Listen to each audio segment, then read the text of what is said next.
Tonight, we delve into the chilling realm of true scary camping and hiking stories. Tales of encounters that defy explanation, of bad decisions made in moments of fear or desperation, and of the unsettling feeling that you are not alone in the deep woods.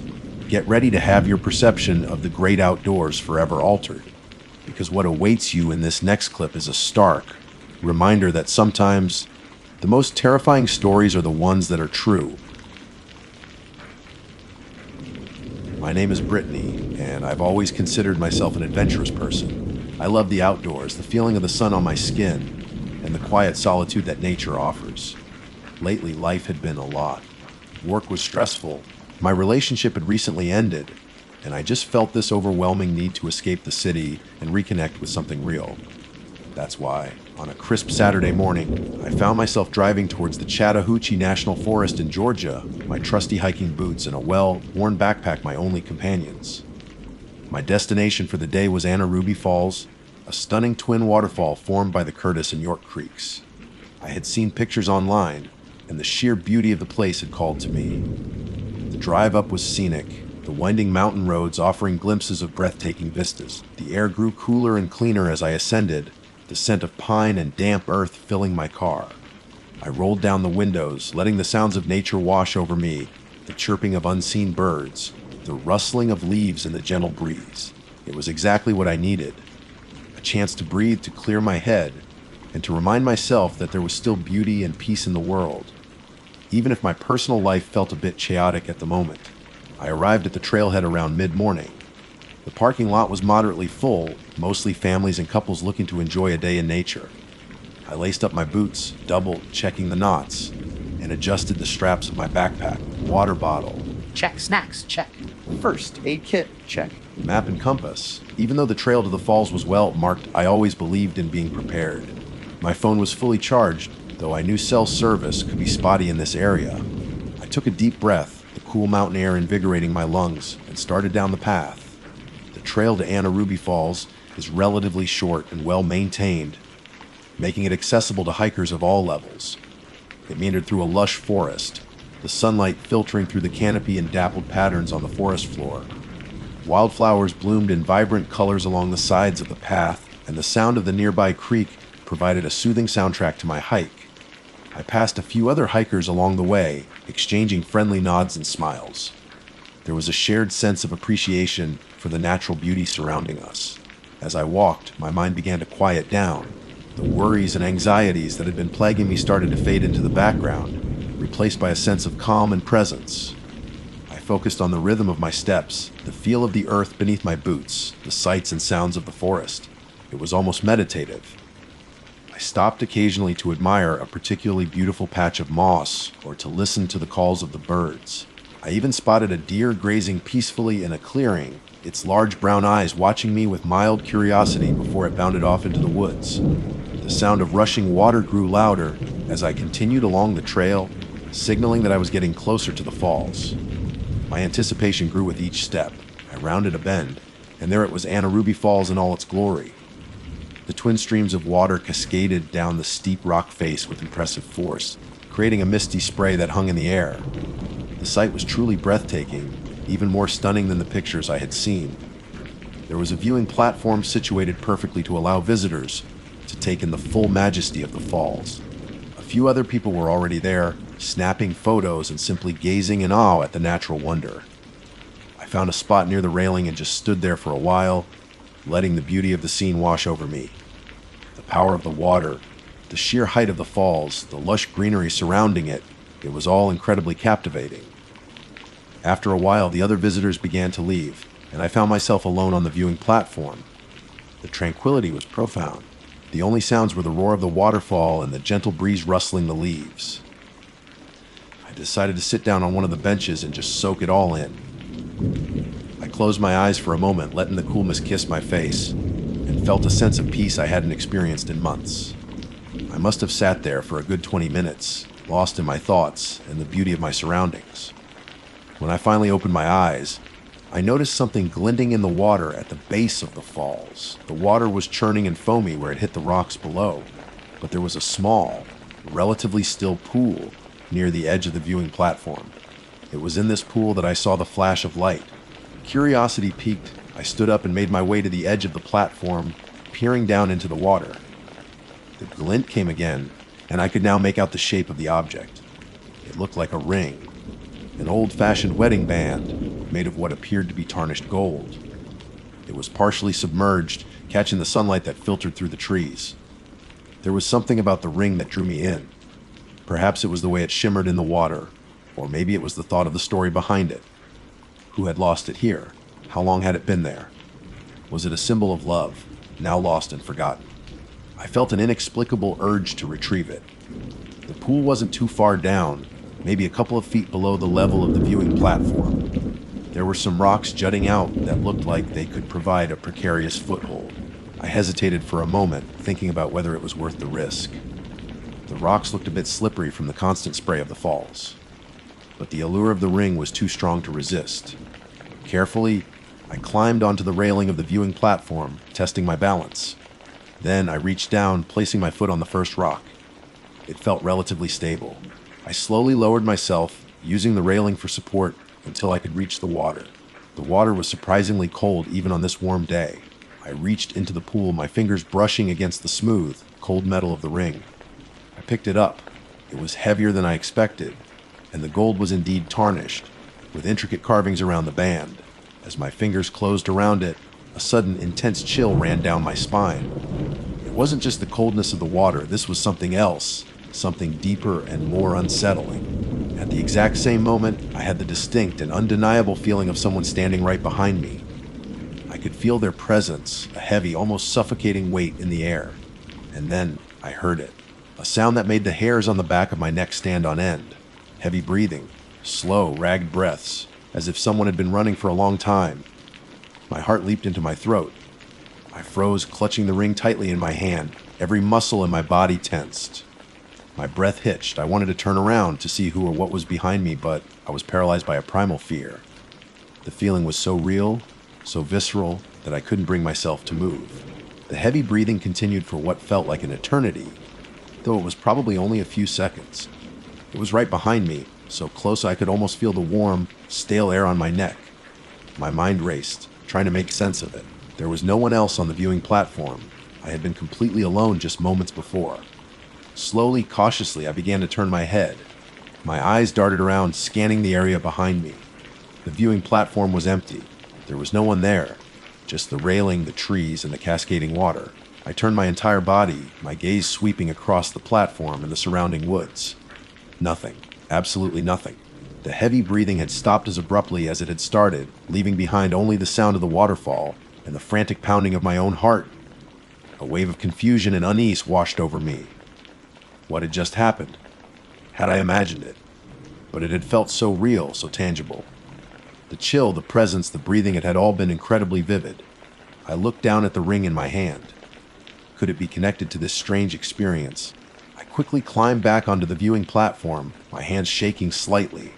I held the ring up to the light, examining it more closely. It was undeniably old, the gold worn smooth in places. The carvings were intricate and unfamiliar, a series of tiny symbols that I couldn't decipher. A sense of foreboding began to creep into my mind. This wasn't just a lost piece of jewelry. There was something about it, something unsettling, that had triggered that terrifying experience. I suddenly felt a strong urge to get away from this place, to leave the falls and the mysterious ring behind. I slipped the ring into the pocket of my hiking pants, my fingers still tingling with a strange mix of cold and something else, something almost electric. I took one last look at Anarubi Falls. The beauty of the place now tinged with an undercurrent of unease. The peaceful solitude I had enjoyed just moments before had been shattered, replaced by a growing sense of dread. Without another thought, I turned and started back down the trail, my pace much quicker than before. The sounds of the forest, which had been so comforting earlier, now seemed to hold a different quality, a sense of hidden eyes watching me from the shadows. Every rustle of leaves, every snap of a twig made me jump. I couldn't shake the feeling that I was no longer alone. The hike back to the parking lot felt much longer than the way in. My mind was racing, replaying the events at the falls over and over again. What had I picked up along with that ring? What unseen presence had been standing behind me, breathing down my neck? I reached my car, my heart still pounding in my chest. I fumbled with the keys, unlocking the door and practically falling into the driver's seat. I started the engine, the familiar rumble a small comfort in the midst of my growing anxiety. I didn't look back as I drove away. The image of the glinting ring and the feeling of that heavy breath burned into my memory. I just wanted to get home, away from the woods, away from whatever I had encountered at Anna Ruby Falls. And I had a terrible feeling that bringing that ring with me was a very bad decision. The drive back to the city was tense. I kept glancing in my rearview mirror, half expecting to see someone following me. The feeling of being watched lingered, a prickling sensation on the back of my neck that I couldn't shake. Even with the windows rolled up and the radio playing, I couldn't escape the unsettling memory of that heavy breathing right behind me. I tried to rationalize what had happened. Maybe it was just my imagination, a trick of the mountain air and my heightened state of emotion after the recent breakup. Stress can do strange things to your mind, right? But the feeling had been so real. The chill, the weight, the distinct sound of someone breathing right behind me, it was too vivid to dismiss as just a figment of my imagination. My hand instinctively went to my pocket, my fingers brushing against the cold metal of the ring. Every time I touched it, that wave of unease washed over me again. I should have left it there at the falls. What had possessed me to pick it up? It was just a ring, a piece of old jewelry. But somehow I knew it was more than that. As I drove, the sky began to darken. The beautiful sunny day was giving way to a cloudy evening, and the shadows seemed to lengthen and deepen around the edges of the road. The headlights of my car cut through the growing gloom, illuminating the winding asphalt ahead. I gripped the steering wheel tighter, my knuckles white. I finally reached my apartment building as dusk was turning into full night. The familiar sight of my car in its parking spot and the warm glow of the lights in my living room should have been comforting. But I still felt a sense of unease, like I had brought something unwelcome back with me. I hurried inside, locking the door behind me and engaging the deadbolt. The silence of my apartment felt heavy, a stark contrast to the sounds of nature I had been surrounded by just hours earlier. I dropped my backpack onto the floor and went straight to the bathroom to wash my hands. The cold water felt good on my skin, but it didn't wash away the lingering feeling of dread. I looked at my reflection in the mirror. My eyes seemed wider than usual, and there were faint shadows under them. I looked tired, more than just from a day of hiking. It was a deep, bone-weary exhaustion, like I had been through something truly draining. I remembered the ring in my pocket. I reached for it, pulling it out and placing it on the bathroom counter. Under the harsh fluorescent light, it looked even older and more tarnished than it had at the falls. The intricate carvings were more pronounced, and I tried to make out the symbols. They looked almost like tiny, stylized figures, but I couldn't be sure. I felt a strange mix of fascination and repulsion towards the ring. I wanted to know its story, who had worn it, and why it had ended up at the bottom of Anna Ruby Falls. But at the same time, I was terrified of it, of the unsettling feeling it evoked. I decided to put it away. I didn't want to just leave it lying on the counter, staring at it. I went into my bedroom and opened my jewelry box. It was mostly filled with simple, inexpensive pieces. I hesitated for a moment, then placed the old wedding band in a small, velvet-lined compartment. It looked out of place among my other jewelry, like a dark secret hidden away.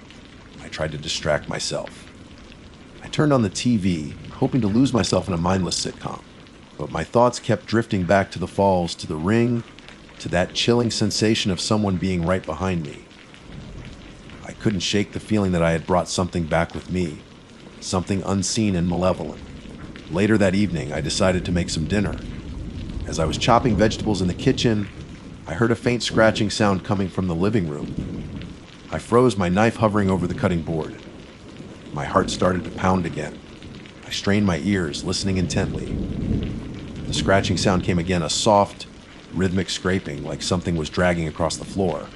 My first thought was that it might be an animal, maybe a mouse or a squirrel that had somehow gotten into my apartment, but the sound didn't quite fit. It was too deliberate, too heavy. I cautiously made my way to the living room, my senses on high alert. The TV was still on, but I turned down the volume so I could hear better. The scratching sound had stopped. I scanned the room, looking for any sign of an intruder. Everything seemed normal. The curtains were closed, the windows were locked. There was no sign of any animal. I told myself I was being paranoid. It was probably just the building settling, or maybe a branch scraping against the window. I tried to dismiss it, but a knot of unease tightened in my stomach. I went back to the kitchen and finished making dinner, but I couldn't shake the feeling that something was wrong. Every little creak and groan of the building made me jump. I ate my food quickly, my appetite gone. After dinner, I decided to take a shower, hoping that the warm water would help me relax. But even in the steamy bathroom, with the sound of the water running, I couldn't shake the feeling of being watched. I kept glancing at the shower curtain, half expecting to see it move. I got out of the shower quickly and wrapped myself in a towel. As I was drying my hair, I noticed something strange in the mirror. For just a fleeting moment, I saw a dark shape behind me, a tall, indistinct figure lurking in the shadows of my bedroom doorway. I whirled around, my heart pounding in my chest, but there was nothing there. Just the empty doorway leading into my dimly lit bedroom. I was starting to get really scared. This wasn't just my imagination playing tricks on me anymore. Something was happening, something real and terrifying, and I had a sinking feeling that it was connected to the ring. I went into my bedroom, my eyes scanning every corner. The room felt cold despite the warm air from the shower. I hesitated as I walked past my jewelry box, a sudden urge to take the ring out and look at it again. But I resisted. I didn't want to touch it. I didn't want to acknowledge its presence. I got ready for bed, but sleep was a long time coming. Every little noise in the apartment sent shivers down my spine. I kept the lights on, even though I knew it wouldn't really protect me from whatever was going on. I tossed and turned in bed, my mind racing, replaying the events of the day. Around 3:00 a.m., I was finally starting to drift off to sleep when I was jolted awake by a loud thud from the living room. It sounded like something heavy had fallen. I sat bolt upright in bed, my heart hammering against my ribs. I held my breath, listening intently. The apartment was silent except for the faint hum of the refrigerator. I waited for a few minutes, but there were no more sounds. Maybe it was just a book falling off a shelf, I told myself, trying to stay calm. But I couldn't shake the feeling of dread that had settled over me. I had to know what had made that noise. Slowly, cautiously, I got out of bed and crept towards the bedroom door. I peeked out into the hallway. The living room was dark, but I could see the faint outline of furniture in the moonlight filtering through the window. I took a deep breath and stepped out into the hallway. As I made my way towards the living room, I noticed something on the floor. It was the ring, the old wedding band that I had placed in my jewelry box earlier that evening. It was lying in the middle of the hallway, gleaming faintly in the moonlight. My blood ran cold. How had it gotten out of the jewelry box? I distinctly remembered putting it inside and closing the lid. I hadn't opened it since. I didn't want to touch the ring, but I knew I had to do something. I cautiously approached it, my eyes darting around, expecting to see someone. The hallway was empty. I reached down and picked up the ring. It felt even colder than before, almost like it was radiating a chill. As my fingers closed around it, I felt that familiar wave of unease wash over me, but this time it was stronger, more intense. And then I heard it again, the heavy breathing. It was closer this time, right behind me, in the hallway. I could feel the presence, a dark, suffocating weight pressing down on me. I froze, my body rigid with fear. I didn't dare to turn around. The breathing was slow and ragged, and this time I could hear something else mixed in with it. A faint, guttural growl. My mind screamed. This wasn't my imagination. This was real. Something was in my apartment with me, something dark and menacing, and I had brought it here. Slowly I began to back away, my eyes fixed on the shadows at the end of the hallway. The breathing and the growling followed me, getting closer with each step. I could feel the presence looming over me, a cold, invisible hand reaching out. I stumbled backwards, my heel catching on the edge of the rug. I fell to the floor with a thud, the ring flying out of my hand and skittering across the wooden floor. I scrambled back, my eyes wide with terror, staring into the darkness at the end of the hallway. And then I saw it. A dark, shadowy figure began to coalesce in the gloom. It was tall and gaunt, its form indistinct, but undeniably there. And as it moved towards me, I could hear the heavy breathing and the low, guttural growl growing louder, closer. I wanted to scream, but no sound would come out. I was paralyzed with fear, trapped on the floor as the dark figure advanced. I closed my eyes, bracing myself for the inevitable. This was it. This was how it ended. Alone in my apartment, haunted by something I had found in the woods. But then, just as I thought it was going to reach me, the breathing stopped. The growling ceased. The heavy presence lifted. I slowly opened my eyes, my heart pounding in my chest. The hallway was empty. The dark figure was gone. Only the faint moonlight and the cold, hard floor remained. And a few feet away, gleaming faintly in the darkness, lay the ring. I lay on the floor for what felt like an eternity, my body trembling, my mind reeling from the terrifying encounter. Had it been a dream? A hallucination brought on by stress and lack of sleep, but it felt so real, so undeniably present. The cold air, the heavy breathing, the shadowy figure, I couldn't dismiss it. Slowly, I pushed myself up into a sitting position, my eyes darting around the hallway, still expecting to see that dark figure lurking in the shadows. But there was nothing, only the faint moonlight illuminating the empty space. My gaze fell on the ring lying a few feet away. It seemed to pulse with a faint, malevolent energy. I knew, with a certainty that chilled me to the bone, that the ring was the source of this terror. It had brought something with it from Ruby Falls, something dark and dangerous. I had to get rid of it. I couldn't keep it in my apartment any longer, but the thought of touching it again filled me with dread. I didn't want to feel that coldness, that connection to whatever entity was now haunting me. I stood up cautiously, keeping my distance from the ring. I needed something to pick it up with. I looked around frantically, my eyes landing on a magazine lying on a nearby table. I grabbed it and carefully folded it, creating a makeshift barrier between my hand and the ring. Taking a deep breath, I approached the ring again. My hand shook as I used the folded magazine to nudge it towards me.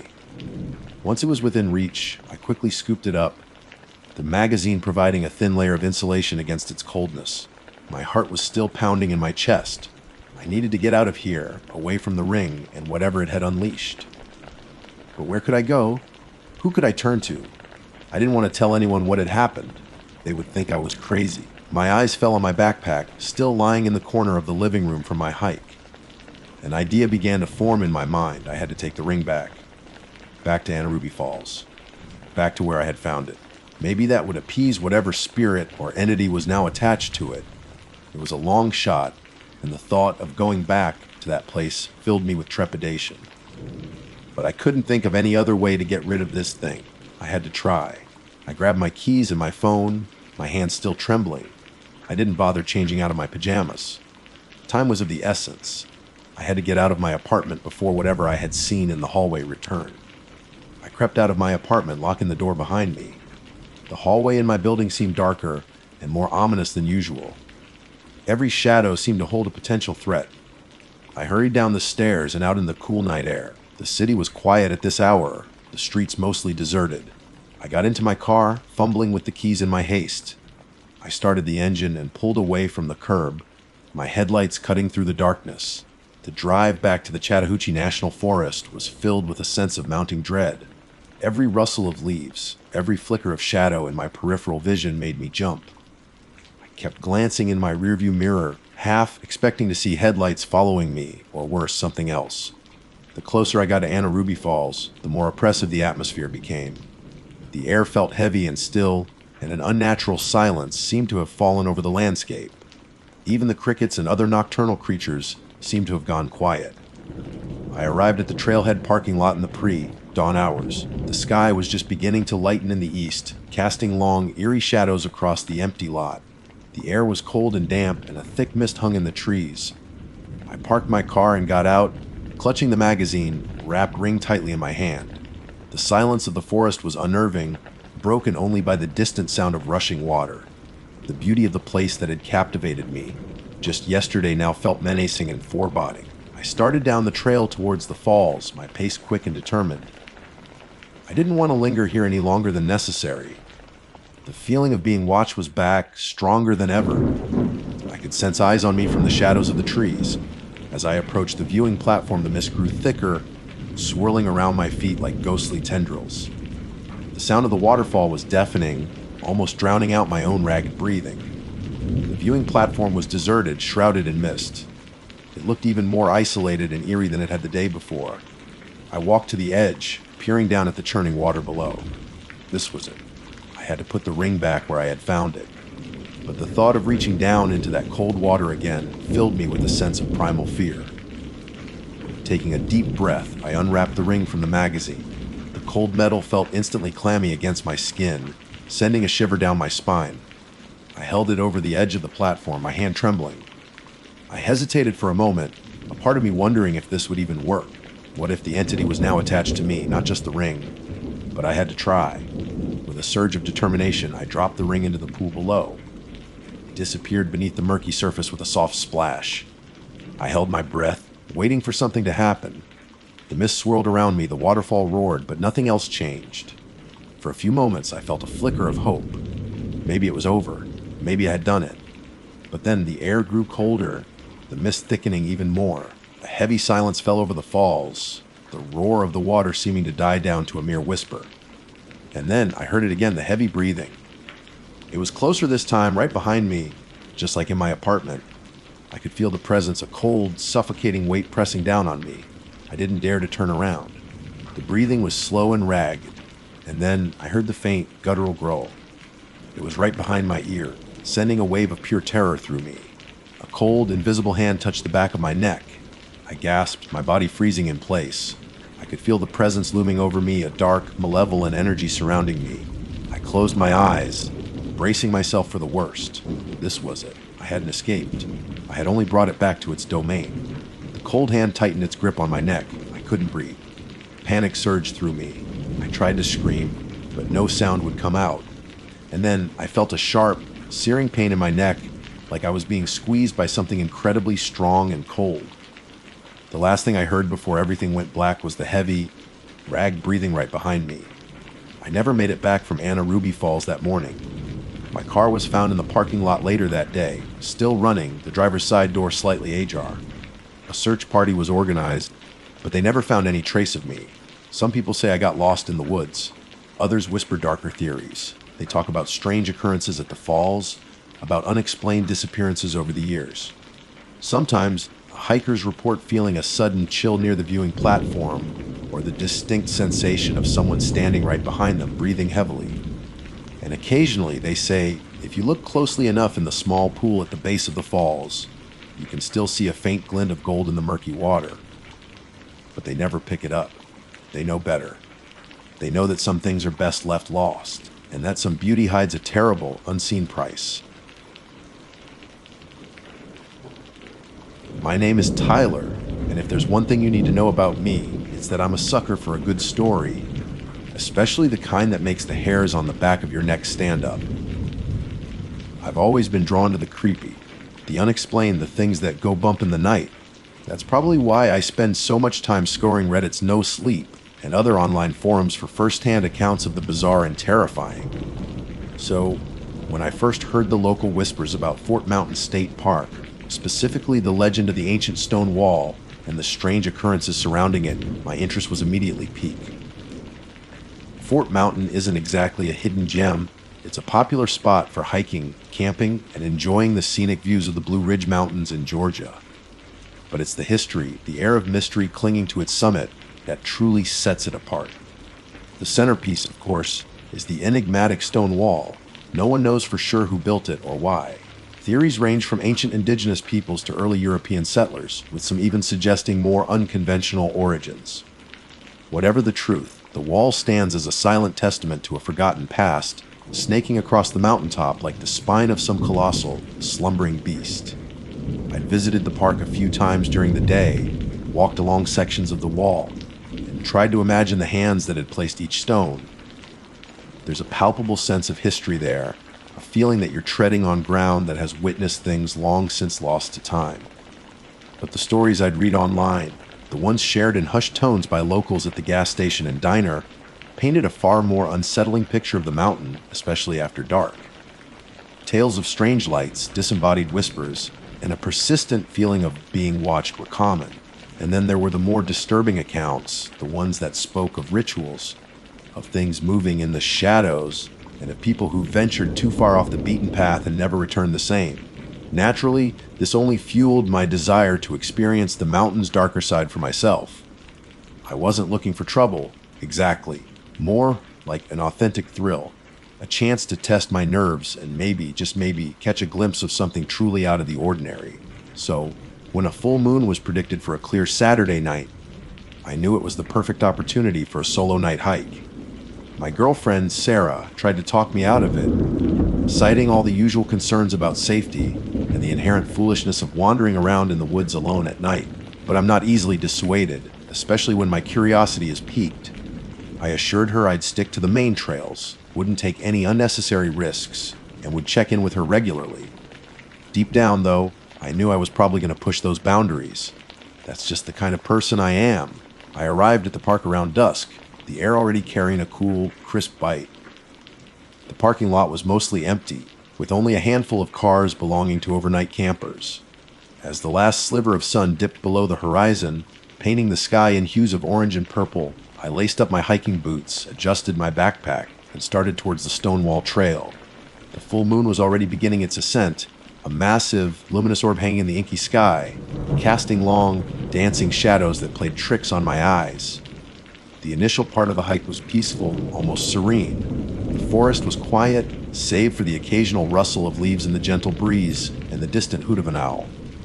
The moonlight filtered through the trees, creating an ethereal glow that made the familiar trail seem strangely alien. When I finally reached the stone wall, the sight of it under the full moon sent a shiver down my spine. It looked ancient, almost primordial, its weathered stones bathed in the silvery light, their rough surfaces casting intricate patterns of shadow.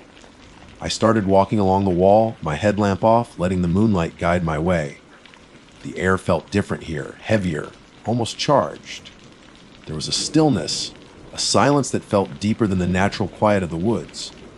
It was the kind of silence that makes you feel like you're holding your breath, waiting for something to happen. And then I heard it. At first, it was so faint I almost dismissed it as the wind whistling through the trees, or maybe just my imagination playing tricks on me. But as I continued to walk, the sound grew more distinct. It was a low, rhythmic chanting, a series of guttural sounds that seemed to rise and fall in a strange, unsettling cadence. It sounded like it was coming from the woods beyond the wall, deeper into the darkness. My initial reaction was a mixture of curiosity and a healthy dose of apprehension. This was exactly the kind of weirdness I'd been hoping for, but now that it was actually happening, a knot of unease tightened in my stomach. I stopped walking, straining my ears, trying to pinpoint the direction of the chanting. It seemed to be coming from a fairly consistent location, further down the wall, and then into the dense woods that stretched beyond. The chanting grew louder, more insistent, the further I walked along the wall.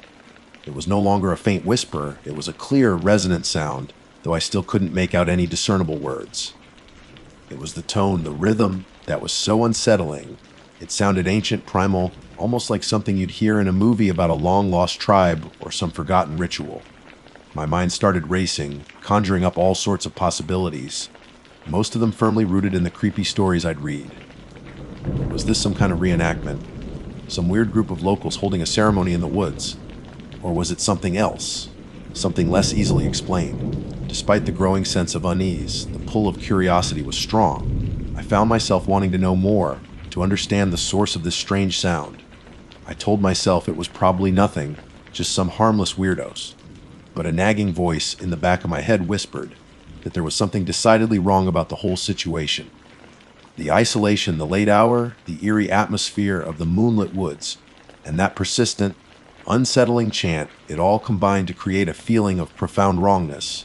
I reached a point where the wall took a sharp turn inwards, leading deeper into the woods. There was a barely discernible game trail leading off from this corner, disappearing into the dense undergrowth. It wasn't an official park trail, just a faint path worn down by animals, or perhaps the occasional adventurous hiker. I knew I should stay on the marked trail, the one that followed the wall. That was the sensible, safe thing to do. But the chanting seemed to be coming from directly down this game trail. It was louder here, almost beckoning. I hesitated for a moment, my internal debate raging. Sarah's warnings echoed in my ears. Stick to the trails, Tyler. Don't be an idiot. But the allure of the unknown, the thrill of potentially uncovering something truly strange, was too strong to resist. With a sigh, I made my decision. I pulled out my headlamp, switched it on, and stepped off the marked path onto the narrow game trail. The woods immediately felt different here. The moonlight was largely blocked by the dense canopy of leaves, and the air grew heavy and still. The only sound was the rhythmic chanting, now even louder and more insistent, and the crunch of my boots on the fallen leaves and twigs. I told myself I'd only go a little ways, just far enough to get a better sense of what was going on. If things felt too weird, I turned back, but with each step, I ventured further into the darkness, drawn deeper by the increasingly hypnotic rhythm of the chanting. The trees seemed to close in around me, their gnarled branches reaching out like skeletal fingers. Shadows danced in the beam of my headlamp, creating fleeting shapes that made my heart pound in my chest. The chanting was so loud now that it vibrated in my chest. It was a chorus of voices, male and female, speaking in a language I didn't recognize. The tone was still unsettling, almost mournful, yet there was an undercurrent of something else, something darker, that I couldn't quite place. Suddenly, the game trail opened into a small clearing. In the center of the clearing, bathed in the eerie glow of my headlamp, was a fire. It wasn't a normal campfire. The flames burned with an unnatural intensity, casting flickering shadows that writhed and twisted across the surrounding trees. And around the fire were people. There were maybe a dozen of them, their figures silhouetted against the flickering flames. They were all dressed in dark, flowing robes, their faces obscured by deep hoods. They were swaying back and forth, their arms raised towards the full moon that peeked through a gap in the canopy, and they were the ones chanting. A wave of unease washed over me, quickly followed by a surge of pure, unadulterated fear. This wasn't just some harmless gathering. There was something deeply unsettling about this scene, something ancient and primal that sent a chill down to my very core. As I stood there, frozen in the beam of my headlamp, one of the figures slowly turned its head towards me. Even with the hood obscuring its face, I could feel its gaze on me, a cold, piercing stare that seemed to see right through me. The chanting faltered for a moment, and then a single voice, louder and clearer than the rest, cut through the night. It spoke in a language I still didn't understand, but the tone was unmistakable. It was a warning, or perhaps an invitation. Then the figure raised a hand, and the chanting resumed, louder and more frenzied than before. And in that moment, I knew I had made a terrible mistake. I had ventured too far, and now I was in something far deeper and darker than I could have ever imagined. My blood ran cold, and the only thought that echoed in my mind was, I need to get out of here. Now. My heart hammered against my ribs like a trapped bird. Every instinct screamed at me to turn and run, to put as much distance as possible between myself and that terrifying scene in the clearing. Without a second thought, I spun around, my headlamp beam bouncing wildly through the trees, and bolted back the way I had come. The narrow game trail, which had seemed so inviting just moments before, now felt like a claustrophobic tunnel, the dense undergrowth grabbing at my clothes, the low, hanging branches slapping against my face. I didn't dare look back, but I could still hear the chanting, the strange, rhythmic sounds echoing through the woods, seemingly growing louder, more frantic, as if my sudden departure had agitated the robed figures. Panic lent me a burst of adrenaline. I pushed myself harder, my lungs burning, my breath coming in ragged gasps. The darkness beyond the beam of my headlamp felt thick and oppressive, filled with unseen obstacles and the rustling sounds of nocturnal creatures, each one now amplified by my heightened state of fear. Every snap of a twig, every rustle of leaves sent a jolt of terror through me. I tried to remember the way I had come, but in my panicked flight, I quickly became disoriented. The trees all looked the same in the darkness, and the faint game trail seemed to disappear and reappear at random. I stumbled over roots and rocks, my ankles twisting precariously. I knew I should slow down, be more careful, but the image of those hooded figures around the fire, the feeling of that unseen gaze on me, propelled me forward with relentless urgency. The chanting continued to pursue me, a constant, unsettling reminder of the danger I was in. It seemed to weave through the trees, to emanate from all directions at once, making it impossible to determine if I was actually getting further away. At times it sounded like it was right behind me, close enough to make the hairs on my neck prickle. Then, just as I thought I couldn't run any further, I broke out of the dense undergrowth and back onto what I thought was the main trail along the stone wall. Relief washed over me for a fleeting moment, but it was quickly replaced by a fresh wave of fear. The moonlight, which had seemed so welcoming before, now cast long, distorted shadows that danced and writhed, making every tree trunk look like a lurking figure, every bush a potential hiding place. I glanced back in the direction I had come, half expecting to see the robed figures emerging from the woods. But the trees remained still and silent, the only sound the persistent, unsettling chant that still echoed in the distance. I started to run along the trail, my headlamp beam cutting a swath through the darkness.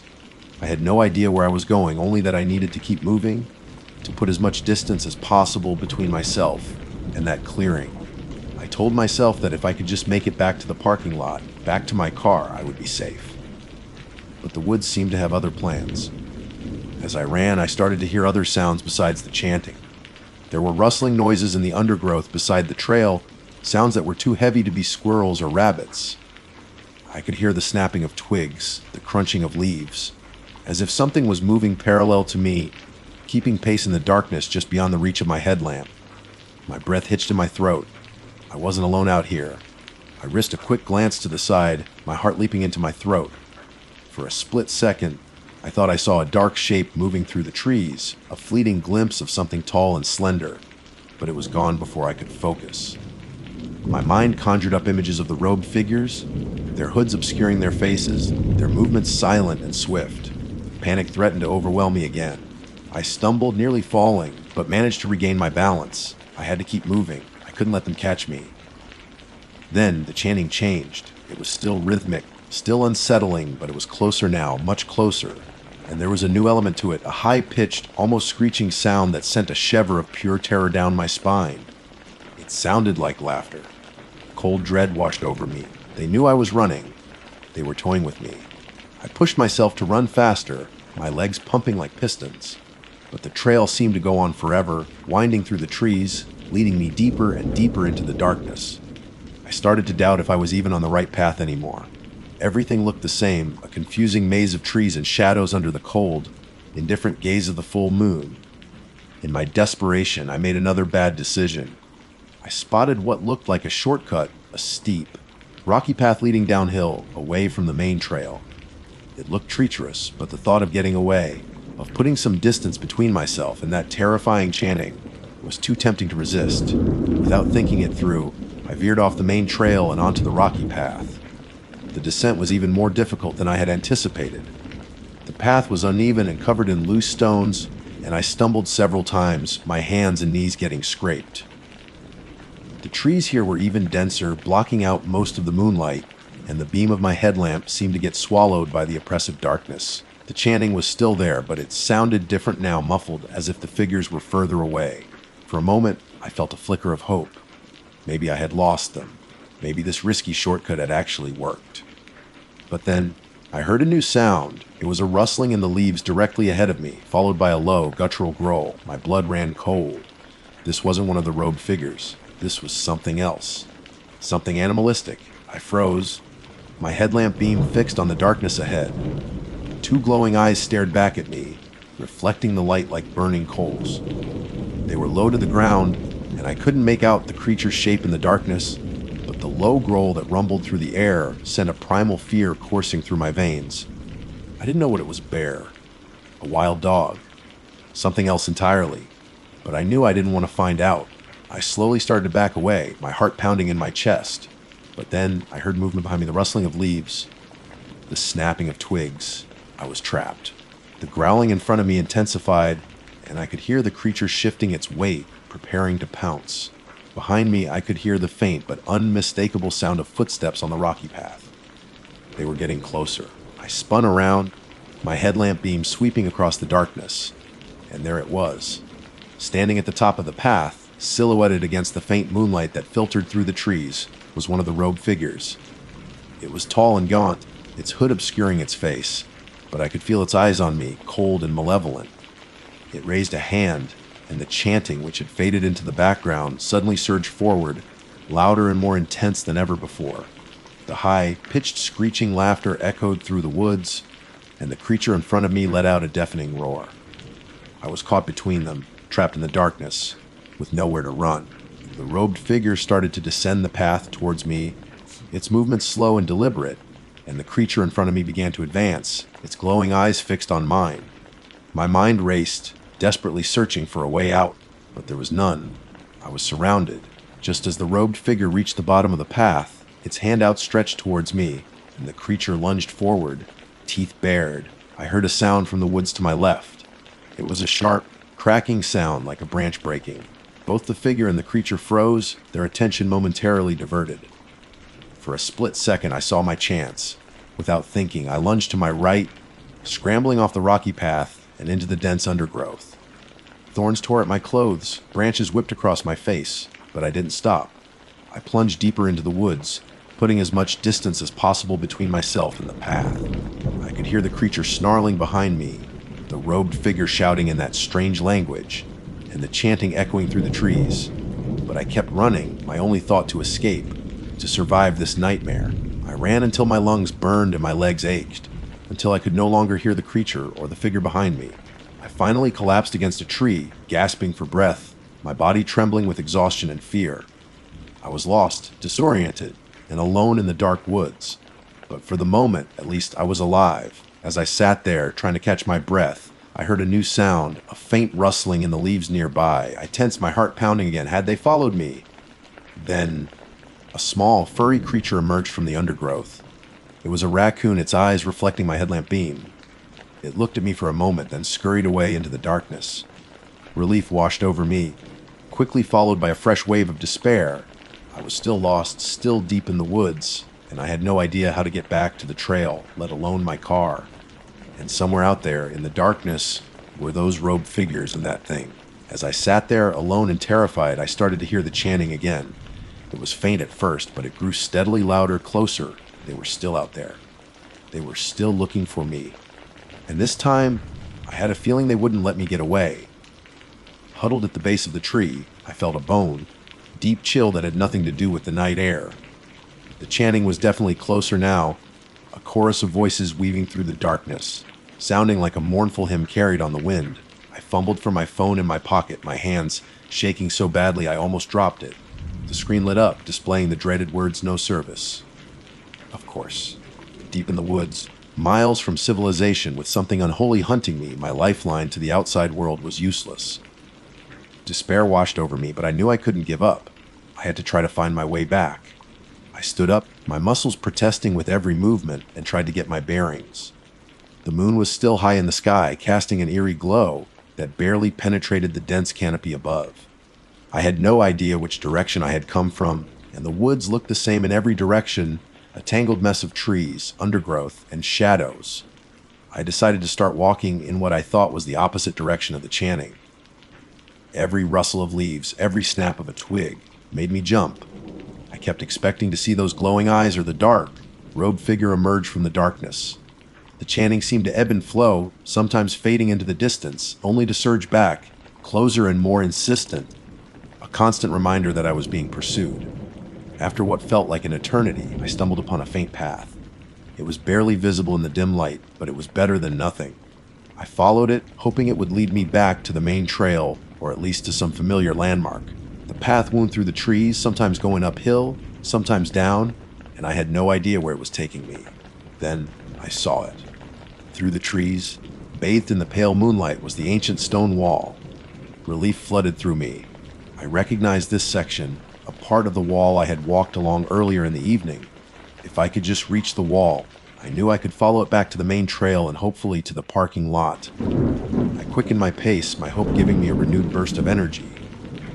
But as I got closer to the wall, I noticed something strange. There were shadows moving along the top of it, dark, fleeting shapes that seemed to glide silently in the moonlight. They were too tall and too thin to be animals. My blood ran cold again. The robed figures, they had somehow gotten ahead of me. They were waiting for me. I stopped, hidden behind a thicket of bushes, and watched as the shadows continued to move along the wall. There were at least 3 of them, their dark robes blending seamlessly with the shadows. They seemed to be searching, their heads slowly turning, as if they were trying to pick up my trail. I knew I couldn't go near the wall. They would see me. I had to find another way. I turned and plunged back into the woods, my heart sinking with despair. I was lost again, and now I knew they were actively hunting me. The chanting grew louder, almost deafening, as if they knew I was close. Suddenly I heard a voice, a single voice cutting through the chorus of the chant. It was speaking in that strange language again, but this time it sounded closer, clearer. And then I heard something else, something that made my blood run colder than ice. My name. The voice spoke my name, clear as a bell, echoing through the silent woods. Tyler. I froze, every muscle in my body tensing. How did they know my name? I hadn't told anyone I was going night hiking. Only Sarah knew, and she wouldn't tell anyone. The voice spoke again, closer this time. "Tyler, we know you're here." Panic seized me. They weren't just chanting anymore. They were calling to me. They knew who I was. I started to run again, blindly crashing through the undergrowth, ignoring the thorns and branches that tore at my skin. I had to get away. I had to escape this nightmare. But no matter how fast I ran, the voice kept calling my name, always just a little too close for comfort. "Tyler, you can't hide from us." I stumbled and fell, landing hard on the forest floor. Pain shot through my ankle, and I knew I had twisted it badly. I tried to get up, but a searing pain forced me back down. I was injured, alone, and being hunted. My situation couldn't get any worse, or so I thought. As I lay there, trying to catch my breath, I heard a new sound, a soft rustling in the leaves right beside me.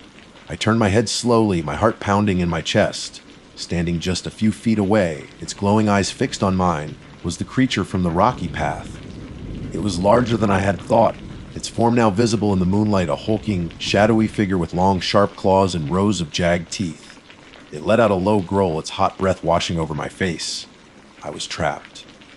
The creature was blocking my escape, and I could still hear the chanting and the voice calling my name in the distance. They were closing in. Despair threatened to consume me. This was it. This was how it ended. Alone and terrified in the dark woods, at the mercy of something I couldn't even comprehend. But then, something unexpected happened. The creature suddenly turned its head, its glowing eyes fixed on something behind me. It let out a sharp bark, a sound that was almost like a warning. I turned my head, my heart leaping into my throat. Standing just a few feet away, their dark robes blending with the shadows, were two of the robed figures. They were silent, with their hoods obscuring their faces, but I could feel their cold, malevolent gaze on me. The creature growled again, taking a step towards the figures, as if it was protecting me. But the figures didn't move. They simply stood there, their silent presence radiating an aura of ancient power. For a moment, there was a tense standoff between the creature and the figures. Then, one of the figures raised a hand, and the creature let out a whimper and slowly backed away, disappearing into the darkness. The two figures turned their attention back to me. They took a step closer, and I could see something glinting in the hand of one of them. It looked like a long, curved blade. Terror washed over me. This was it. There was no escape. The figure with the blade raised its arm, and I closed my eyes, bracing for the end. But the blow never came. Instead, I felt a sharp pain in my leg, as if something had stung or bitten me. I cried out in surprise and opened my eyes. The figures were still standing there, but the one with the blade had lowered its arm. It was pointing towards something on the ground beside me. I looked down and saw a small, dark object lying in the leaves. It looked like a stone, but it was pulsating with a faint, eerie light.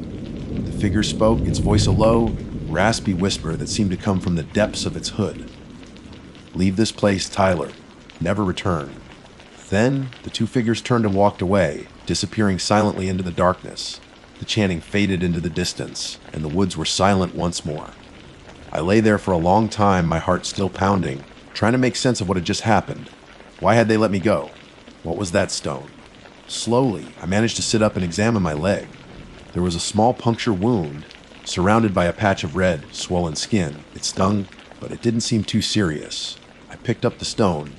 It was smooth and cold to the touch, and the faint light it emitted seemed to pulse in time with my heartbeat. I had no idea what it was, but I had a feeling it was important. With a surge of adrenaline, I managed to stand up despite the pain in my ankle. I had to get out of these woods. I started walking, slowly at first, then faster as the adrenaline coursed through my veins. I followed the faint path, and after what felt like an eternity, I finally saw the familiar sight of the stone wall. I followed the wall back to the main trail, and eventually I stumbled out into the parking lot, the first rays of dawn just beginning to paint the sky. My car was still there. I got in, locked the doors, and didn't stop driving until I was miles away from Fort Mountain State Park. I never went back. I still have the stone. It sits on my desk, a constant reminder of the terrifying night I spent in the woods. I've tried to research the legends of Fort Mountain to find some explanation for what I saw and heard, but I've found nothing that truly fits.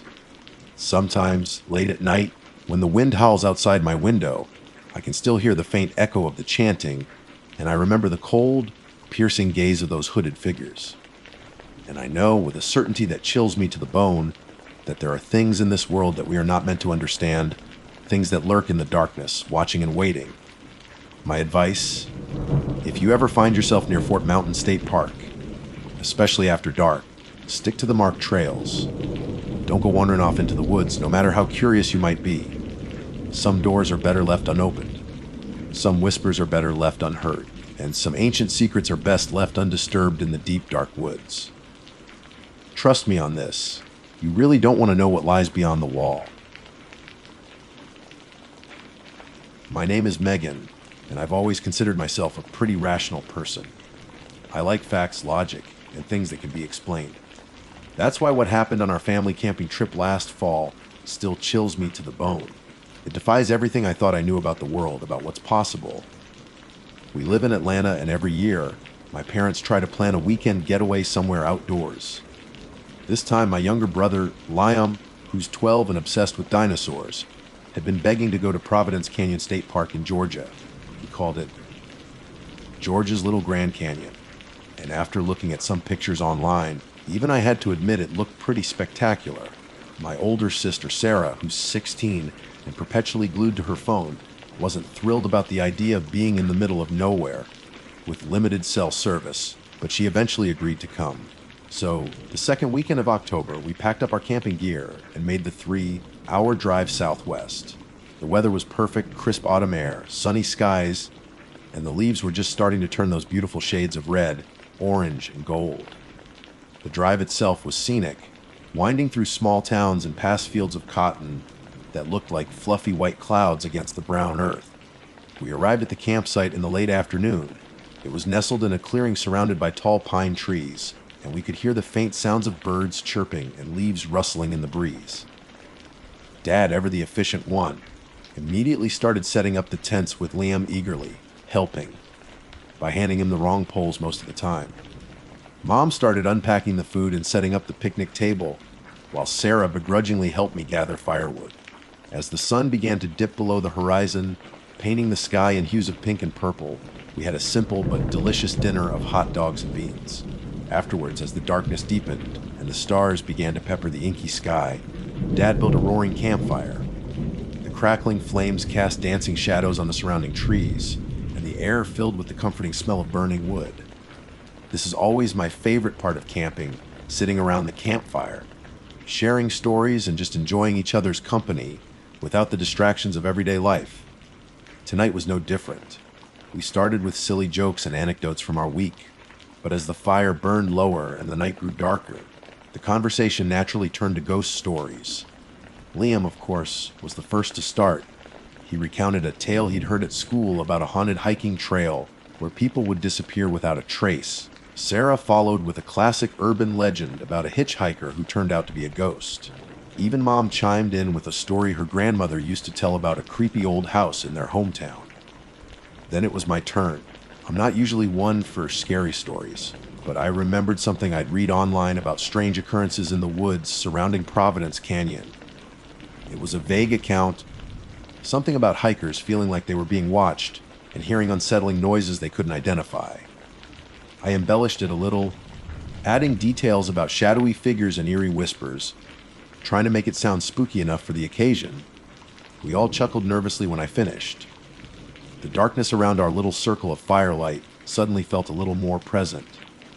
The sounds of the forest seemed a bit louder, the shadows a bit deeper.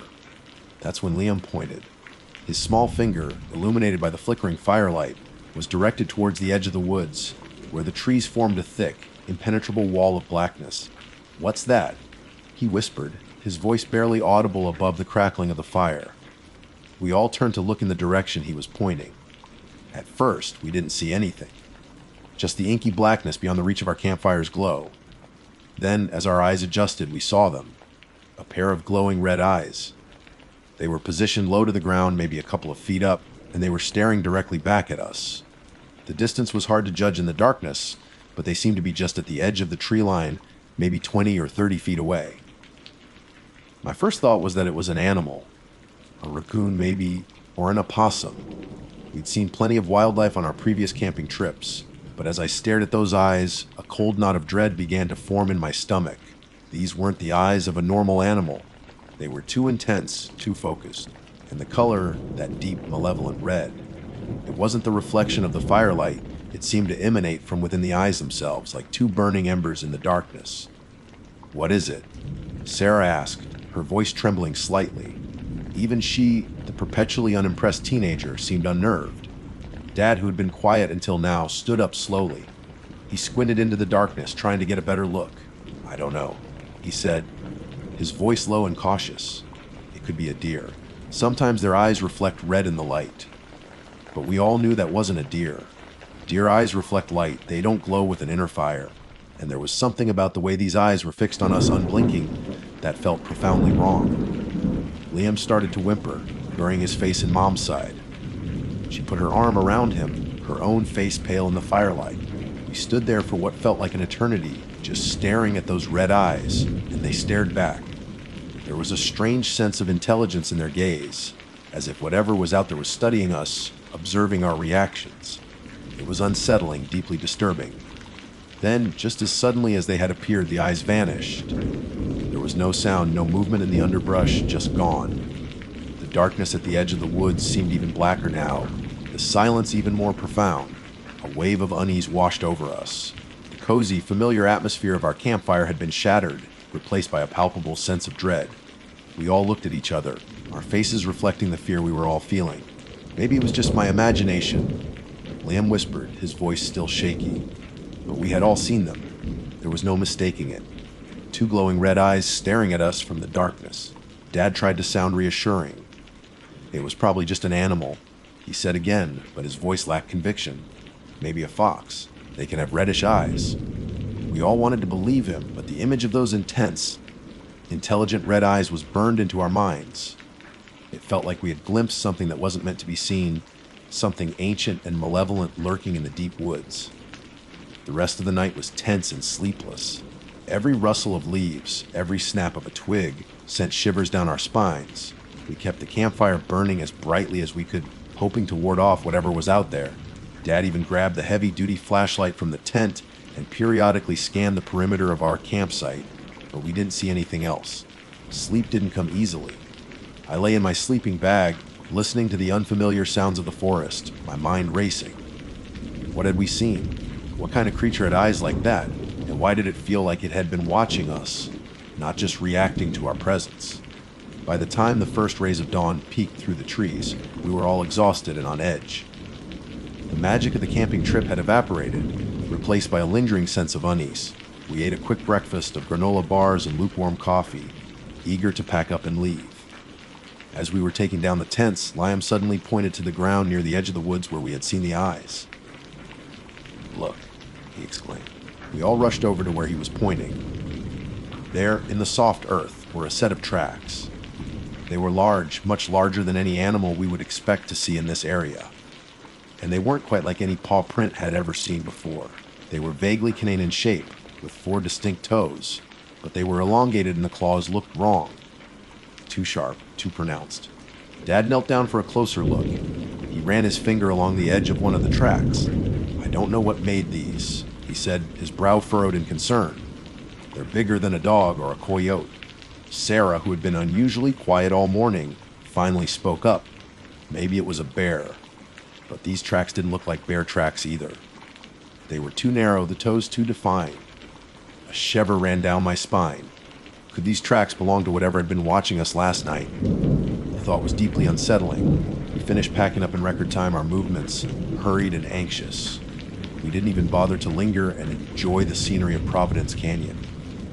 The only thing on our minds was getting back home, back to the familiar comfort and safety of our house. As we drove away, I couldn't shake the feeling that we were leaving something behind, something that had been watching us from the darkness. And I couldn't help but wonder if we would ever truly know what those glowing red eyes belonged to. The memory of them, intense and intelligent, would forever be etched in my mind, a chilling reminder of the unknown horrors that might lurk just beyond the edge of our perception, deep within the woods. The drive back to Atlanta was quiet and tense. Liam, who usually never stops talking, was subdued, occasionally glancing nervously out the back window. Sarah kept looking at her phone, even though she barely had any signal, a clear sign that she was also feeling uneasy. Mom and Dad tried to act normal, putting on some upbeat music and making small talk, but I could see the worry etched on their faces. I couldn't stop replaying the image of those red eyes in my mind. They were so vivid, so unlike anything I had ever seen before. And the tracks, those strange, elongated prints with the disturbingly sharp claws. What kind of animal would leave tracks like that? My rational mind tried to come up with logical explanations. Maybe it was a large dog, or a coyote with some kind of genetic anomaly. But deep down, I knew it was something else. Something wrong. We got home in the early afternoon and immediately started unpacking the car. There was a sense of urgency in our movements, a desire to get everything back inside, away from the woods and whatever we had encountered there. As I carried my sleeping bag up to my room, I couldn't shake the feeling that we had brought something back with us, something unseen and malevolent. The next few days were strangely normal, at least on the surface. We all went back to our usual routine: school for Liam and Sarah, work for Mom and Dad. But there was an unspoken tension in the house, a shared memory of the unsettling experience in the woods. We didn't talk about it much, as if acknowledging it out loud would somehow make it more real, more dangerous. However, Liam started having nightmares. He would wake up in the middle of the night, screaming about red eyes staring at him from the darkness. Mom and Dad tried to comfort him, telling him it was just a bad dream, but I could see the worry in their eyes. They were just as shaken as the rest of us, even if they didn't want to admit it. A few days after we got back, I was looking through the photos I had taken on the trip. I had snapped a few pictures of the canyon, some of the campsite, and a couple of blurry shots of the sunset. As I scrolled through them on my phone, I suddenly stopped. There, in one of the photos I had taken of the campfire, something caught my eye.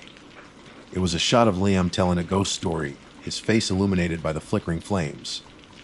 Behind him, in the darkness at the edge of the woods, there was a faint, almost imperceptible red glow. It was just a tiny speck, easily missed if you weren't looking for it. But it was there. I zoomed in on the photo, my heart pounding in my chest. The red glow was too small and blurry to make out any details, but it was in the exact same spot where we had seen the eyes. It couldn't be a reflection of the fire. It was too far away, and the angle was wrong. I showed the photo to Sarah, who was sitting on my bed scrolling through TikTok. She scoffed at first, saying it was probably just a lens flare or a trick of the light. But when she looked closer, her eyes widened slightly. "That's weird," she admitted, a hint of unease in her voice. I showed the photo to Mom and Dad that evening. They tried to dismiss it as well, but I could see that they were just as disturbed by it as I was. The photo provided a tangible piece of evidence that what we had seen wasn't just our imaginations playing tricks on us. A week later, Liam started insisting that he could see the red eyes again, this time in his bedroom at night. He said they would appear in the corner of the room, just watching him. Mom and Dad were starting to get really worried.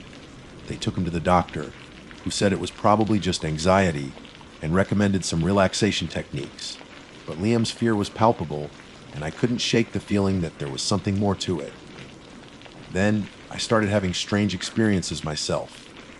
I would wake up in the middle of the night, feeling like I was being watched. I would hear faint scratching noises outside my window, like something was trying to get in. And once I even saw a fleeting shadow move across my bedroom wall, just at the periphery of my vision. We were all on edge, constantly looking over our shoulders. The sense of normalcy in our house had been replaced by a creeping paranoia. We started locking all the doors and windows at night, something we had never done before. One evening, about 2 weeks after our camping trip, Dad came home from work looking particularly troubled. He sat us all down in the living room and told us something that made my blood run cold. He had been talking to a colleague at work, a man named Mr. Henderson, who was an avid hiker and camper. Dad had casually mentioned our trip to Providence Canyon and the strange thing we had seen in the woods. To Dad's surprise, Mr. Henderson's face had turned pale.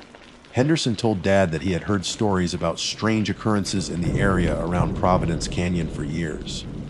Local legends spoke of a creature that roamed the deep woods, a creature with glowing red eyes that would stalk campers and hikers. Some people even claimed it was some kind of demonic entity, an ancient evil that had been lurking in those woods for centuries. Dad, always the skeptic, had initially dismissed it as folklore.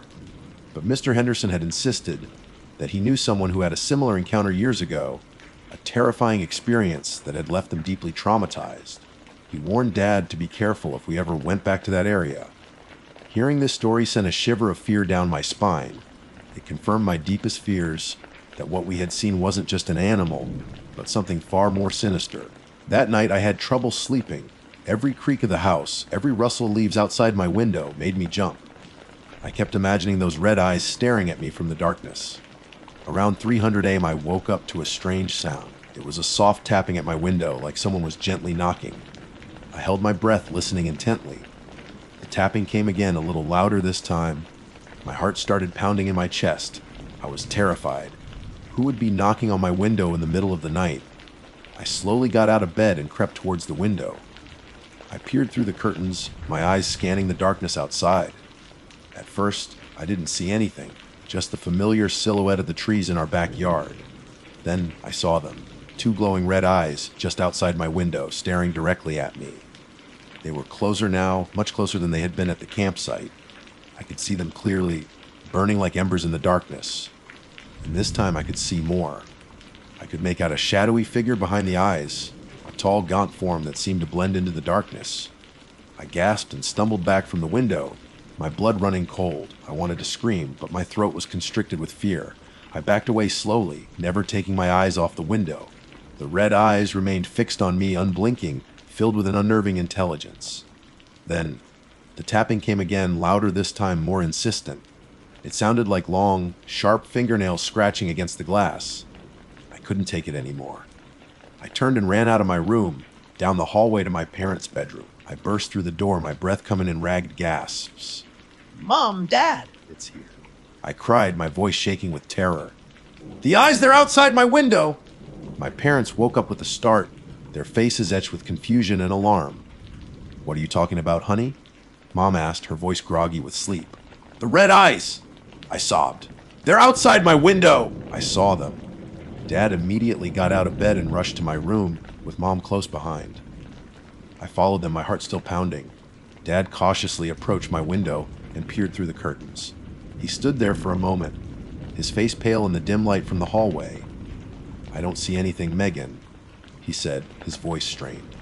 Mom looked out the window as well. There's nothing there, sweetie. Maybe you just had a bad dream. But I knew what I had seen. I had seen those red eyes burning in the darkness just outside my window, and I knew with a certainty that chilled me to the bone that whatever it was still out there. It had followed us home, and now it was getting closer. That night, we all slept in my parents' bedroom, huddled together in fear.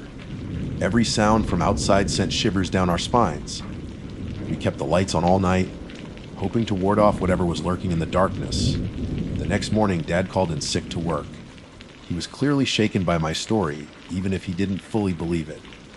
We spent the day in a state of nervous anticipation, constantly looking out the windows, jumping at every unexpected sound. That afternoon, Liam came to me, his eyes wide with fear. Megan, he whispered. I saw them again. In the backyard. I felt a wave of dread wash over me. This was getting worse. Whatever this thing was, it wasn't going away. It was getting closer, bolder. We decided we needed to do something. We couldn't just sit around and wait for whatever it was to come after us. We had to take action. But what could we do? We were just an ordinary family, facing something that seemed far beyond our understanding. That evening, Dad made a decision. It was a decision born out of fear and desperation. A decision that in hindsight, I realized was a terrible mistake. But at the time, it seemed like our only option. We're going back, he said, his voice grim. We're going back to Providence Canyon. Sarah and I stared at him in disbelief. What? Are you crazy? Sarah exclaimed. Why would we go back there? That's where we saw it in the first place?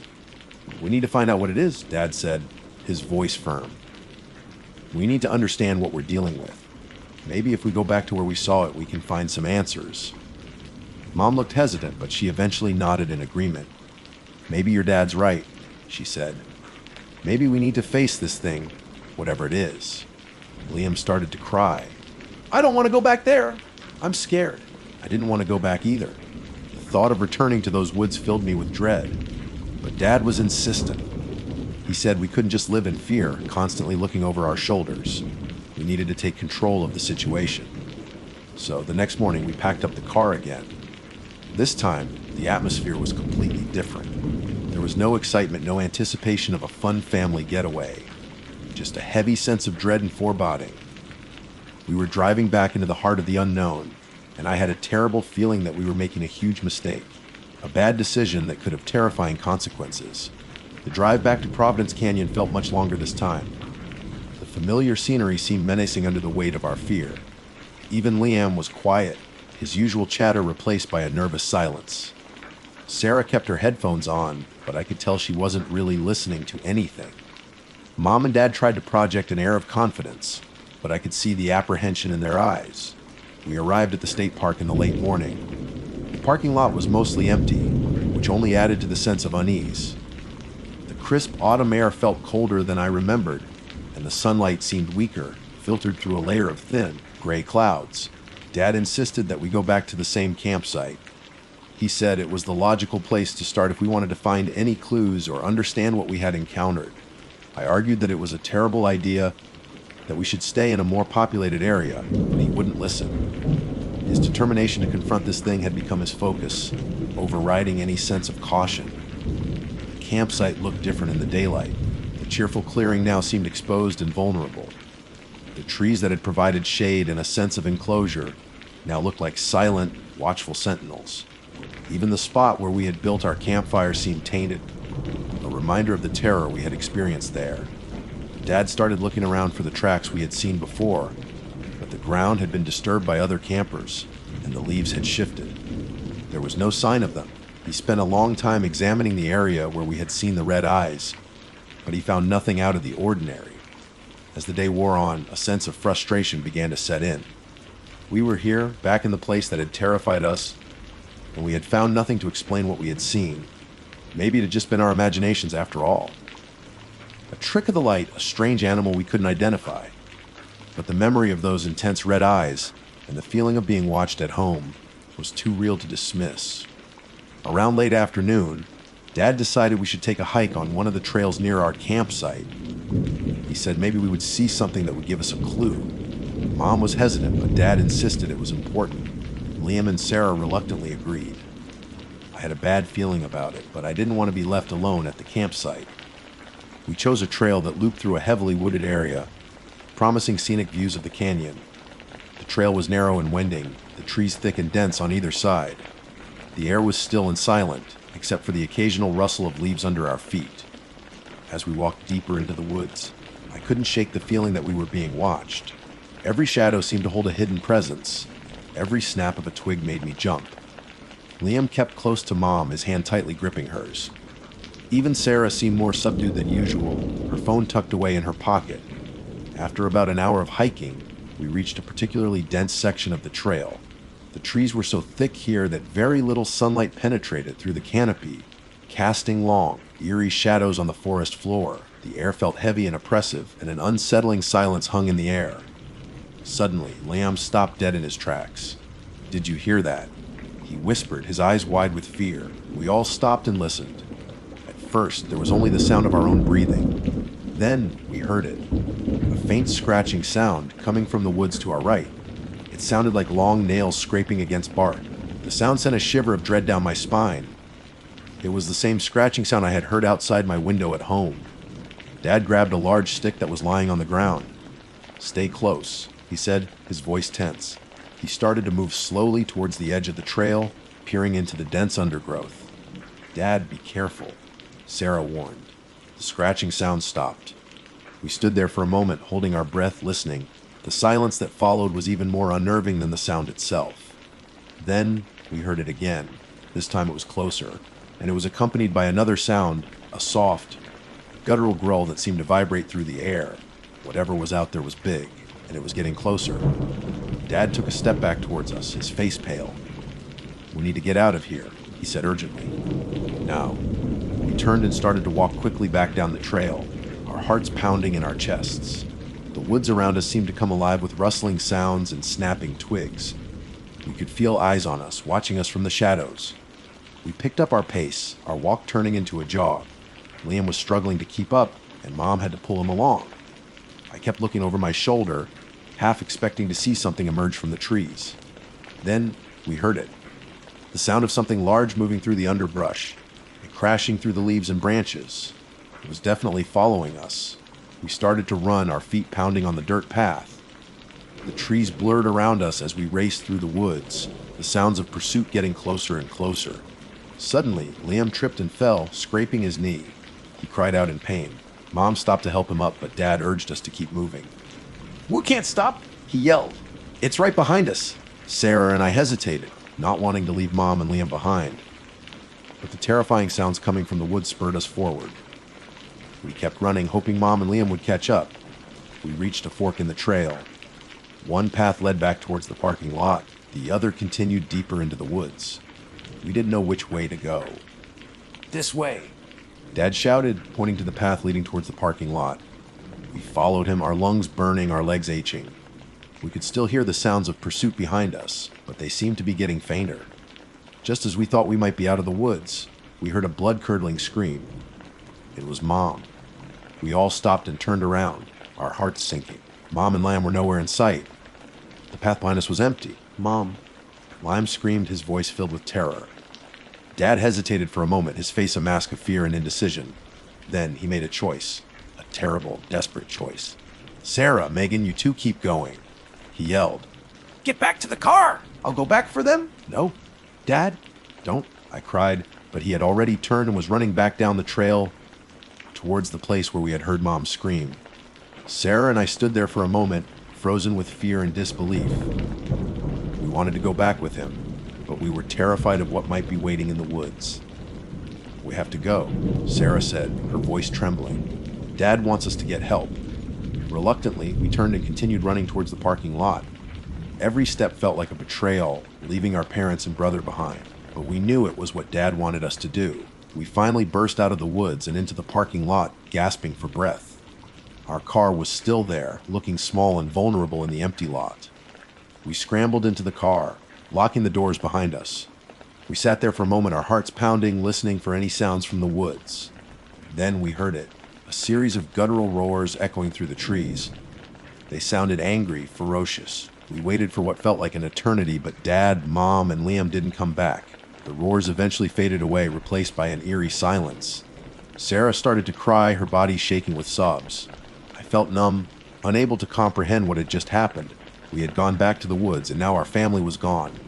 We didn't know what to do. Should we drive for help? Should we stay and wait? We were terrified to leave, but we were even more terrified to go back into the woods. As the sun began to set, casting long, ominous shadows across the parking lot, we finally made a decision. We had to get help. Sarah started the car, her hands shaking on the steering wheel. We slowly pulled out of the parking lot and onto the main road, leaving behind the terrifying woods and the family we had lost there. I don't know what we saw in those woods. I don't know what took our family. All I know is that it was something evil, something ancient, something that should have remained hidden in the darkness. And I know that going back to Providence Canyon was the worst decision we could have ever made. We never went back to that place. The authorities launched a search, but they never found any trace of our parents or Liam. They said they probably got lost or encountered a wild animal. But we know the truth. We know what's out there in the deep woods, lurking in the shadows with its glowing red eyes. And we will never forget the terror of that camping trip, the bad decisions that led to tragedy, and the horrifying truth of what awaits those who venture too deep into the darkness. Sometimes, the stories around the campfire are more real than you could ever imagine. And sometimes, the woods don't let you leave. My name is Ethan, and I've always found solace in the wild. There's a certain peace that settles over me when I'm surrounded by nothing but trees and the sounds of nature. That's why, a few weeks ago, I decided to take a solo kayaking trip down the Altamaha River in Georgia. I'd heard stories about its untouched beauty, the towering cypress trees draped in Spanish moss, and the abundance of wildlife. It seemed like the perfect escape from the daily grind of city life.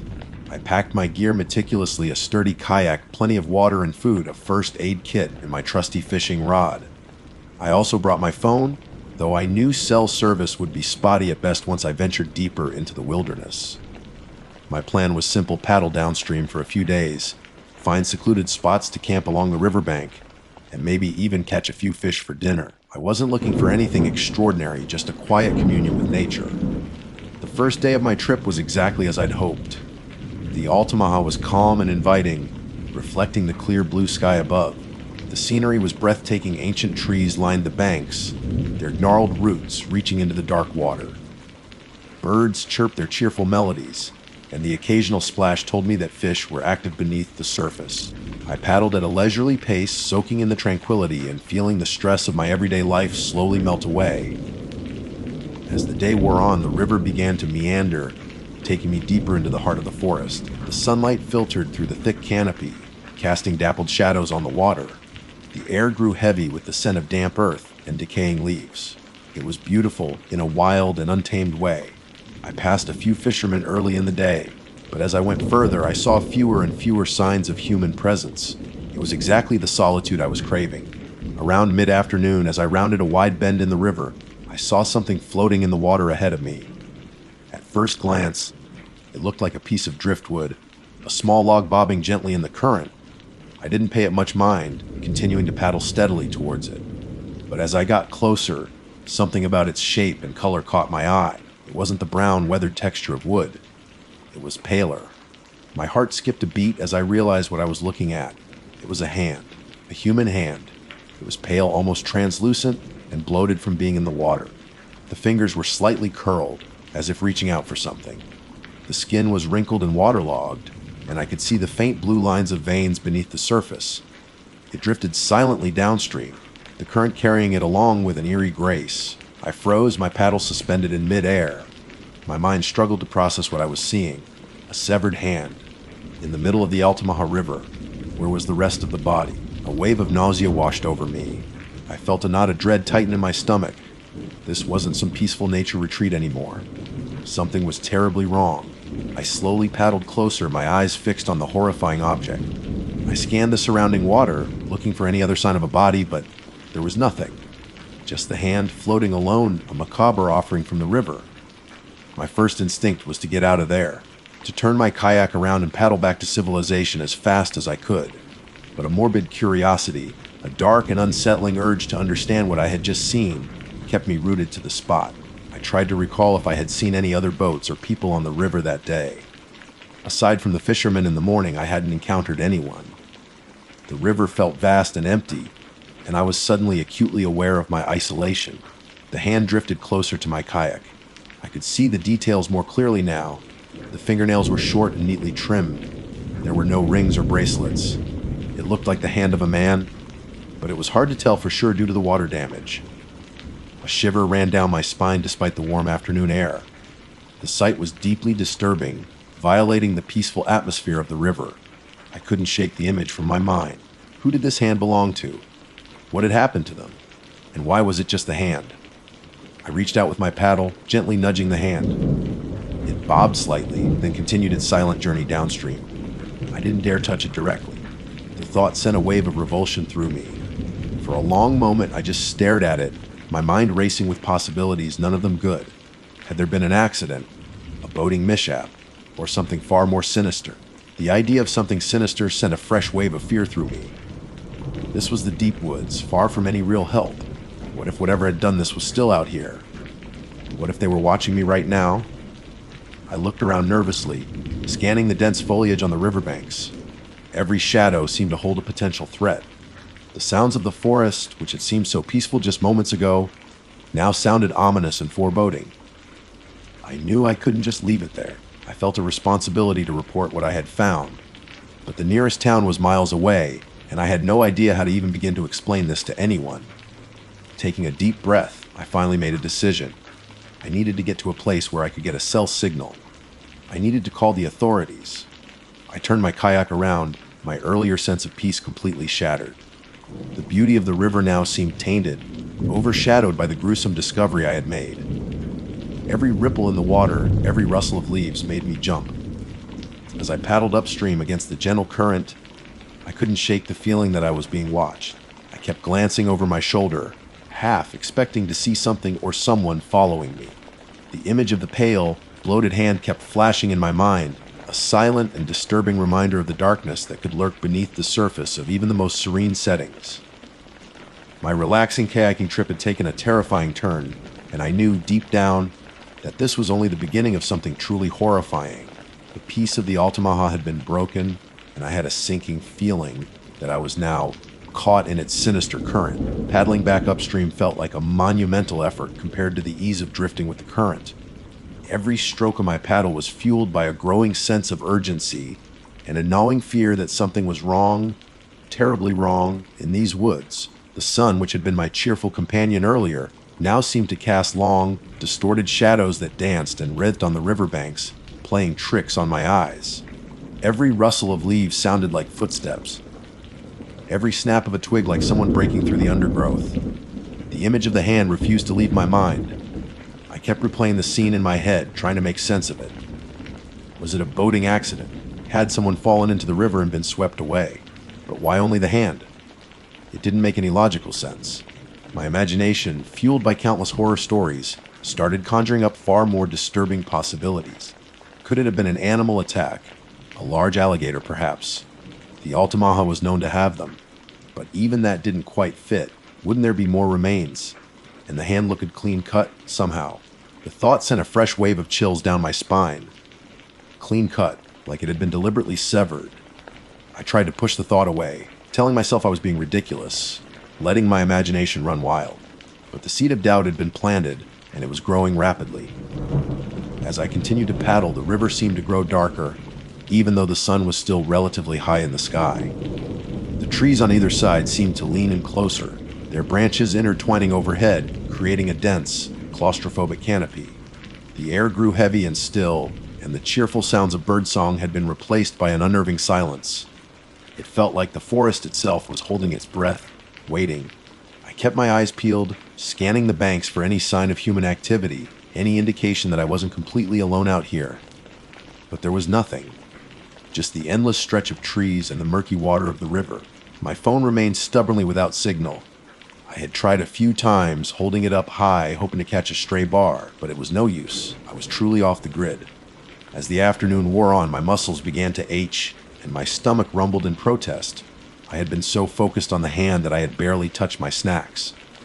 But the thought of stopping to eat now filled me with unease. I just wanted to get out of here. Then I heard it, a sound that made my blood run cold. It started as a low, guttural growl, coming from somewhere in the dense woods to my right. It was deep and menacing, and it sent a shiver of primal fear down my spine. It didn't sound like any animal I recognized. It was too heavy, too malevolent. I froze, my paddle slipping from my grasp and splashing into the water. I held my breath, straining my ears, trying to pinpoint the source of the sound. The growl came again, closer this time, followed by the distinct sound of something heavy moving through the underbrush. Branches snapped and leaves crunched underfoot. Whatever it was big, and it was getting closer to the riverbank. My heart pounded in my chest. I didn't know what was out there, but I knew I didn't want to find out. I fumbled for my paddle, my hands shaking so badly I could barely grip it. I started paddling again, my movements jerky and panicked. I want to put as much distance as possible between myself and whatever was making those sounds. I glanced nervously towards the woods, trying to catch a glimpse of whatever was lurking there, but the dense foliage provided a thick curtain, hiding whatever lay beyond. The growling stopped, but the sounds of movement continued, keeping pace with my kayak as I desperately tried to paddle faster. I could feel its presence, a heavy, unseen weight in the woods beside me. Then, just as suddenly as it had started, the sound stopped. The forest fell silent once more, but this time the silence felt even more oppressive, more threatening. It was the silence of something waiting, something watching. I didn't slow down. I kept paddling, my muscles screaming in protest, my breath coming in ragged gasps. I didn't dare stop until I rounded another bend in the river, putting some distance between myself and the place where I had heard the growling. Once I felt a little safer, I pulled my kayak over to the opposite bank, my legs shaky as I stepped onto the muddy shore. I needed a moment to catch my breath and collect my thoughts. I leaned against a large cypress tree, its rough bark digging into my back. I looked back in the direction I had come, my eyes scanning the dark line of trees. I didn't see anything, but I still felt that prickling sensation of being watched. I tried my phone again, but still no signal. I was completely on my own. As I stood there, trying to calm my racing heart, I noticed something else on the riverbank, partially hidden beneath a tangle of roots. It was a piece of fabric, torn and muddy, but I could see that it was part of a shirt. It looked like a dark blue plaid. I hesitated for a moment, then cautiously approached it. As I bent down to get a closer look, I noticed something else nearby. A small, metallic object, glinting in the fading sunlight. I reached for it and picked it up. It was a button, a dark horn button, the kind you might find on a flannel shirt. It looked old, and one of the thread loops was broken. My heart sank. This couldn't be a coincidence. A severed hand, a growling creature in the woods, and now this. It felt like pieces of a terrifying puzzle were starting to come together. I looked around the riverbank more carefully, my eyes searching for anything else that might shed some light on what was happening, and then I saw it. Partially buried in the mud near the water's edge was something else. It was small and round, and it looked familiar. I knelt down and carefully brushed away the mud. It was a watch, a simple, inexpensive digital watch with a black plastic strap. The screen was cracked, but I could still make out the time 3:17. The date read October 27th. That was just a few days ago. A wave of nausea washed over me. This had to be connected to the hand. Someone had been here recently, and something terrible had happened to them. I stood up, my mind reeling. The peaceful kayaking trip had turned into a nightmare. I was alone in the middle of nowhere, with evidence of a violent event, and something was clearly still out there in the woods. I knew I couldn't stay here any longer. I had to get back to civilization, to people, to safety. I pushed my kayak back into the water, my movements fueled by a renewed sense of urgency. The sun was beginning to dip below the horizon, casting long, eerie shadows across the river. The forest seemed to grow darker and more menacing with each passing minute. As I paddled, I kept a close watch on both sides of the river, my senses on high alert. Every sound, every movement made me jump. The growling had stopped, but I couldn't shake the feeling that I was still being watched, that something was still out there, lurking in the shadows, waiting. The thought of spending the night out here sent a shiver of pure terror down my spine. I had to reach somewhere safe before nightfall. I had to get help. But as the last rays of sunlight faded from the sky, painting the river in shades of orange and purple, I knew I was running out of time. The darkness was coming, and with it, I had a terrifying feeling something else was coming too. Something that had left a pale, bloated hand as its calling card. And I was alone, adrift on a dark river, with no idea what horrors the night might hold. The darkness descended quickly, swallowing the last remnants of daylight and turning the Altamaha into a ribbon of black ink. The only light came from the sliver of moon that peeked through the dense canopy overhead, casting long, skeletal shadows that danced on the water's surface. Every paddle stroke sent ripples across the inky blackness, the sound amplified in the stillness of the night, making me feel exposed and vulnerable. The forest around me had transformed. The familiar shapes of trees now looked like grotesque figures, their branches reaching out like gnarled claws. The sounds of the night were no longer the peaceful chirping of crickets and the gentle hooting of owls. Instead, there were unsettling rustles in the undergrowth, the distant howl of what sounded like a coyote, but with a deeper, more guttural tone, and the constant, unnerving creaking of unseen things in the woods. My fear had morphed into a cold, hard knot of terror in my chest. Every shadow seemed to hold a threat. Every sound made me jump. I gripped my paddle tightly, my knuckles white, scanning the darkness for any sign of movement. I knew I couldn't keep paddling like this all night. I was exhausted, both physically and mentally. I needed to find a place to rest, even if the thought of stopping in this terrifying wilderness made my blood run cold. I spotted a small clearing on the riverbank, a narrow strip of sandy ground beneath a cluster of ancient cypress trees. It didn't look particularly inviting, but it was better than being out in the open on the river. I steered my kayak towards it, the scraping of the hull against the sand sounding deafening in the silence. I pulled the kayak onto the shore and quickly unloaded my meager gear. My tent felt flimsy and inadequate against whatever might be lurking in the darkness, but it was all I had. I fumbled with the poles, my hands shaking so badly I could barely fit them together. Finally, after what felt like an eternity, the tent was erected, a small island of nylon in the vast darkness. I crawled inside, zipped up the flimsy door, and collapsed onto my sleeping bag. The thin fabric offered little comfort, and I could still hear all the sounds of the forest outside, amplified now that I was still. I I reached for my headlamp and switched it on, the beam cutting a small circle of light in the darkness. I scanned the inside of the tent, making sure nothing had followed me in. Then I turned off the lamp, plunging myself back into darkness. I didn't want to attract any unwanted attention. Sleep was impossible. My mind was racing, replaying the image of the hand, the growling in the woods, the torn shirt, the watch. It all pointed to something horrible having happened here, and I was now caught in the middle of it. Suddenly, I heard a sound outside the tent. It was a soft scratching, like something dragging its claws across the fabric. My heart leaped into my throat. I held my breath, listening intently. The scratching came again, closer this time, right by the side of my head. I squeezed my eyes shut, wishing I had never come on this trip, wishing I had just stayed home. The scratching stopped, and for a moment there was silence.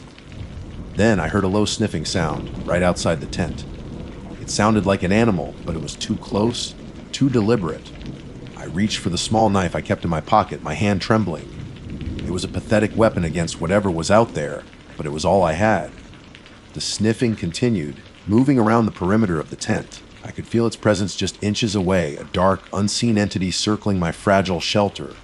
Then the sniffing stopped, and I heard a different sound. A soft, wet thud right outside the tent door.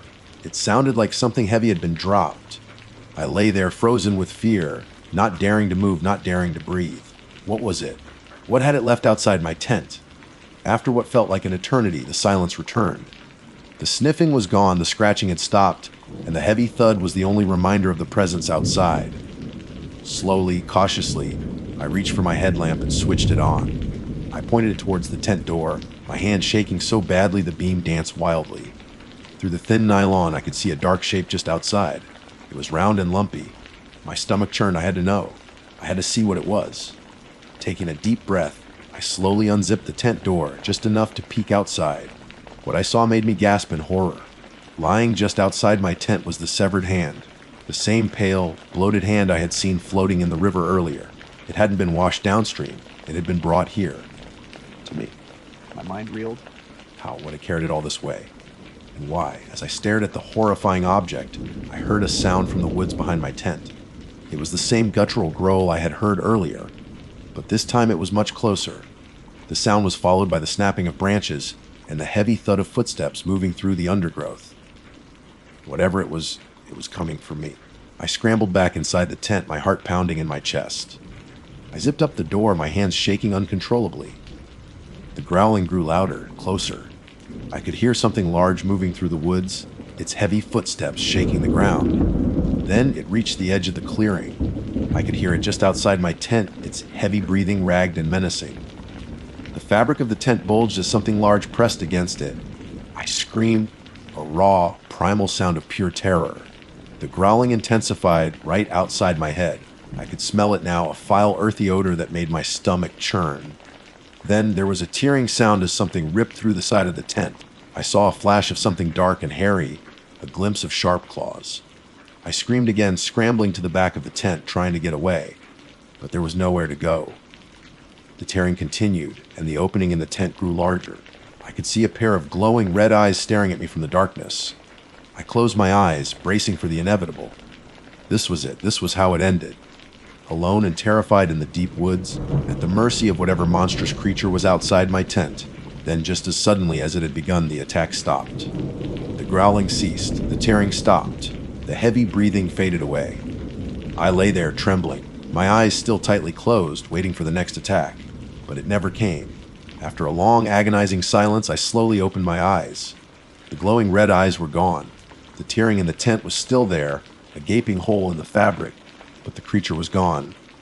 I didn't move for a long time, afraid that it might still be out there, waiting. But the silence remained unbroken. Finally, cautiously, I reached for my headlamp and switched it on. I pointed it towards the hole in the tent. Outside, in the beam of my light, I saw the severed hand. It was still there, lying on the ground, as if it had been deliberately placed there. But something else was there too, something new. Next to the hand, lying in the dirt, was the watch I had found earlier. The cracked screen glinted in the light, and beneath the watch, partially obscured by the mud, was something else. Something small and white. I reached out with a trembling hand and picked it up. It was a tooth. A human tooth. And as I stared at the tooth in my hand, a horrifying realization dawned on me. The hand, the watch, the tooth. They weren't just random objects. They were trophies. And whatever had left them here was still out there, waiting. Watching. And I was next. I don't know how I made it through the rest of the night. I huddled in the corner of my torn tent, clutching the knife, listening to every sound, expecting the creature to return at any moment. When the first rays of dawn finally broke through the trees, I didn't hesitate. I packed up my gear as quickly as my shaking hands would allow, not caring if I left anything behind. I practically threw my kayak into the river and paddled with a frantic energy I didn't know I possessed. I didn't stop until I reached the first sign of civilization, a small, dilapidated fishing shack miles downstream. I told the old man who lived there what had happened, my voice still trembling with fear. He listened with a grim expression, his eyes filled with a knowing sadness. He didn't seem surprised. He helped me call the authorities, who launched an investigation. They found the torn shirt and confirmed it belonged to a hiker who had gone missing a few weeks prior. But they found no other remains, and they never found the creature that had terrorized me. They chalked it up to a bear attack, or maybe even a rogue alligator. They couldn't explain the severed hand appearing outside my tent, but I know what I saw. I know what I heard, and I know that something evil lurks in the depths of the Altamaha River wilderness. Something that collects trophies. Something that hunts. I'll never go back there. I'll never look at the woods the same way again. The peace I once found in nature has been replaced by a chilling fear, a constant reminder of the true horror that can lie hidden in the shadows. And sometimes, when I close my eyes, I still see those glowing red eyes staring at me from the darkness. And I still feel the cold dread of knowing that whatever it was, it's still out there, waiting. My name is Olivia, and I've always been drawn to the wild. There's a certain peace you find deep in the woods, a silence that speaks volumes, a connection to something ancient and untamed. That's why I try to escape the city whenever I can, trading the concrete jungle for trails winding through forests, the incessant sirens for the rustling of leaves, and the chirping of unseen birds. This particular weekend, my destination was Cloudland Canyon State Park in Georgia. I'd heard whispers of its breathtaking beauty, the dramatic overlooks, the cascading waterfalls, and the challenging hiking trails that promised both a physical and mental escape. I arrived on a crisp Saturday morning, the air carrying the scent of pine and damp earth. The sun was just beginning to climb above the horizon, casting long shadows that danced and shifted with the gentle breeze. After checking in and setting up my small tent at one of the more secluded campsites, I always prefer a bit of solitude on these trips. I laced up my hiking boots, grabbed my backpack filled with essentials, water, snacks, a first aid kit, and my trusty compass and map, and set off to explore. My initial plan was to tackle the West Rim Trail, known for its stunning views of the canyon. The trail was well maintained, and for the first few hours, I was in my element. The scenery was truly spectacular. Towering sandstone cliffs dropped away into the lush, green depths of the canyon, and the panoramic vistas seemed to stretch on forever. I stopped frequently to take photos, trying to capture the sheer scale and beauty of the place. But as any seasoned hiker knows, no photograph can truly replicate the feeling of being there, immersed in the grandeur of nature. As the morning wore on, the number of other hikers I encountered dwindled. Most people seemed content to stick to the more popular viewpoints closer to the park entrance. I, however, had a restless spirit and a desire to venture a little further off the beaten path. I consulted my map and noticed a smaller, less prominent trail branching off from the main West Rim Trail. It wasn't marked with a specific name, just a dotted line indicating a less maintained path that seemed to lead deeper into the woods. A little voice in the back of my head, the one that usually pipes up with warnings about straying from marked trails, started to murmur. But the allure of the unknown, the possibility of discovering something hidden and untouched, was too strong to resist. I made a mental note of my current location on the map and decided to follow the smaller trail for a little while, just to see where it led. The change in the trail was immediately noticeable. The well-trodden path gave way to a narrower track, overgrown in places with ferns and low-lying bushes.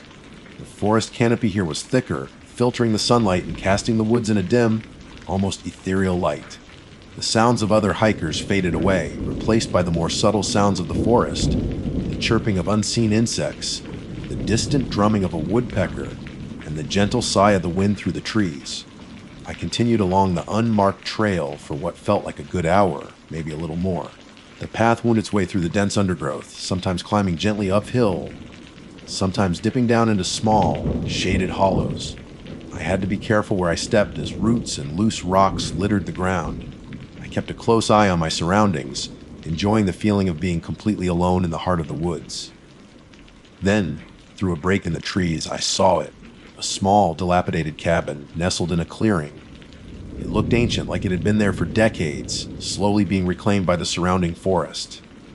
The wood was weathered and gray, and moss clung to the roof and walls. Several windows were boarded up, and the ones that weren't were grimy and opaque. It had an air of abandonment, a sense of being forgotten by time. A shiver ran down my spine, not from fear, but from a strange sense of unease mixed with curiosity. What was a cabin doing so deep in the woods, so far from the main trails? Who had lived here? And why had they left? As I approached the cabin, I noticed that the front door was slightly ajar, hanging crookedly on its hinges.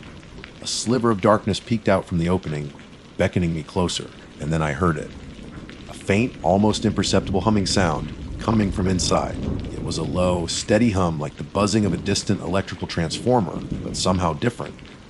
It had a strange resonance to it, a subtle vibration that seemed to tickle the air. I paused for a moment, my senses on high alert. The hairs on the back of my neck prickled slightly. My rational mind screamed at me to turn around, to go back to the main trail, to forget I had ever seen this place. This was the kind of situation you read about in horror stories, the kind of place where bad things happen. But another part of me, the adventurous, perhaps foolish part, was intensely curious. What was that humming sound? What secrets did this old cabin hold? Taking a deep breath, I cautiously pushed the door open a little wider. The hinges groaned in protest, the sound echoing in the otherwise silent clearing. The interior of the cabin was shrouded in shadow, the only light filtering in through the cracks in the walls and the slightly open door.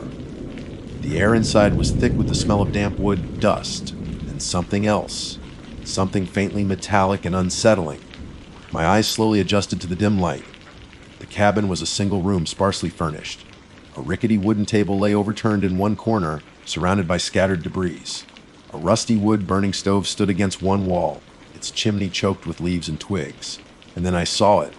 In the center of the room, bathed in a faint shaft of sunlight that pierced through a crack in the boarded-up window, an old wooden rocking chair was moving back and forth. Slowly, rhythmically, it rocked, the only sound besides the faint humming that now seemed a little louder, a little closer. My heart pounded in my chest. There was no one else in the cabin. The windows were boarded up. There was no visible source of the movement. The rocking chair was simply rocking on its own. A wave of cold dread washed over me, stronger and more visceral than anything I had felt before. This wasn't just an abandoned cabin.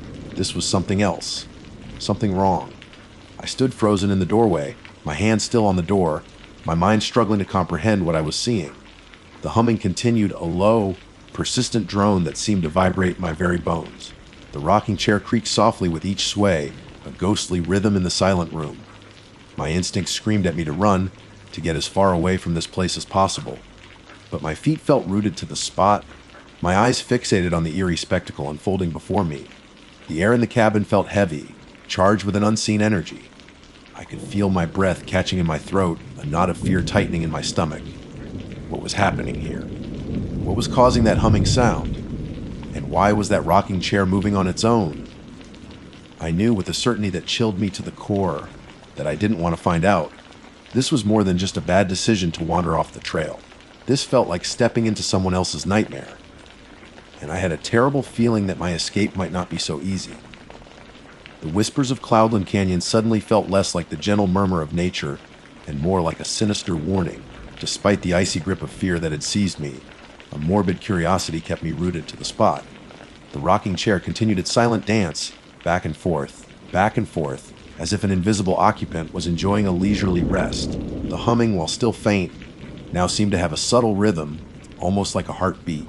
After what felt like an eternity, but was probably only a few seconds, I finally managed to shake myself out of my frozen state. My mind was a whirlwind of conflicting thoughts. Run. Get out. Now. But also, what is this? What's happening?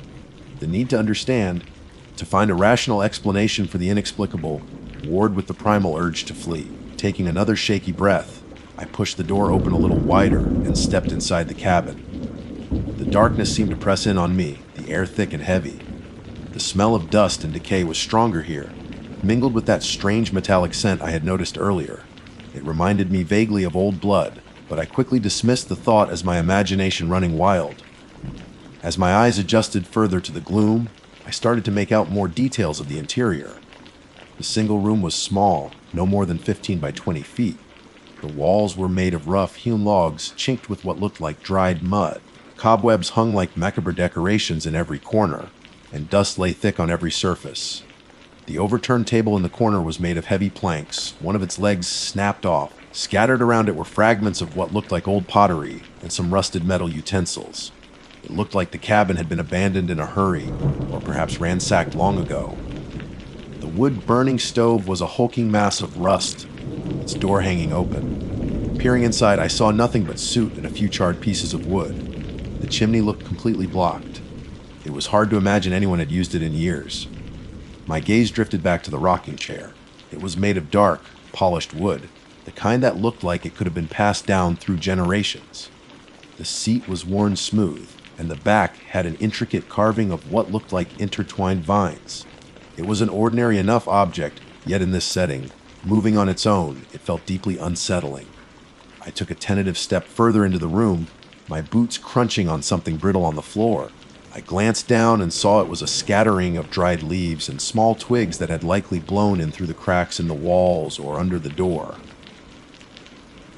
The humming sound seemed to be coming from somewhere behind the rocking chair. I moved slowly and cautiously, my senses on high alert, trying to pinpoint the source. As I got closer, I noticed something else. On the floorboards beneath the rocking chair, there were faint, almost imperceptible scratch marks. They seemed to follow the arc of the chair's movement, as if it had been rocking in the same spot for a very long time. I finally reached the side of the rocking chair and peered behind it. And that's when I saw it. Mounted on the wall behind the chair was a small, antique music box.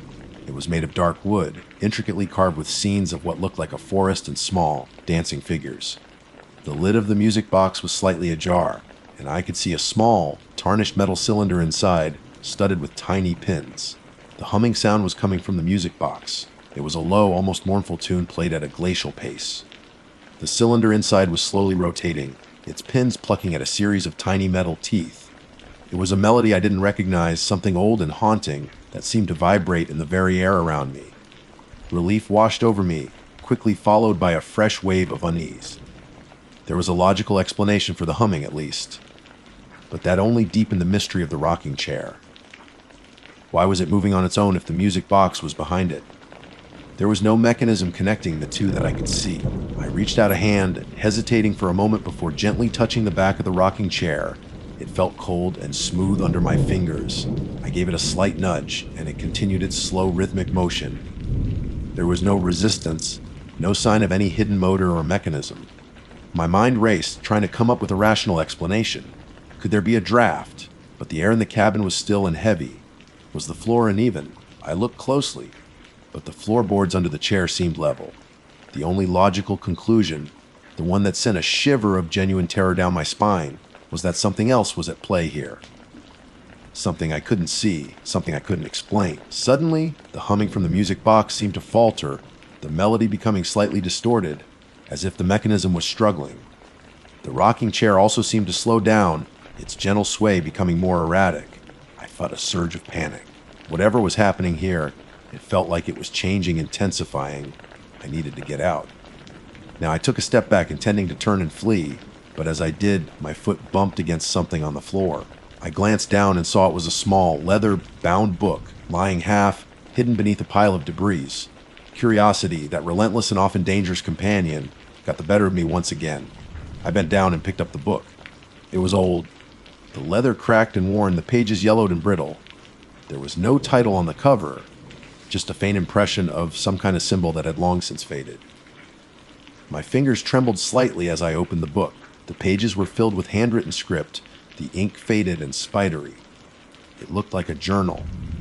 The handwriting was elegant, but difficult to decipher. I flipped through a few pages, trying to make out some of the words. I could see dates from the late 1800s, and mentions of names I didn't recognize. There were also passages that were more difficult to understand, filled with strange symbols and cryptic phrases. One entry caught my eye. The handwriting here was shakier, the ink blotched. It read, "The humming, it never stops. She rocks, always watching. I can feel her presence growing stronger. I try to stop it, but it won't let me. It wants something." The rest of the entry was illegible, smeared as if the writer had been interrupted or overcome with emotion. A cold wave of understanding washed over me. This cabin wasn't just abandoned. It was haunted. The rocking chair, the humming music box, the feeling of unease, it all pointed to something supernatural, something malevolent. As if in response to my realization, the humming from the music box stopped abruptly, plunging the cabin into an unnerving silence. The rocking chair also stilled, its silent dance finally over. The sudden silence was almost more terrifying than the humming had been. It felt heavy, expectant, like something was waiting. I stood there, frozen, the old journal clutched in my hand, my heart pounding in my ears. The air in the cabin felt colder now, a palpable chill that seemed to seep into my bones. I could feel a prickling sensation on the back of my neck, the feeling of being watched. Slowly, cautiously, I turned my head, scanning the room. The shadows in the corners seemed to deepen, to wreathe. The boarded-up windows looked like vacant eyes staring back at me. And then I saw it, a faint movement in the corner of the room, near the overturned table. Something small and dark, shifting in the shadows. My breath caught in my throat. I strained my eyes, trying to make out what it was. It was too dark to see clearly, but I could sense a presence there, something watching me. The silence stretched on, thick and suffocating. I could feel my muscles tensing, preparing to run, but I was rooted to the spot, my eyes locked on the shadowy corner. Suddenly, a small, high-pitched giggle echoed through the cabin. It was a child's giggle, but it sounded distorted, wrong, like nails being dragged across a chalkboard. The sound sent a jolt of pure terror through me. This wasn't just a haunted cabin. There was something else here. Something that could make sounds, something that could laugh. The shadowy figure in the corner moved again, and this time I saw it more clearly. It was small, hunched over, and its limbs looked unnaturally long and thin. Its head was tilted at an unnatural angle, and I could just make out two glowing red eyes staring at me from the darkness. The giggle came again, closer this time, and the figure began to move towards me, its movements jerky and spider-like. I didn't wait to see any more. The primal instinct to survive kicked in, overriding my fear and curiosity. I dropped the journal, turned, and fled. I scrambled out of the cabin, not caring if I tripped or fell. I just needed to get away from that place, away from the humming silence, away from the rocking chair, and especially away from those glowing red eyes in the dark. I burst out into the sunlight, gasping for breath, my heart hammering against my ribs. I didn't look back. I just ran blindly through the trees, putting as much distance as possible between myself and that terrifying cabin. The woods suddenly felt menacing, the rustling leaves sounding like whispers, the shadows seeming to reach out for me. I didn't stop running until I could no longer hear the faint echoes of that horrifying giggle. I didn't stop running until my lungs burned and my legs felt like lead. I stumbled blindly through the trees, branches whipping at my face and tearing at my clothes. I didn't care. The image of those glowing red eyes in the darkness was burned into my mind, fueling my desperate flight. The distorted giggle echoed in my ears, a chilling reminder of the terror I had just escaped. Finally, I collapsed against a thick oak tree, gasping for breath, my body trembling uncontrollably. I looked back in the direction of the cabin, but the dense foliage obscured it from view. Even so, I could still feel its presence, a dark stain on the otherwise vibrant landscape. It took a long time for my breathing to return to normal and for the initial surge of adrenaline to subside. As the panic began to recede, a cold, rational fear started to creep in. I was deep in the woods, far from the marked trails, and now I was completely disoriented. The sun was beginning its descent, casting long, ominous shadows that danced and writhed around me. I knew I had to get back to the main trail, back to the safety of the other hikers and the park rangers. But the woods now felt alien and hostile, every rustle of leaves, every snap of a twig sending a jolt of fear through me. I tried to retrace my steps, but everything looked different in the fading light. The unmarked trail I had followed earlier seemed to have vanished, swallowed by the dense undergrowth. I pulled out my compass and map, my hands shaking so badly that it was difficult to hold them steady. I tried to orient myself, but without any familiar landmarks, it was almost impossible. The woods were growing darker, the shadows lengthening and merging, turning the familiar landscape into a maze of indistinct shapes. The air was getting colder, and a damp mist began to rise from the ground, clinging to the trees like ghostly shrouds. As darkness fell completely, the sounds of the forest changed. The cheerful chirping of birds was replaced by the hooting of owls and the rustling of unseen creatures in the undergrowth. Every sound amplified in the darkness, each one making me jump. I huddled beneath the oak tree, trying to conserve my energy. I had some snacks and water left in my backpack, but I knew they wouldn't last forever. The thought of spending the entire night alone in these woods, knowing what lurked in that cabin, filled me with dread.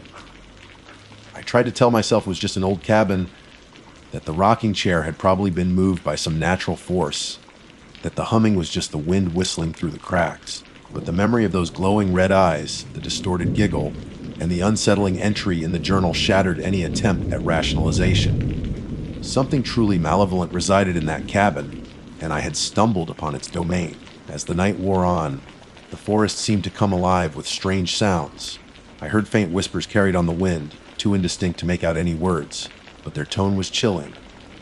I heard the snapping of branches nearby, as if something was moving just beyond the reach of my vision. And then, faintly, carried on the still night air, I heard it again, the low, mournful hum. It was distant but unmistakable. It sent a fresh wave of terror through me. It meant that whatever was in that cabin was still there, still active. And somehow, I had a terrible feeling that it knew I was out here. Sleep was impossible. Every rustle, every shadow made me jump. My imagination ran wild, conjuring up images of the hunched figure with the glowing red eyes lurking just beyond the trees. Just when I thought the night couldn't get any worse, I heard a new sound. It was a faint, rhythmic creaking coming from the direction of the cabin. It sounded like a rocking chair. My blood ran cold. It was so faint, so distant, but there was no mistaking the sound. It was the same slow, deliberate creak I had heard in the cabin. Was it possible that the sound was carrying this far? Or was something else making that sound? The creaking continued for what felt like hours, a ghostly lullaby in the darkness. It seemed to be getting closer, slowly but surely. I huddled tighter beneath the tree, my heart pounding in my chest, listening in horror as the sound drew nearer. Then, just when I thought it was right on top of me, the creaking stopped. The forest fell silent once more, but this time the silence felt different. It felt heavy, expectant, like something was holding its breath. I strained my ears, listening for any sound, any movement. The darkness seemed to press in on me, suffocating me with its intensity. I closed my eyes, praying for the first light of dawn. Suddenly, I felt a cold breath on the back of my neck. My eyes snapped open. I didn't dare to move, barely daring to breathe. I could feel a presence behind me, close, too close. The air around me seemed to crackle with an unseen energy. Slowly, agonizingly slowly, I turned my head, and there it was. Standing just behind me, its hunched form barely visible in the darkness, were two glowing red eyes. They stared at me with an intensity that made my blood run cold. I couldn't make out any other features, just those two malevolent points of light in the blackness. A low, guttural growl rumbled from somewhere within the darkness. It wasn't human. It sounded ancient and hungry. I tried to scream, but no sound would come out. My throat was constricted with terror. I wanted to run, but my limbs felt frozen, paralyzed by fear. The glowing red eyes moved closer, and I could feel a cold, skeletal hand reach out towards me. Its touch felt like ice, sending a shock of pure terror through my body. I finally managed to break free from my paralysis. I scrambled to my feet and stumbled backward, putting as much distance as possible between myself and the creature. It didn't follow me immediately. It just stood there, its glowing red eyes fixed on me, the low growl continuing to rumble in its chest. Then, slowly, deliberately, it began to move towards me, its movements still jerky and spider-like. I knew I couldn't outrun it in this darkness. I was exhausted, disoriented, and terrified. My only hope was to make as much noise as possible to try and attract the attention of anyone who might be nearby. I took a deep breath and screamed. I screamed with all the force I could muster, a raw, desperate cry for help that echoed through the silent forest. The creature stopped, its head tilting slightly. The glowing red eyes seemed to flicker for a moment. I screamed again, louder this time, my voice cracking with fear. And then, just as suddenly as it had appeared, it was gone. The glowing red eyes vanished into the darkness, and the growling stopped. The only sound was my own rag breathing and the frantic pounding of my heart. I stood there for a long moment trembling, afraid to move, afraid to even breathe. Was it really gone, or was it just waiting for me to let my guard down? Slowly, cautiously, I started to back away, keeping my eyes fixed on the spot where the creature had been. I continued to scream, hoping against hope that someone would hear me. After what felt like an eternity, I heard a faint sound in the distance. A human voice calling my name. "Olivia! Olivia! Are you there?" It was a park ranger. I had been found. I stumbled towards the sound of the voice, my legs weak with relief. I could see the beam of a flashlight cutting through the darkness. "Here! I'm here!" I shouted, my voice hoarse. The flashlight beam found me, and a figure in a park ranger uniform rushed towards me. "Olivia, what happened? We've been searching for you all night." I collapsed into his arms, sobbing with relief and exhaustion. I tried to explain what had happened about the cabin, the rocking chair, the humming, and the creature with the glowing red eyes. The ranger listened patiently, his expression a mixture of concern and disbelief. He helped me back to the main trail, where other rangers were waiting. They took me back to the park headquarters, where I was given food, water, and a blanket.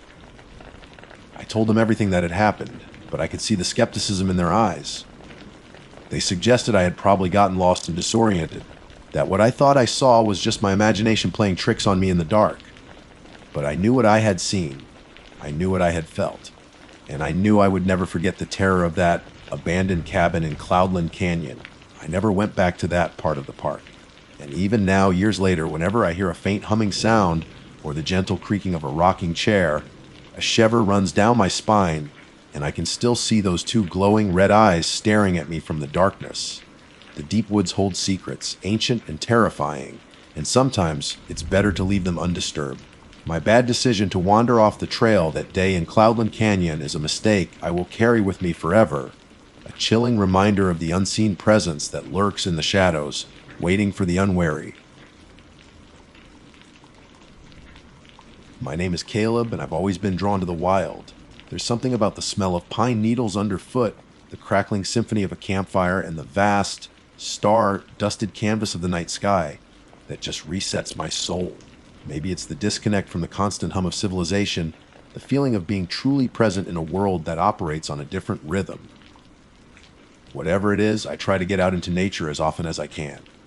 This time, the destination was the Chattahoochee National Forest in northern Georgia, a sprawling expanse of ancient trees, winding trails, and the kind of quiet that can either soothe you or make the hairs on the back of your neck stand up. I wasn't alone on this trip. I convinced a few of my closest friends to join me. There was Liam, my buddy since kindergarten, a perpetually laid back guy with a dry wit and a knack for finding the humor in even the most stressful situations.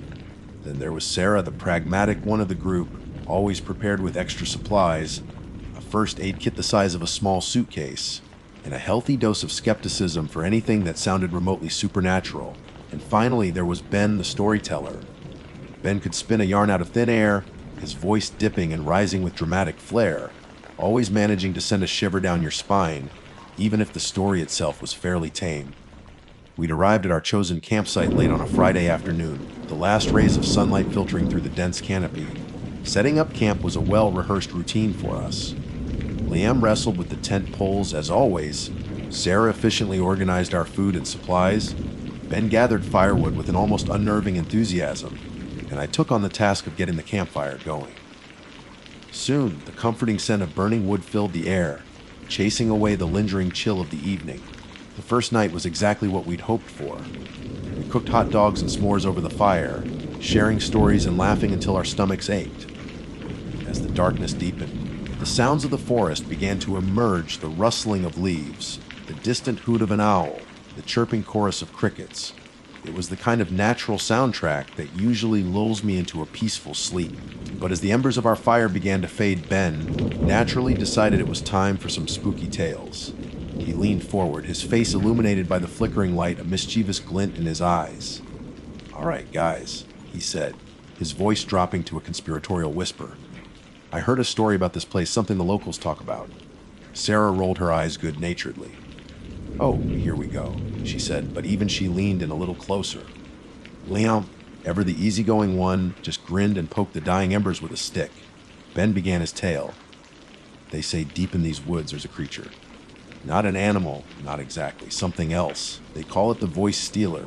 He paused for dramatic effect, letting the name hang in the air. "The Voice Stealer," I asked, a slight prickle of unease creeping up my spine despite myself. "Yeah," Ben continued, his voice low and gravelly. "The legend goes that this thing can mimic human voices perfectly. It uses it to lure people deeper into the woods, away from their camps, away from safety." "Come on, Ben?" Sarah scoffed, though her voice lacked its usual conviction.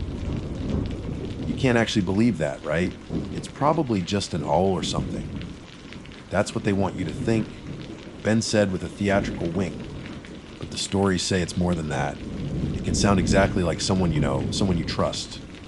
Your mom, your brother, your best friend calling your name from the darkness." He went on to describe how the creature would use these stolen voices to confuse and disorient its victims, leading them astray until they were hopelessly lost and vulnerable. He talked about hikers who had wandered off trail after hearing a loved one's voice, only to never be seen again. He even mentioned a local legend about a group of campers who had all disappeared after one of them heard their child calling for them in the middle of the night. By the time Ben finished his story, the fire had dwindled to a bed of glowing coals, and the surrounding woods seemed to press in on us, the shadows taking on more menacing shapes. Even Liam, usually unflappable, looked a little unnerved. "Okay, that was unsettling," Sarah admitted, pulling her sleeping bag a little closer. "But it's just a story, right? Local folklore to scare tourists." "Maybe," Ben said with a shrug, but his eyes held a hint of something more, a flicker of genuine belief that made my stomach clench. We tried to lighten the mood after that, telling silly jokes and reminiscing about old times. But the image of the Voice Stealer, lurking just beyond the edge of our campsite, its unseen eyes watching us, its non-existent vocal cords preparing to mimic our voices, lingered in the back of my mind. Eventually, exhaustion won out, and one by one, we retreated to our tents. I shared a tent with Leon, and as we lay there in the darkness, the sounds of the forest seemed amplified. Every rustle of leaves sounded like footsteps, every snap of a twig like someone breaking it deliberately. "You think there's any truth to that story?" Lamb whispered after a long silence. I hesitated. "Probably not," I said, trying to sound more confident than I felt. "It's just a campfire story." But even as I said the words, a sliver of doubt remained. The way Ben had told it, the eerie details, the unsettling atmosphere of the woods, it had all felt a little too real. We eventually drifted off to sleep, the sounds of the night our only companions. But somewhere deep in the darkness, something else might have been listening too. Something that could learn our voices, could use them against us. And we wouldn't even know it until it was too late. The first night had passed without incident, but Ben's story had planted a seed of unease in all of us. As I lay in my sleeping bag, the image of the Voice Stealer, lurking just beyond the glow of our extinguished campfire, felt more real than just a local legend. The deep woods suddenly felt a lot more watchful, and I had a sinking feeling that our peaceful camping trip was about to take a very dark turn. The next day dawned bright and clear, the sunlight filtering through the leaves in dappled patterns on the forest floor. We tried to shake off the lingering unease from Ben's story, focusing on enjoying the beauty of the forest. We went for a hike along one of the marked trails, the air filled with the fresh scent of pine and damp earth. We spotted a few deer grazing in a meadow, their white tails flicking as they disappeared into the trees. For a while, it felt like a normal camping trip, the kind we'd taken countless times before. But the memory of the Voice Stealer was always there, lurking in the back of our minds like a shadow. Every unusual sound, every rustle in the undergrowth, made us pause and look around, a flicker of apprehension in our eyes. Even Sarah, the staunch skeptic, seemed a little more jumpy than usual. As evening approached, we built another campfire, the familiar ritual providing a sense of comfort and security. We cooked dinner, shared more stories, this time keeping them decidedly less spooky, and watched as the stars began to pepper the inky sky. The moon was a sliver offering little light, and the darkness surrounding our small circle of firelight felt vast and encompassing. Later that night, after the fire had died down to glowing embers, we all retreated to our tents. Liam and I were soon asleep, the gentle sounds of the forest lulling us into a peaceful slumber. I don't know how long we'd been asleep when I was jolted awake by a sound that made my blood run cold. It was my name, Caleb. The voice was clear, distinct, and undeniably familiar. It sounded exactly like Liam. My eyes snapped open, and I instinctively looked over at Liam in the other sleeping bag. He was still sound asleep, his breathing deep and even. I frowned, my heart starting to pound in my chest. Maybe I was dreaming. But the voice had sounded so real, so close. Then I heard it again. Caleb, are you awake? This time there was a slight urgency in the tone, a hint of distress that sent a shiver down my spine. It still sounded exactly like Liam. I nudged Liam gently. Hey, I whispered. Did you call my name? He stirred groggily. What time is it? He mumbled, his voice thick with sleep. Just now, I said. Did you just call my name? He blinked, trying to focus in the dim light filtering through the tent fabric. No, man. I was asleep. Why? A knot of dread tightened in my stomach. If Liam hadn't called my name, then who had? Just then we heard it again, louder this time, and definitely coming from outside the tent. Caleb, help me. The voice was laced with panic, the tone unmistakable. It was Liam's voice, but it sounded wrong, distorted somehow, like a perfect imitation that was just a little bit off. Liam sat bolt upright in his sleeping bag, his eyes wide with fear. That's my voice, he stammered, his face pale in the darkness. We both scrambled out of our sleeping bags and fumbled for the zippers of the tent. As we emerged into the cool night air, the only sound was the gentle chirping of crickets. The darkness beyond our campsite was absolute, the trees looming like silent sentinels. Liam, I called out, my voice trembling slightly. Silence. Case? Liam yelled, his voice cracking with fear. Sarah. Ben, did you hear that? From the other tents, we heard rustling and muffled voices. Soon Sarah and Ben emerged, their faces etched with concern. What's going on? Sarah asked, her flashlight beam cutting through the darkness. Did you guys hear that? Liam asked, his voice still shaking. It sounded like me, calling for Caleb. Sarah and Ben exchanged uneasy glances. Yeah, Sarah said slowly. We both heard it. It sounded just like you, Liam. Like you were in trouble.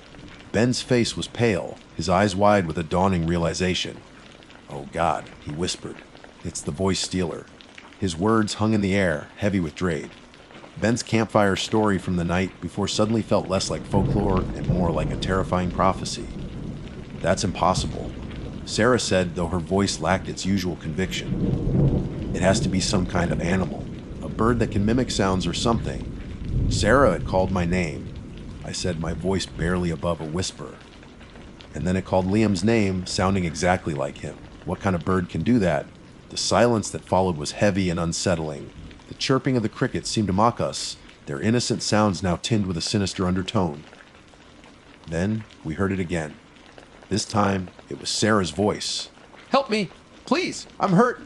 The voice came from the woods to our left, sounding weak and filled with pain. Sarah gasped, her hand flying to her mouth. That's me, she whispered, her eyes wide with terror. But I'm right here. Ben quickly shone his flashlight in the direction of the voice, but the beam only illuminated a wall of impenetrable darkness. Sarah, I called out, my voice laced with fear. Silence. Then the voice came again, closer this time and even more desperate. Please, someone help me. I've fallen and I can't get up. It was undeniably Sarah's voice, the inflection, the tone. Everything was perfect. But we were all standing right there, huddled together in the faint glow of our lanterns.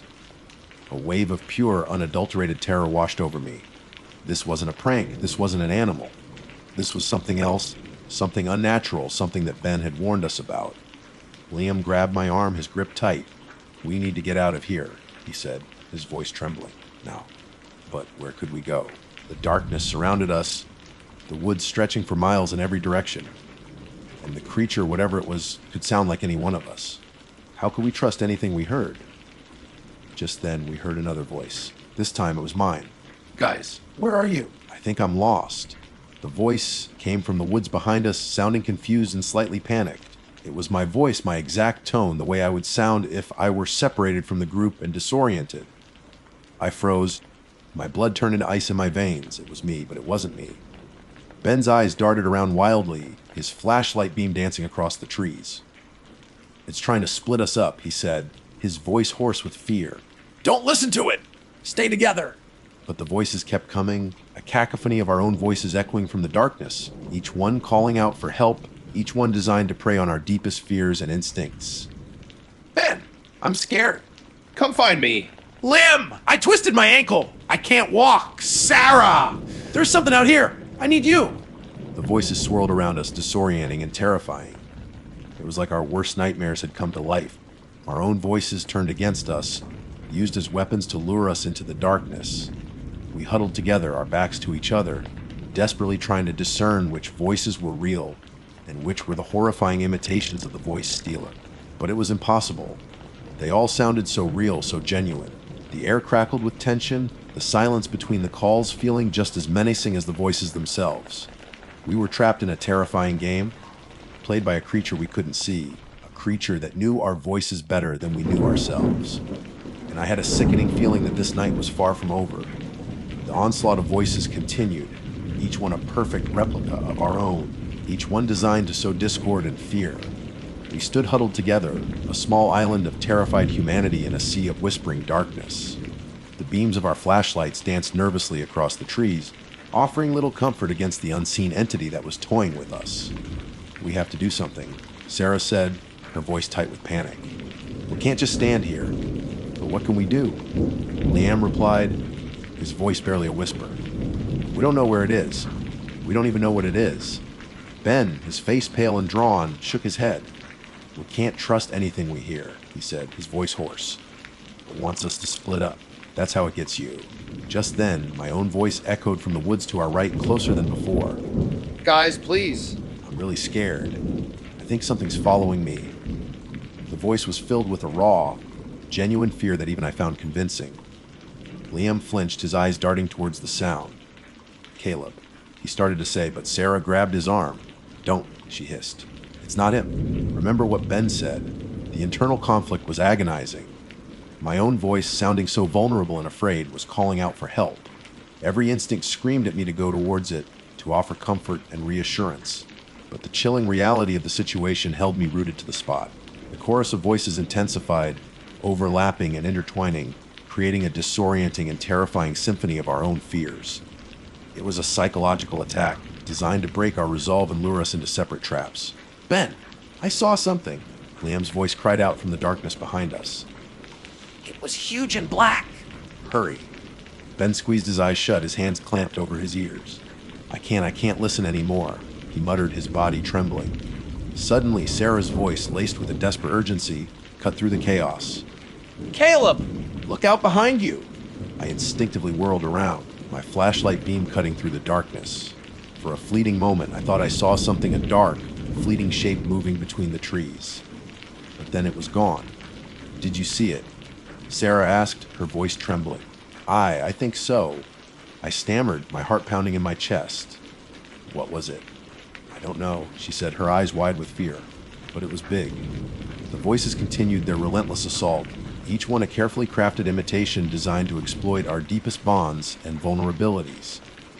It was a masterful performance of mimicry, a terrifying demonstration of the creature's power. We knew we couldn't stay where we were.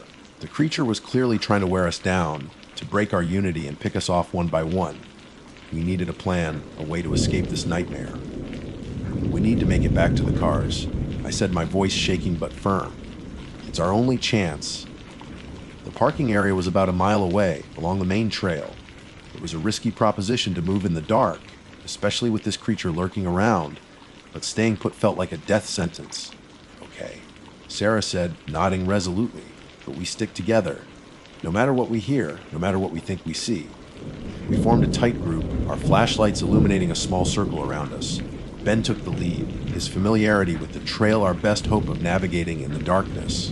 We moved slowly and cautiously, our ears straining for any sound that might betray the creature's presence. The voices continued to taunt us, sometimes sounding far away, sometimes so close it felt like they were whispering right in our ears. Each step was an exercise in willpower, fighting the urge to respond to the familiar calls, to break formation and rush towards the sound of a loved one in distress. As we walked, we tried to communicate with each other, whispering reassurances and reminding ourselves that none of the voices were real. But the constant barrage was taking its toll. Doubt gnawed at the edges of our minds, making it harder and harder to distinguish reality from the creature's twisted illusions. Suddenly, Liam stumbled and cried out in pain. My ankle. He gasped, clutching his leg. I think I twisted it. We stopped immediately, our flashlights focused on Liam. He was kneeling on the ground, his face contorted in pain. Can you put weight on it? Sarah asked, kneeling beside him. Liam tried to stand, but he winced and shook his head. No, I don't think so. It really hurts. Just then, Ben's voice, sounding weak and distant, drifted from the woods ahead. Guys? Is that you? I think I went the wrong way. We froze. It sounded exactly like Ben, the slight rasp in his voice, the hint of confusion. Ben, I called out hesitantly. Silence. Then Liam's voice, filled with pain and fear, echoed from the trees to our left. Help me, please. I can't move. The conflicting calls, both sounding undeniably like our friends, created a moment of paralyzing confusion. Which one was real? Or were both of them the creature's cruel trickery? Sarah looked at me, her eyes filled with desperation.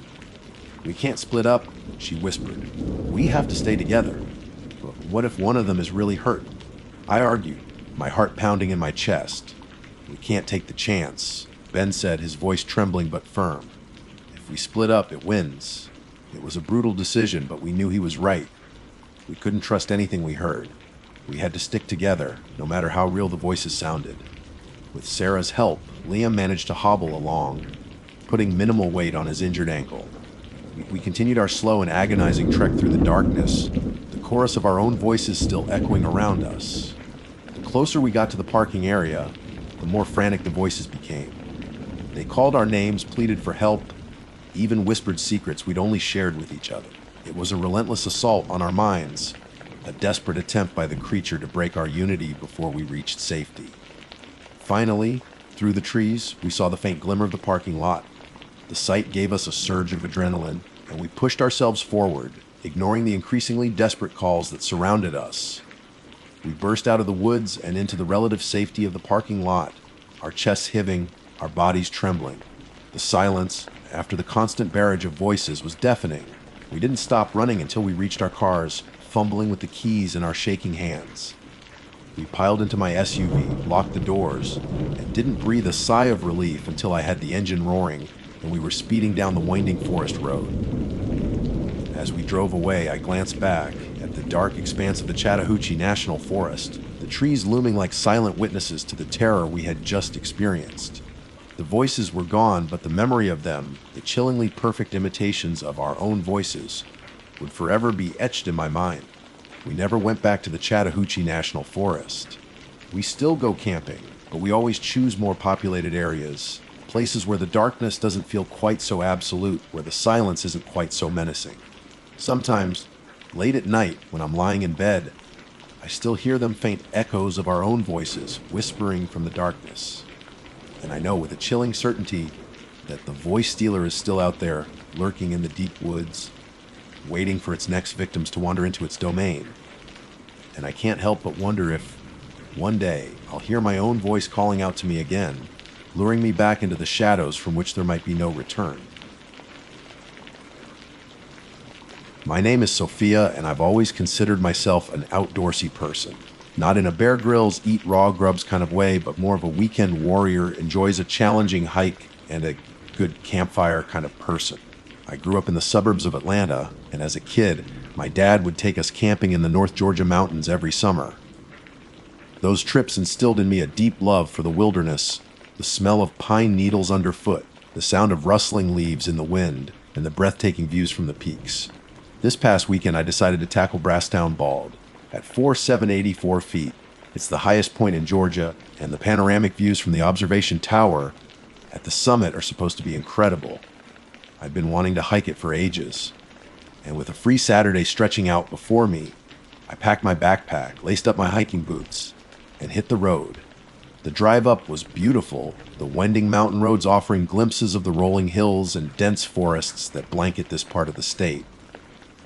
I arrived at the parking lot near the summit around mid-morning. The air was crisp and cool, hinting at the late autumn chill that was starting to settle in. A few other cars were parked nearby, but I didn't see anyone else heading up the final stretch of the trail. I figured most people probably drove the shuttle bus to the top, but I prefer the satisfaction of reaching a summit under my own power. The last half mile or so of the Arqua Trail to the observation tower is paved and relatively easy, a welcome change after the more strenuous lower sections I'd already conquered. As I walked, I took deep breaths of the fresh mountain air, enjoying the solitude and the anticipation of the view from the top. As I neared the summit, something felt off. It wasn't anything I could put my finger on, just a subtle shift in the atmosphere.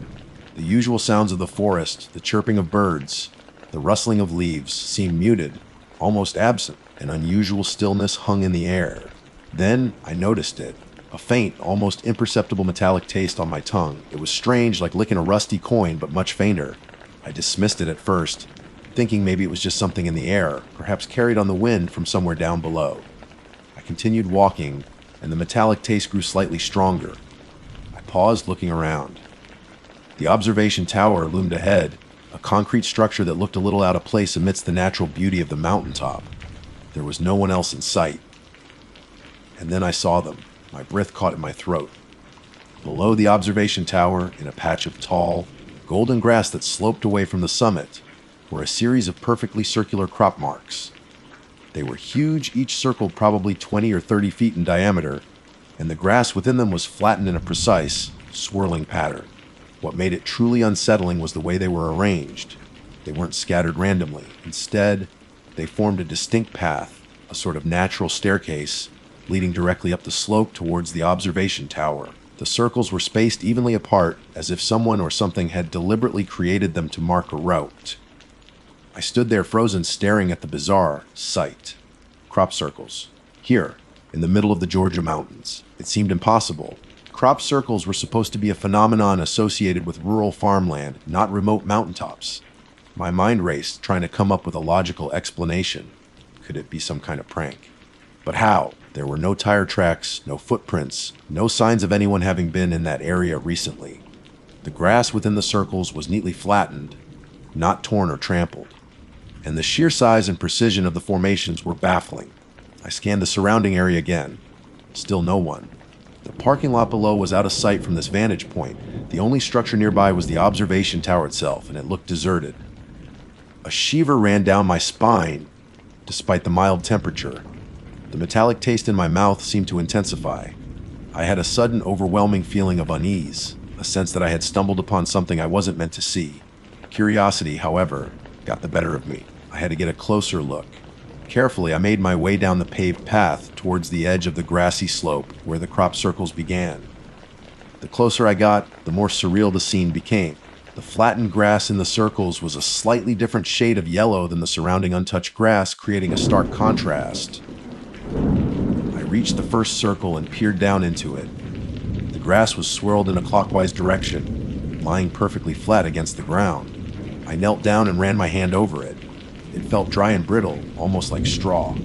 There was no sign of any machinery or tools that could have created this. I looked up at the observation tower. It seemed to be beckoning me, the path of crop circles leading directly towards its base.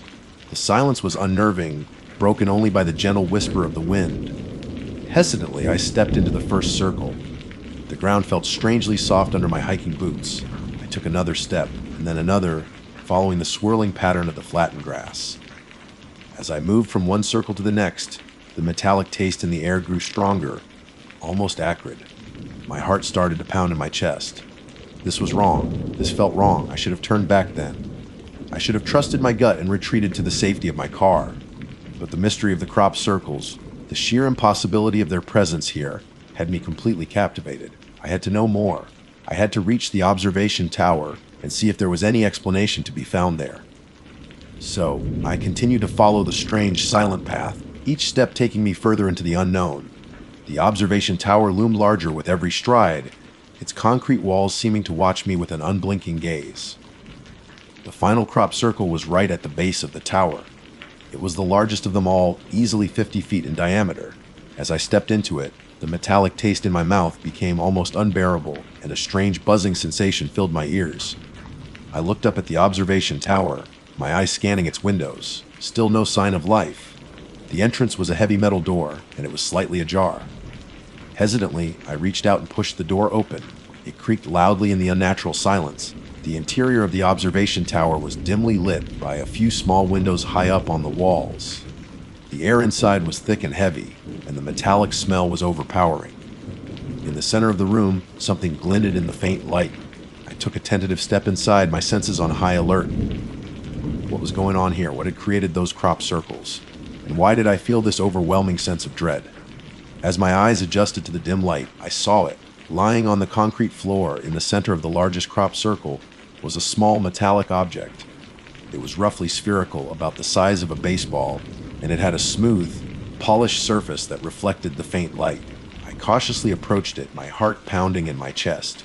What was this thing? And why did it feel like it was the source of the metallic taste and the strange buzzing in my ears? I reached down and was about to pick it up when I heard a sound from the floor above, a faint scraping noise, like something being dragged across the concrete. I froze, my hand hovering just above the metallic sphere. I wasn't alone in the observation tower. Slowly, I souped it up, my eyes fixed on the stairwell that led to the upper level. The scraping sound came again, closer this time. Terror gripped me. I had made a terrible mistake. Curiosity had led me into a trap. I backed away from the metallic sphere, my eyes darting around the room, searching for an escape. But there was only the door I had come through and the stairwell leading to whatever was making that awful scraping sound. The scraping stopped. A moment of silence hung in the air, thick with anticipation and dread. Then I heard it. A soft, wet thud, followed by a low, guttural growl that seemed to vibrate through the very floor beneath my feet. Whatever was upstairs was big, and it was coming down. My blood ran cold. I knew with a certainty that chilled me to the bone that my hike to the top of Brasstown Bald had taken a terrifying turn. The beauty of the mountains had given way to something ancient and malevolent, and I was trapped in the middle of it. I had to get out. Now, I turned and fled towards the door, my legs pumping as fast as they could carry me. But just as I reached the doorway, a shadow fell across the opening. I looked up and screamed. Standing in the doorway, blocking my escape, was a figure unlike anything I had ever seen before. It was tall and gaunt, its limbs unnaturally long and thin. Its skin was a sickly gray color, stretched taut over what looked like bone. And its eyes were large and black, devoid of any pupils, and they stared at me with an intelligence that was both alien and terrifying. A low, hissing sound escaped its lips, and it took a step towards me. I stumbled backward, my mind reeling in horror. This couldn't be real. This had to be a nightmare. But the metallic taste in my mouth, the buzzing in my ears, and the sheer terror that gripped me told me otherwise. This was real, and I was in mortal danger. The creature took another step, its long, skeletal fingers twitching. I could see now that its hands ended in sharp, black claws. I knew I couldn't fight it. I was outmatched, outgunned. My only chance was to run. I ducked under its outstretched arm and scrambled out of the observation tower, back into the blinding sunlight. I didn't stop to look back. I just ran, my lungs burning, my heart pounding. The image of that horrifying creature seared into my mind. I ran down the paved path, my eyes fixed on the parking lot below, my only hope of escape. Behind me, I could hear the creature's heavy, uneven footsteps pounding on the pavement. It was following me. I risked a glance over my shoulder. The creature was still there, its gaunt figure moving with surprising speed. It was gaining on me. Panic surged through me. I was going to die here on the side of this mountain at the hands of some unholy thing that had no right to exist. I pushed myself harder, my legs aching, my breath coming in ragged gasps. I could see my car now, a small speck of color in the distance. Suddenly, I tripped, my foot caught on a loose rock, and I went sprawling onto the pavement, my hands scraping against the rough surface. I cried out in pain, but I didn't dare to stay down. I scrambled back to my feet, my knees shaking. The creature was almost upon me. I could hear its heavy breathing, its guttural growls. I stumbled forward, my vision blurring with tears and exhaustion. Just a little further, just a little further. I reached my car, fumbling with the keys in my trembling hand. I unlocked the door, threw myself inside, and slammed the lock shut. I fumbled with the ignition, my hands shaking so badly I could barely get the key in. Finally, the engine roared to life. I threw the car into reverse and backed out of the parking spot, my eyes glued to the rearview mirror. The creature was standing at the edge of the parking lot, its black eyes fixed on me. I floored the gas pedal and sped down the mountain road, not daring to slow down until I was miles away from Brasstown Bald. Even now, days later, I can still see its face in my nightmares. I can still taste the metallic tang in the air, and I can still hear that awful scraping sound. I don't know what I saw up there that day. I don't know what created those crop circles or what that creature was. But I know one thing for sure. I will never hike in the deep woods alone again, and I will never, ever go near Brassdown Bald. Some places are best left undisturbed, and some mysteries are better left unsolved. The drive back down the mountain was a blur of adrenaline and terror. I kept checking my rearview mirror, half expecting to see that gaunt, gray figure loping after me. Every rustle of leaves, every shadow in the periphery sent a fresh wave of panic through me. I didn't stop driving until I was back in the relative safety of my suburban Atlanta home, the familiar streets and houses a stark contrast to the terrifying wilderness I had just fled. I practically stumbled into my house, locking the door behind me and collapsing onto the couch. My body was trembling, my heart still racing. I felt like I had run a marathon, but the exhaustion was more than just physical. It was the bone, deep weariness that comes from confronting something truly horrifying. For hours, I just sat there, staring blankly at the television, the sound muted. I couldn't focus on anything. My mind kept replaying the events on Brassdown Bald, the metallic taste, the perfectly formed crop circles, the chilling silence, and then that thing. Its black, soulless eyes, its skeletal frame, the low, guttural growl. I tried to rationalize it. Maybe it was some kind of animal I'd never seen before, sick or mutated. Maybe the crop circles were some elaborate hoax, though I couldn't fathom how anyone could have created them so perfectly and without leaving a trace. Maybe the metallic taste was just my imagination, a trick of my heightened senses in a stressful situation. But deep down, I knew none of those explanations held water. What I had seen wasn't an animal, it wasn't human. It was something else, something unnatural. As the initial shock began to wear off, a different kind of fear started to creep in, the fear that it might have followed me. I kept checking the windows, peering out into the darkness, half expecting to see those black eyes staring back at me.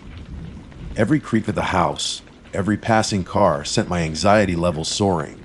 Sleep was impossible. Every time I closed my eyes, I saw that creature in the doorway of the observation tower. I saw its long, clawed fingers reaching for me. I would jolt awake in a cold sweat, my heart pounding. The next day, I felt like a zombie. I called in sick to work, unable to face the normalcy of my daily routine. The world felt different now, tainted by what I had experienced. The safe, predictable reality I had always known now seemed fragile, vulnerable to the darkness that lurked in the wild places. I knew I needed to talk to someone, but who would believe me? If I told my friends or family about the creature, they would think I was crazy, that I had imagined it or had some kind of hallucination. The story sounded outlandish even to my own ears. Still, the need to understand, to make sense of what had happened, was overwhelming. I started searching online, typing in keywords like strange creatures Georgia mountains, unexplained phenomena Brassdown Bald, crop circles Georgia. Most of what I found was the usual mix of Bigfoot sightings, UFO conspiracy theories, and local folklore about mountain spirits. None of it felt right. None of it matched what I had seen. Then I stumbled upon a few obscure forum threads discussing strange occurrences in the Chattahoochee National Forest, the area where Brassdown Bald is located. Some hikers reported feeling uneasy sensations, hearing strange noises, or seeing unexplained lights. One particularly unsettling post described a group of campers who claimed to have found perfectly circular patches of flattened vegetation in a remote area, along with a lingering metallic smell. My blood ran cold as I read the post. The details were eerily similar to my own experience. Could it be that I wasn't alone? Had others encountered this thing? Encouraged and terrified in equal measure, I started digging deeper, spending hours poring over old forum posts, local news archives, and even some paranormal investigation websites. I was looking for any mention of similar incidents, any clue that could shed light on what I had seen. I found a few more anecdotal accounts that sent shivers down my spine. One hiker described seeing a tall, gaunt figure moving silently through the trees. Another reported finding strange three-fingered tracks in the mud, and several people mentioned a persistent metallic taste in the air near certain areas of the forest. The more I researched, the more convinced I became that something strange was indeed happening in those mountains. Something that wasn't part of the natural world. The crop circles continued to puzzle me. I knew they were often associated with extraterrestrial theories, but that felt too far-fetched even in light of what I had witnessed. Was it possible they were some kind of territorial marking? A signpost? I remembered the way they led directly to the observation tower. It was as if they were guiding me, luring me in. And the metallic sphere inside, could that have been some kind of bait? The thought made my stomach churn. Had I been deliberately drawn into a trap? I started to think about the observation tower itself. It seemed so out of place on the mountaintop, a concrete structure amidst the natural beauty. Had it been built for a reason other than just offering scenic views? Was it possible that it had attracted whatever was lurking in the woods? Driven by a need for answers, I considered going back to Brassdown Bald. The thought terrified me, but the unanswered questions gnawed at me. I wanted to understand what I had seen, to find some logical explanation, even though a part of me knew that logic might not apply to what I had encountered. I talked myself out of it multiple times. The memory of that creature was too vivid, the fear too real. I couldn't bring myself to willingly put myself in that kind of danger again. Instead, I decided to try a different approach. I found the contact information for the local ranger station and considered calling them. But what would I say? I was hiking near the summit and saw a monster. They would think I was crazy. I decided to be more cautious. I crafted an email, carefully omitting the part about the creature and focusing instead on the crop circles and the metallic taste. I described what I had seen in as objective a manner as possible, hoping to elicit some kind of response or explanation. To my surprise, I received a reply within a few days.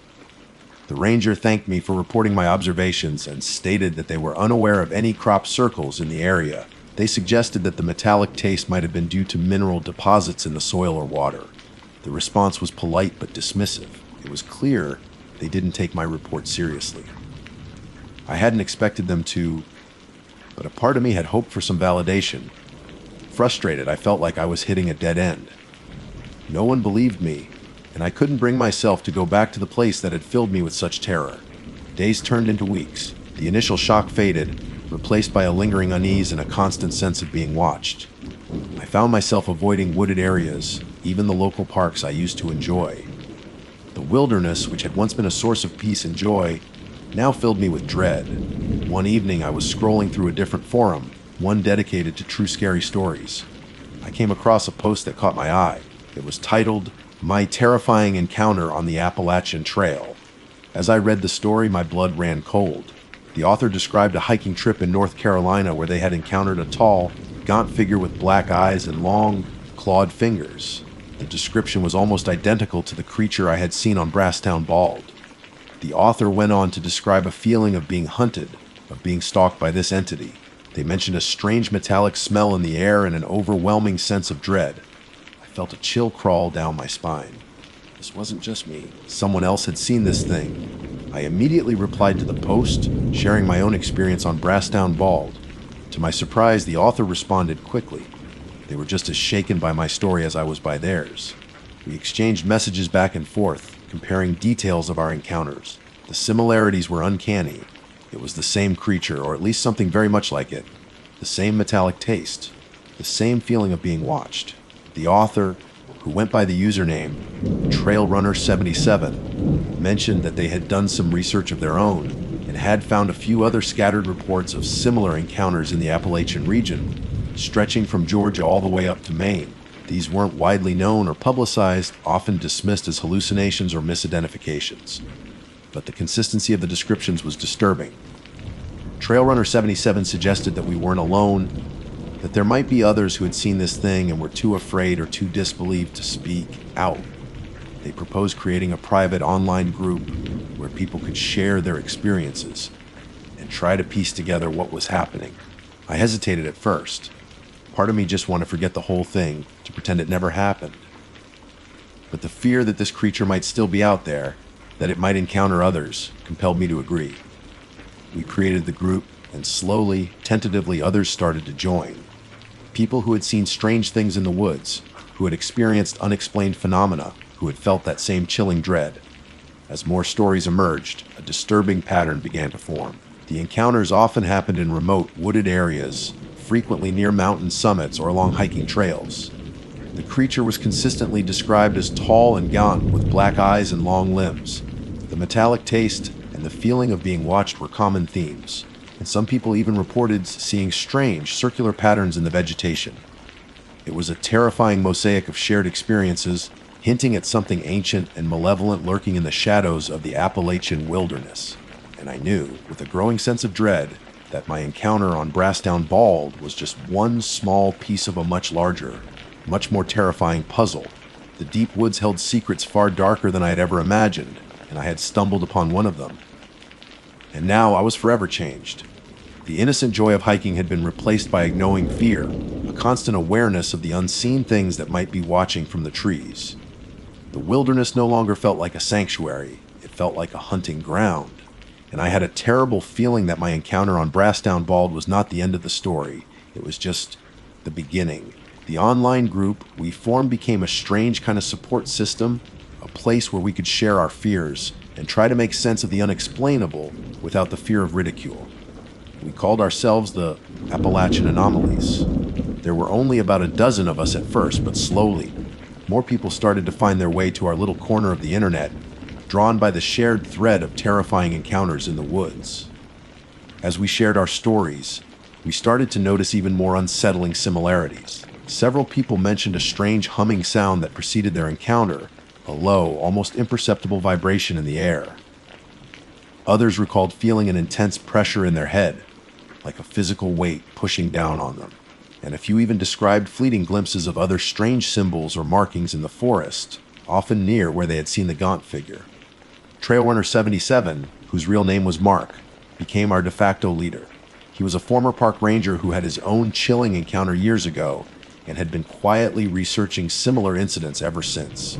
He was meticulous and organized, compiling our stories, looking for patterns, and trying to find any historical records that might shed light on what we were dealing with.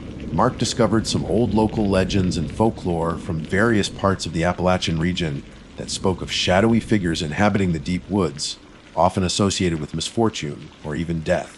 Some Native American tribes had stories of malevolent spirits that roamed the mountains, tall and thin with eyes as black as night.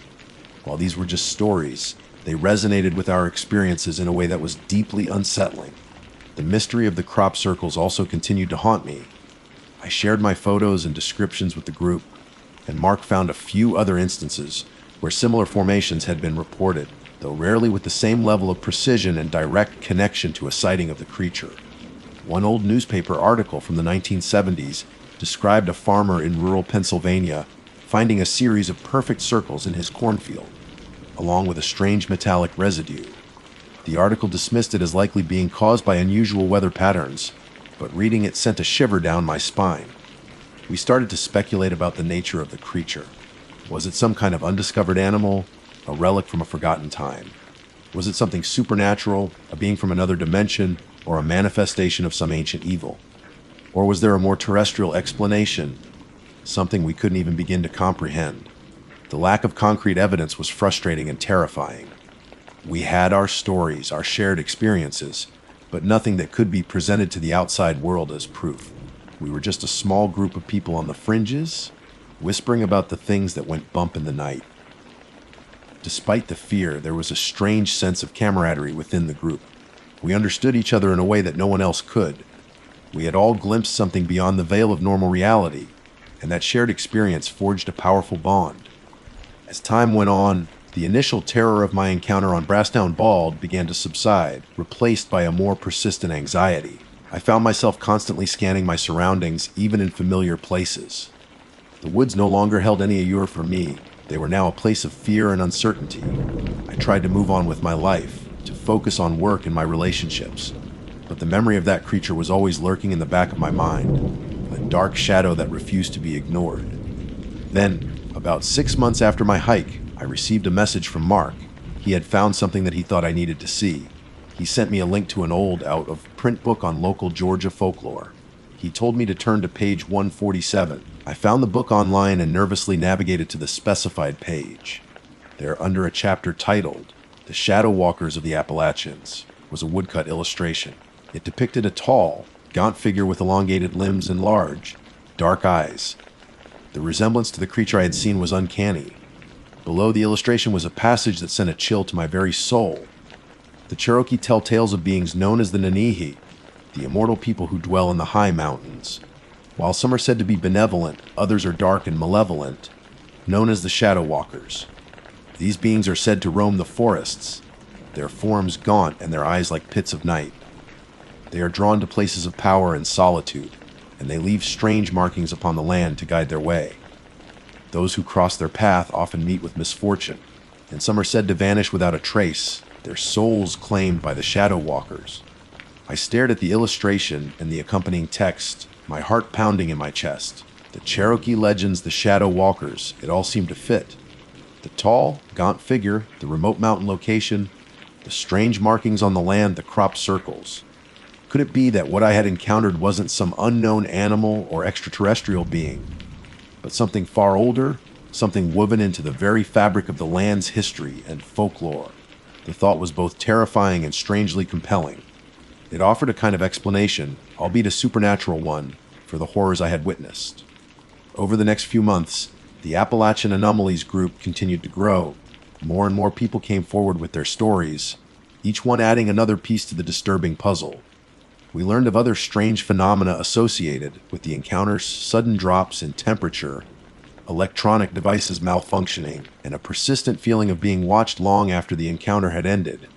One member, a wildlife photographer named Ben, shared a series of infrared images he had captured on a remote trail in West Virginia. In one of the images, taken in the dead of night, was a tall, slender figure lurking in the shadows, its eyes glowing faintly in the darkness.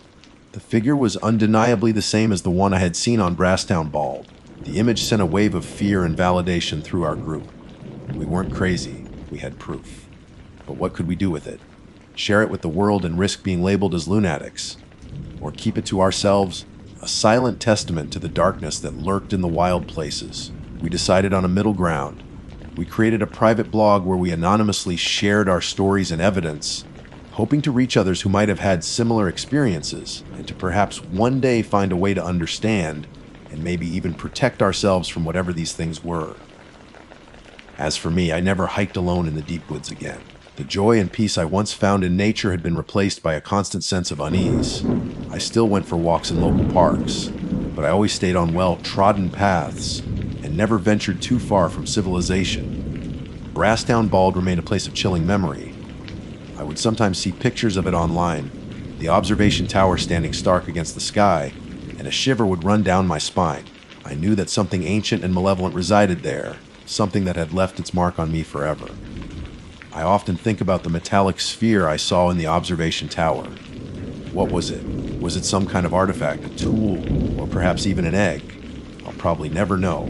Sometimes, late at night, when the wind howls outside my window, I can almost hear that low, guttural growl again. And I remember the black, soulless eyes staring at me from the doorway. I don't know what the future holds. I don't know if these shadow walkers will ever venture out of the deep woods and into our world. But I do know that they are there, lurking in the shadows, leaving their strange markings on the land. And I know that I will never forget my terrifying encounter on Brasstown Bald, the day I glimpsed the darkness that dwells in the heart of the mountains. The wilderness holds wonders, yes, but it also holds terrors that are best left undisturbed.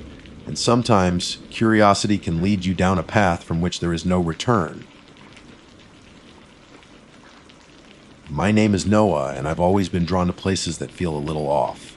Not in a bad way necessarily, but in a way that whispers of something older, something wilder than the everyday world we inhabit.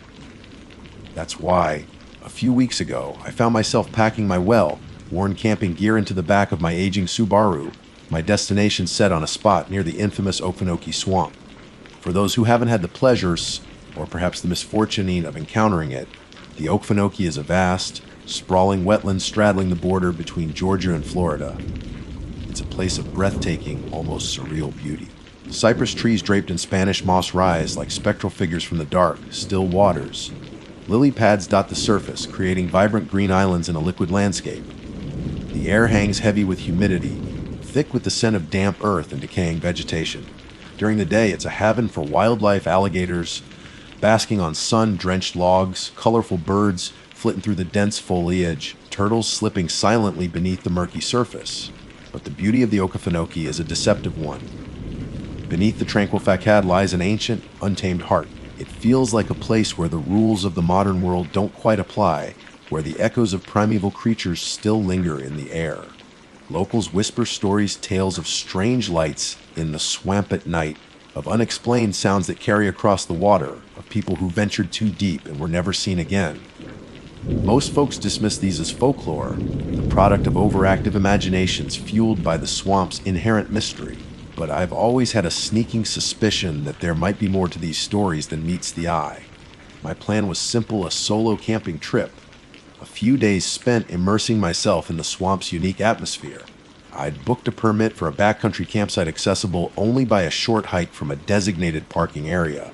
It wasn't too remote, just far enough to feel like I was truly alone in the wilderness. I arrived late on a Tuesday afternoon, the sun already beginning its slow descent towards the horizon.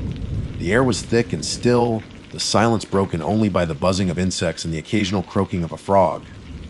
Setting up camp was a familiar ritual, one I found oddly comforting even in this somewhat unsettling environment. I pitched my tent on a small patch of relatively dry ground beneath a canopy of towering pines. I unpacked my sleeping bag, my cooking stove, and the rest of my supplies, organizing everything carefully. As the last rays of sunlight filtered through the trees, casting long, dancing shadows, I started a small fire in the designated fire pit. The crackling flames provided a welcome source of warmth and light as the darkness began to creep in. My first night was uneventful, save for the persistent chorus of nocturnal swamp creatures. The hooting of owls, the chirping of crickets, and the deep, resonant bellow of an alligator somewhere in the distance created a constant, almost hypnotic soundtrack. I slept fitfully, my senses heightened by the unfamiliar sounds and the feeling of being surrounded by so much wildness. The next day, I decided to explore some of the hiking trails that crisscrossed the area. I packed a lunch, plenty of water, and my trusty compass and map, and set off into the swamp. The trails were well maintained, winding through dense forests of cypress and pine, occasionally opening up to breathtaking views of the swamp's vast expanse. The air was alive with the sounds of birdsong, and I spotted several alligators basking lazily on the banks of the waterways. As the day wore on, I ventured further from the main trails, drawn by the allure of the deeper, less traveled parts of the swamp. This was probably my first bad decision. I told myself it was just a short detour, a chance to experience the wilderness in its purest form. But as I pushed deeper into the undergrowth, the familiar markers of the trail began to disappear. The trees grew closer together, their branches intertwined overhead, creating a dense, shadowy canopy that blocked out most of the sunlight. The ground underfoot became softer, more waterlogged, and the air grew heavier, almost suffocating. I told myself not to worry. I had my compass, and I knew the general direction of the main trail, but the dense vegetation made it difficult to maintain a straight course, and soon I realized I was no longer entirely sure which way I'd come from. A knot of unease began to tighten in my stomach. I checked my phone, but as expected, there was no signal. I was well and truly alone, deep in the heart of the Okefenokee. I tried to retrace my steps, but everything looked the same, a confusing maze of trees, tangled vines, and stagnant water. Panic began to set in. I started to walk faster, pushing through the dense undergrowth, my breath coming in ragged gasps. I called out, hoping to hear another hiker, but my voice was swallowed by the oppressive silence of the swamp. Just as I was starting to feel truly lost, I stumbled upon a small, overgrown clearing. In the center of the clearing stood an old, dilapidated wooden structure. It looked like some kind of abandoned shack or hunting blind, its walls weathered and rotting, its roof partially collapsed. It had an air of decay and neglect that sent a shiver down my spine. Despite my apprehension, I decided to approach the shack. Maybe it could offer some kind of shelter, or at least a vantage point from which I could get my bearings. As I got closer, I noticed strange symbols carved into the wooden walls. They weren't the work of casual vandals. These looked older, more deliberate. They were a series of lines and circles, arranged in patterns that I didn't recognize. They had an unsettling, almost ritualistic feel to them. I hesitated at the entrance of the shack, a dark, gaping hole in the rotting wood. A gust of wind rustled through the trees, carrying with it a faint, musty odor. It smelled of damp earth and something else, something vaguely metallic, like old blood. My instincts screamed at me to turn back, to get as far away from this place as possible. But curiosity, that ever-present human flaw, got the better of me. I took a deep breath and stepped inside. The interior of the shack was even more unsettling than the exterior. The air was thick with dust and the same strange, metallic smell. The floor was covered in a layer of decaying leaves and debris. In one corner, I saw what looked like the remnants of an old campfire, the ashes long cold and undisturbed. And then I saw it. Scrawled on one of the walls, in what looked like dried blood, were more of those strange symbols. Beneath them, a single word: beware. A wave of icy dread washed over me. I didn't know what this place was or what had happened here, but I knew I didn't want to find out. I turned to leave, my heart pounding in my chest. But as I reached the doorway, I heard something that stopped me dead in my tracks. It was a sound coming from outside, from the direction I thought I'd come from. A series of loud splashes coming from the water nearby. It wasn't the sound of an alligator, it was too heavy, too deliberate. Then, I heard a guttural growl that didn't sound like any animal I'd ever heard before. It was deep, resonant, and filled with a primal menace that chilled me to the bone. Whatever it was close, and it was coming closer, and I had a terrifying feeling that it knew I was here. The growl reverberated through the humid air, sending a jolt of pure terror through my veins. It wasn't just the sound itself, but the sheer unnaturalness of it. It was too low, too guttural, too wrong to have come from any animal I knew. My mind raced trying to categorize it, to find a logical explanation. Bear, wild hog, but it didn't fit the profile of either. This was something else entirely, something ancient and malevolent. Frozen in the doorway of the dilapidated shack, I strained my ears, trying to pinpoint the source of the sounds. The heavy splashes continued, each one sounding like a large object being thrown into the water with considerable force. They were getting closer, moving through the dense vegetation towards the small clearing where the shack stood. The growling had stopped, replaced by a low, rhythmic rustling in the undergrowth, like something large and heavy was dragging itself through the swamp. My heart hammered against my ribs, a frantic drumbeat against the oppressive silence. My breath caught in my throat, and I could feel the sweat beating on my forehead despite the cool evening air. I knew I had to move, to get away from this place, but my legs felt like lead. The word, beware, scrawled on the wall inside the shack flashed through my mind, a chilling reminder of the potential danger I was in. Finally, adrenaline kicked in, snapping me out of my paralysis. I backed away slowly from the doorway, my eyes darting around the interior of the shack, desperately searching for anything that could serve as a weapon. There was nothing, just the rotting wood, the decaying leaves, and the lingering smell of damp earth and something metallic. I made a split-second decision. Staying in the shack felt like being trapped in a coffin. My only chance was to get out into the open and try to make my way back to the main trail.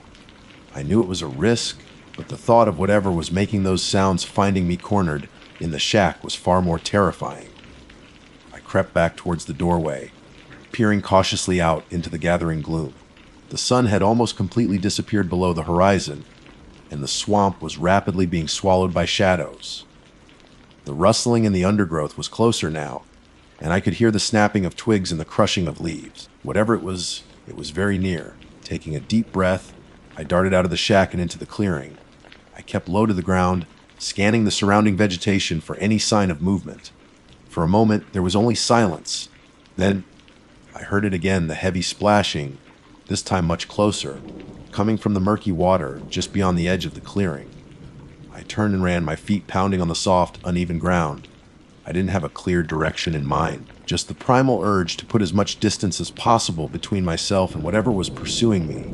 I plunged into the dense undergrowth, branches whipping at my face, thorns tearing at my clothes. The darkness was closing in, making it difficult to see where I was going. I stumbled and fell several times, scrambling back to my feet and continuing to run. The sounds behind me continued, the heavy splashing, the rhythmic rustling, and now a series of low, guttural snarls that seemed to be growing closer. I risked a quick glance over my shoulder and caught a fleeting glimpse of something large and dark moving through the trees. It was too big to be a deer, too bulky to be a wild hog. Its movements were clumsy yet powerful, like something not entirely comfortable on land. Panic surged through me, threatening to overwhelm my senses. I knew I couldn't outrun whatever this thing was in the dense swamp. I needed to find a place to hide, at least until the creature passed. I veered off to my left, hoping to find some kind of natural cover. I spotted a cluster of large cypress trees with thick, gnarled roots that formed small hollows at their bases. I scrambled towards them, hoping one of the hollows would be large enough to conceal me. I reached the largest of the trees and squeezed myself into the hollow formed by its roots. It was damp and cramped, but it offered a modicum of cover. I crouched down, trying to make myself as small and inconspicuous as possible. I held my breath, listening intently to the sounds of pursuit. The splashing had stopped, the rustling in the undergrowth was still there, but it seemed to be circling the clearing where the shack stood. Then, silence. A heavy, oppressive silence that was almost more terrifying than the sounds that had come before. Minutes stretched into an eternity. My muscles ached from being cramped in the small space, and my heart was still pounding in my chest. I strained my ears, trying to detect any sign of the creature. The only sounds were the chirping of crickets and the distant hoot of an owl. Had it gone? Had it lost interest? Just as a sliver of hope began to flicker in my mind, I heard it again. This time it was much closer. A heavy footstep, followed by another, and then another. It sounded like something incredibly heavy was walking through the mud and leaves just a few feet away from my hiding place. I pressed myself further into the hollow, my eyes squeezed shut. I could feel the vibrations of its footsteps through the ground. It was so close I could almost feel its presence.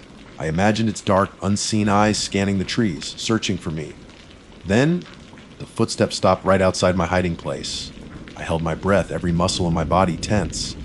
I could hear heavy breathing, a raspy, wet sound that sent a shiver down my spine.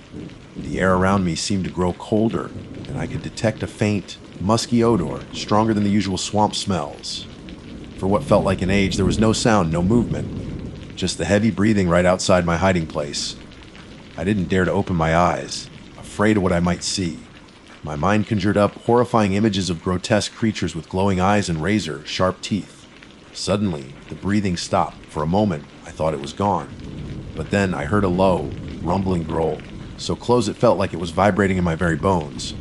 It was right there, just inches away, on the other side of the gnarled roots that concealed me. I squeezed my eyes tighter, my body trembling uncontrollably. I could feel its presence, a dark, malevolent energy that seemed to permeate the air around me. I waited, paralyzed with fear, for whatever was going to happen next. Then I heard a sniffing sound, like an animal trying to catch a scent. It moved slowly around the base of the tree, the sniffing growing more intense as it got closer to my hiding place. I could almost feel its hot breath on the other side of the roots. Just when I thought I couldn't take it anymore, the sniffing stopped. There was a long, agonizing silence. Then I heard a heavy thud, as if something large had fallen to the ground, followed by more rustling in the undergrowth, moving away from the tree. I waited, not daring to move, not daring to breathe. The sounds of rustling gradually faded into the distance, until all I could hear was the frantic beating of my own heart.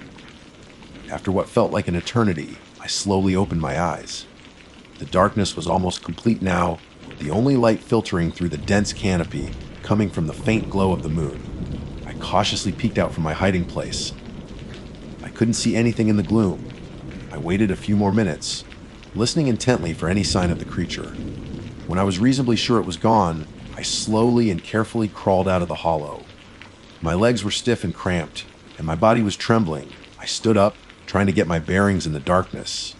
I had no idea which way to go. The forest looked the same in every direction, a dense tangle of trees and undergrowth. I was completely lost, alone in the dark swamp, and I had no idea what kind of creature was out there. This was definitely turning into the true, scary camping and hiking bad decisions horror story I never wanted to experience. My decision to venture off the marked trail had clearly been a monumental mistake, one that could very well cost me my life. Disoriented and shrouded in near total darkness, I knew I couldn't stay put. Whatever that thing was, it could still be out there, lurking in the shadows. I needed to move to find some semblance of safety, even if it was just the relative security of my campsite.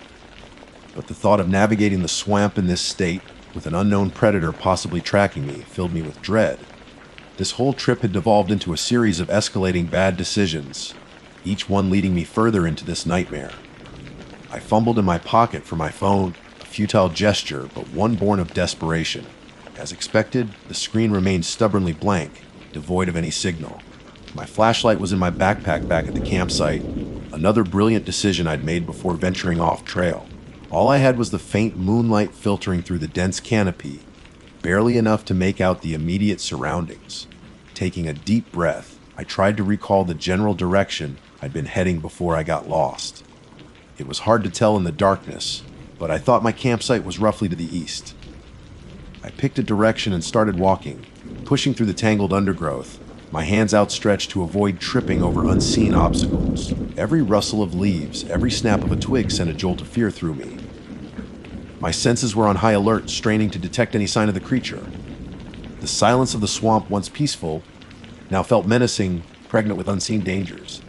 As I stumbled through the darkness, I started to hear sounds again. Not the heavy splashing or the guttural growls from before, but something else, a series of soft, rhythmic clicks, like two hard objects being tapped together. The sound was faint and seemed to be coming from somewhere off to my right. I froze, listening intently. The clicking continued, growing slightly louder. It was an odd, unsettling sound, and I couldn't for the life of me figure out what could be making it. My imagination conjured up all sorts of horrifying possibilities. Driven by a morbid curiosity and a desperate need to understand what I was facing, I slowly turned towards the sound. I moved cautiously, trying to make as little noise as possible. The clicking grew louder, and I could now discern a pattern to it. Click, click, pause, click, click, pause. As I crept closer, I began to see a faint, flickering light through the trees. It was a soft, almost ethereal glow, unlike any artificial light I'd ever seen. It seemed to pulse with the rhythm of the clicking sound. My heart pounded in my chest. What was this? Some kind of strange swamp phenomenon, or something far more sinister?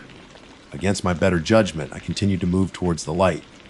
This was undoubtedly another terrible decision, but I felt like I had to know. As I got closer, the trees began to thin out, and I found myself at the edge of a small, swampy clearing. In the center of the clearing, I saw the source of the light and the clicking sound. It was something I couldn't quite comprehend. It was vaguely humanoid in shape, but much taller and gaunder than any human being. Its skin appeared to be slick and black, reflecting the faint moonlight like wet obsidian. Its limbs were long and spindly, ending in what looked like bony claws. And its head was elongated and skull-like, with two large, glowing yellow eyes that seemed to pierce the darkness. In its hands, it held two smooth white bones, and it was these bones that it was rhythmically clicking together. The soft, ethereal light seemed to emanate from within its body, casting an eerie glow on the surrounding vegetation. I stood frozen at the edge of the clearing, my mind struggling to process what I was seeing. This wasn't an animal. This wasn't anything I could explain. This was something out of a nightmare, something ancient and terrifying that had no place in the modern world. As if sensing my presence, the creature slowly turned its head, its glowing yellow eyes fixing on me. A wave of pure, unadulterated fear washed over me. I felt like a rabbit caught in the headlights of a truck. The clicking stopped. The creature remained motionless for a moment, its gaze fixed on me. Then it slowly began to move, its long, spindly limbs gliding effortlessly through the swampy ground. It was coming towards me. I didn't hesitate. I turned and ran, my legs pumping as fast as they could. The image of the creature's glowing eyes burned into my mind, fueling my desperate flight. I could hear it moving behind me, its movements surprisingly swift and silent for its size. The rhythmic clicking started again, a chilling counterpoint to the frantic pounding of my heart. I stumbled through the darkness, branches tearing at my skin, my lungs burning with exertion. I had no idea where I was going, just that I needed to get away, as far away as possible from that thing. After what felt like an eternity, I burst out of the dense undergrowth and into a more open area. I could see the faint outline of trees against the night sky, and I thought I could make out the distant glow of my dying campfire. Hope surged through me. I was close to my campsite. If I could just make it back there, maybe I would be safe. I pushed myself harder, running towards the faint glow of the fire. But as I got closer, I saw something that made my blood run cold. Standing near my campsite, its back to me, was the creature.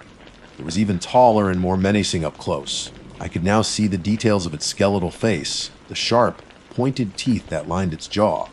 It seemed to be examining my campsite. It reached out with one of its bony claws and picked up my backpack, turning it over in its hand as if trying to understand its purpose. My heart sank. My campsite, my supplies, my meager sanctuary, it was all compromised. There was nowhere left to run. Suddenly, the creature dropped my backpack and turned its head, its glowing yellow eyes locking onto mine once again. It let out a low, guttural hiss, a sound that seemed to vibrate the very air around me. This was it. This was how it was going to end. Alone and terrified in the Okefenokee swamp, at the mercy of this unholy creature. I braced myself for the inevitable, closing my eyes and waiting for the end. But it didn't come. Instead, I heard the heavy splashing again, coming from the direction of the swamp. The creature turned its head towards the sound, its glowing eyes narrowing. Then it did something completely unexpected. It turned back to me, let out another low hiss, and then, with surprising speed, disappeared back into the darkness of the swamp, moving towards the sound of the splashing. I stood there, frozen in disbelief, my body trembling uncontrollably. Why had it left? What was that splashing sound? I didn't wait to find out. I stumbled towards my campsite, grabbed my remaining gear, and started to run in the opposite direction, back towards the parking area. I ran as fast as I could, not daring to look back, my mind filled with the terrifying image of the creature's glowing eyes. I ran for what felt like hours, until my lungs were burning and my legs felt like they would give out. Finally, as the first hint of dawn began to break over the horizon, I stumbled out of the woods and onto the gravel road leading to the parking area. I didn't stop running until I reached my car. I fumbled with the keys and locked the door, and practically threw myself inside. I locked all the doors, started the engine, and put the car in drive, not caring if I ripped the transmission out. I didn't stop driving until I was miles away from the Okefenokee swamp. The image of the creature still burned into my mind. I haven't been camping since, and I know with absolute certainty that I will never go back to that place. There are things out there in the deep woods, ancient things, things that are best left undisturbed, and sometimes our bad decisions lead us to cross paths with them, and sometimes we don't get so lucky. My name is Isabella, but most of my friends just call me Izzy.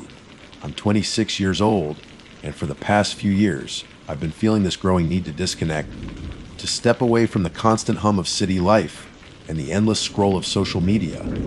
That's what led me to the Appalachian Trail. I'd always been drawn to the idea of long-distance hiking, the challenge of pushing my physical and mental limits while immersing myself in the raw beauty of nature. After months of planning and saving, I finally found myself at the southern terminus of the AT in Georgia, ready to embark on what I hoped would be a transformative journey. The first few days were exactly what I'd envisioned. The Georgia section of the trail in early fall was breathtaking. The air was crisp and cool, carrying the scent of pine and damp earth. Sunlight filtered through the dense canopy of trees, dappling the forest floor in shifting patterns of light and shadow. The rhythmic crunch of my boots on the fallen leaves became a soothing soundtrack, and the gentle sway of my pack felt like a familiar companion. I fell into a comfortable rhythm of hiking, setting up camp each evening as the sun began to dip below the horizon and waking with the first light of dawn. I met a few other through hikers in those initial days, mostly friendly faces with their own stories and motivations for being out on the trail. We'd share snippets of our lives, exchange trail tips, and sometimes hike together for a few miles before our paces or destinations diverged. There was a real sense of camaraderie, a shared understanding of the unique experience we were all undertaking. But as I ventured further north, the crowds thinned out. The days became longer, and the stretches between encounters with other hikers grew. While I initially enjoyed the solitude, a subtle shift began to occur in my perception of the woods. The sounds of the forest, once comforting, started to take on a different quality. The rustling of leaves could sound like footsteps, the snap of a twig like a voice whispering just out of earshot. My imagination, fueled by countless horror movies and late-night Reddit threads, began to play tricks on me. I'd find myself constantly scanning the trees, half expecting to see something lurking in the shadows. I knew it was just my mind getting the better of me, a natural consequence of being alone in the wilderness for extended periods. But the feeling of unease persisted.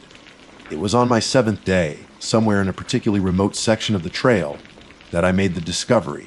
The path had narrowed, winding its way through a dense thicket of rhododendrons. The air was still and heavy, and the only sound was the buzzing of insects.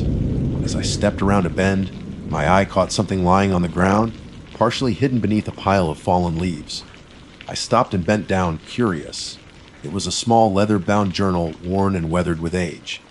The leather was cracked in places, and the edges of the pages were frayed and yellowed. It looked like it had been lying there for a long time. I hesitated for a moment, a sense of intruding on someone's privacy washing over me. But my curiosity quickly won out. I picked it up, the leather feeling surprisingly soft beneath my fingertips. I brushed away the loose dirt and leaves clinging to its surface and noticed a faint inscription etched into the front cover. It was difficult to make out, but after a moment of careful scrutiny, I could just discern the letters. Elias Thorne. The name sounded old, almost like something out of a historical novel. I flipped open the cover, and the first page confirmed my initial impression. The handwriting was faded and slightly shaky, written in what looked like an old-fashioned fountain pen. The date at the top of the page read June 14th, 1987. That was almost 40 years ago. Who was Elias Thorne, and what was his journal doing here, lost in the middle of the Appalachian Trail? My initial thought was to try and find a way to return it to its owner or their family.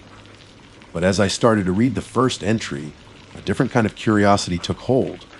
The words seemed to pull me in, painting a vivid picture of a hiker embarking on a similar journey decades before me.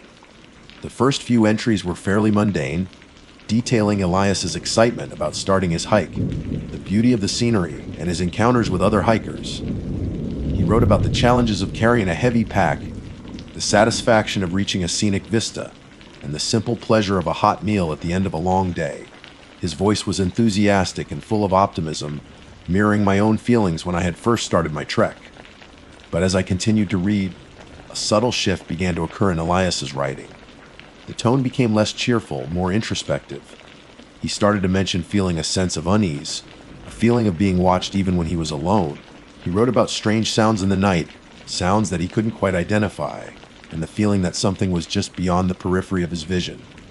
One entry, dated June 28, 1987, particularly caught my attention. The woods feel different today. There's a stillness in the air, an unnatural quiet. Even the birds seem to have gone silent. I keep getting the feeling that I'm not alone out here, even though I haven't seen another soul for days. I've caught glimpses of movement in the trees, fleeting shadows that disappear before I can get a good look. Maybe it's just my imagination playing tricks on me, the isolation getting to my head, but there's a knot of anxiety in my stomach that I can't shake. Reading those words sent a shiver down my spine. I had experienced similar feelings myself in the past few days. The sense of being watched, the strange sounds. Could it be that this was a common experience for solo hikers, a psychological effect of being alone in the wilderness? Or was there something more to it?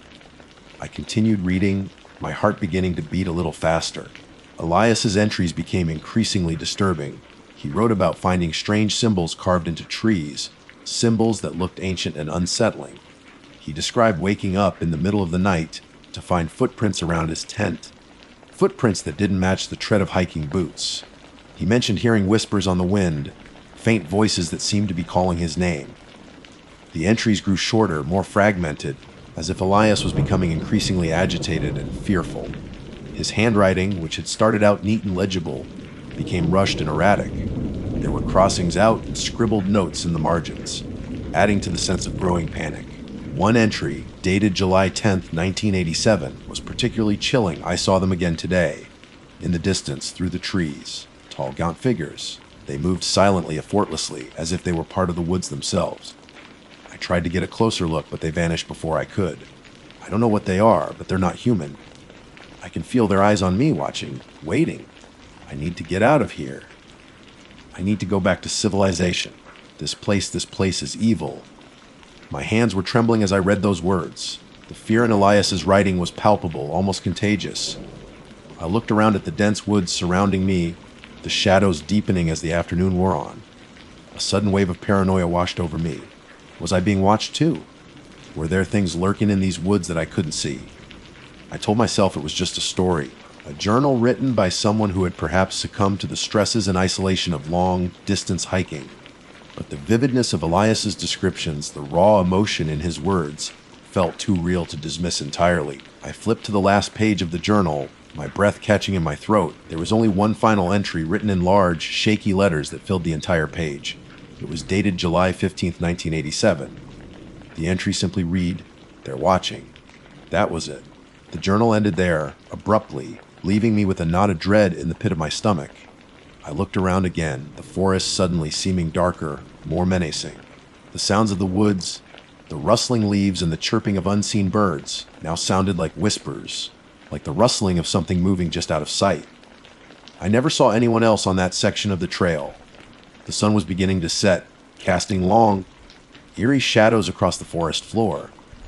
I knew I needed to find a suitable place to set up camp for the night, but the thought of being alone in the woods, with Elias Thorne's chilling words echoing in my mind, filled me with a sense of unease I had never experienced before.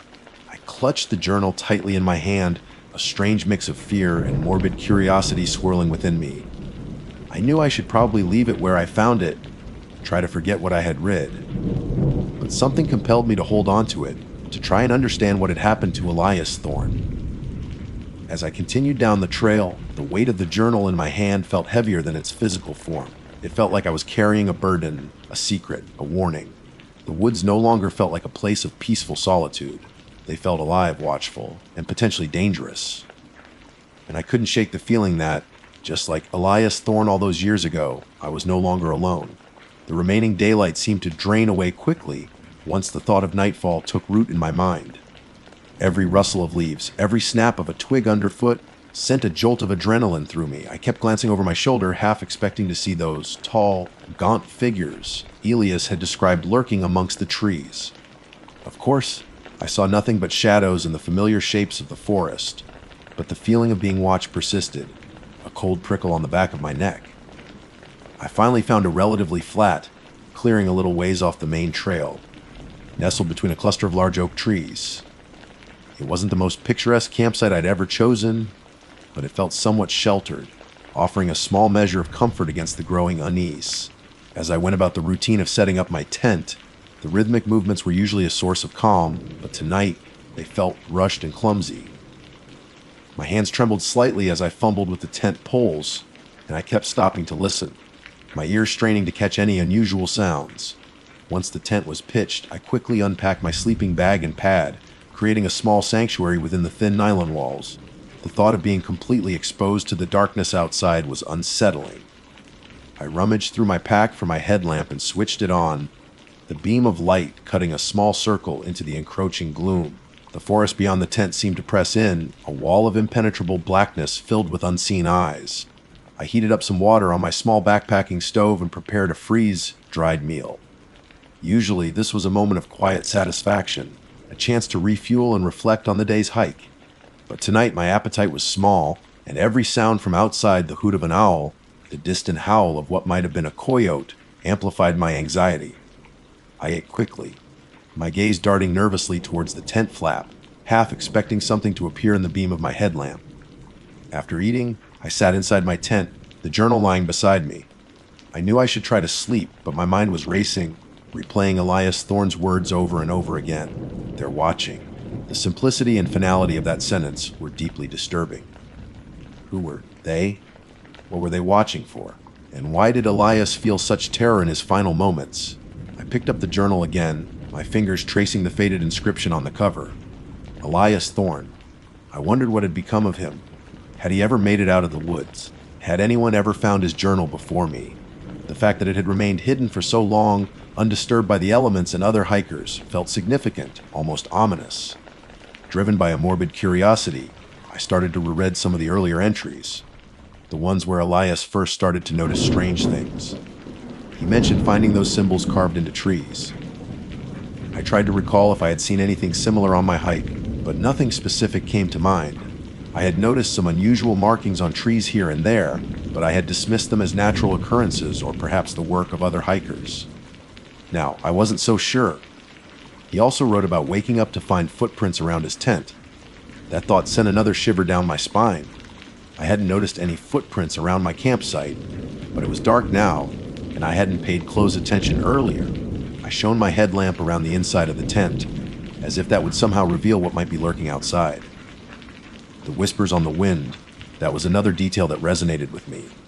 Over the past few days, I had thought I'd heard faint sounds carried on the breeze, sounds that almost sounded like voices, but I had always dismissed them as the wind whistling through the trees or the distant murmur of a stream. Now, I wondered if there was more to it. As I lay in my sleeping bag, Trying to relax, I started to hear them again. Faint whispers just at the edge of my hearing. They seemed to come from all directions, carried on the gentle night breeze. I strained my ears, trying to make out words, but they were just indistinct murmurs, like hushed conversations happening just beyond the reach of my understanding. My heart began to pound in my chest. This couldn't be just the wind. The whispers sounded too deliberate, too knowing. I zipped the tent flap a little higher, as if that flimsy piece of nylon could offer any real protection. I grabbed the small knife I carried in my pack and held it tightly in my hand, my knuckles white.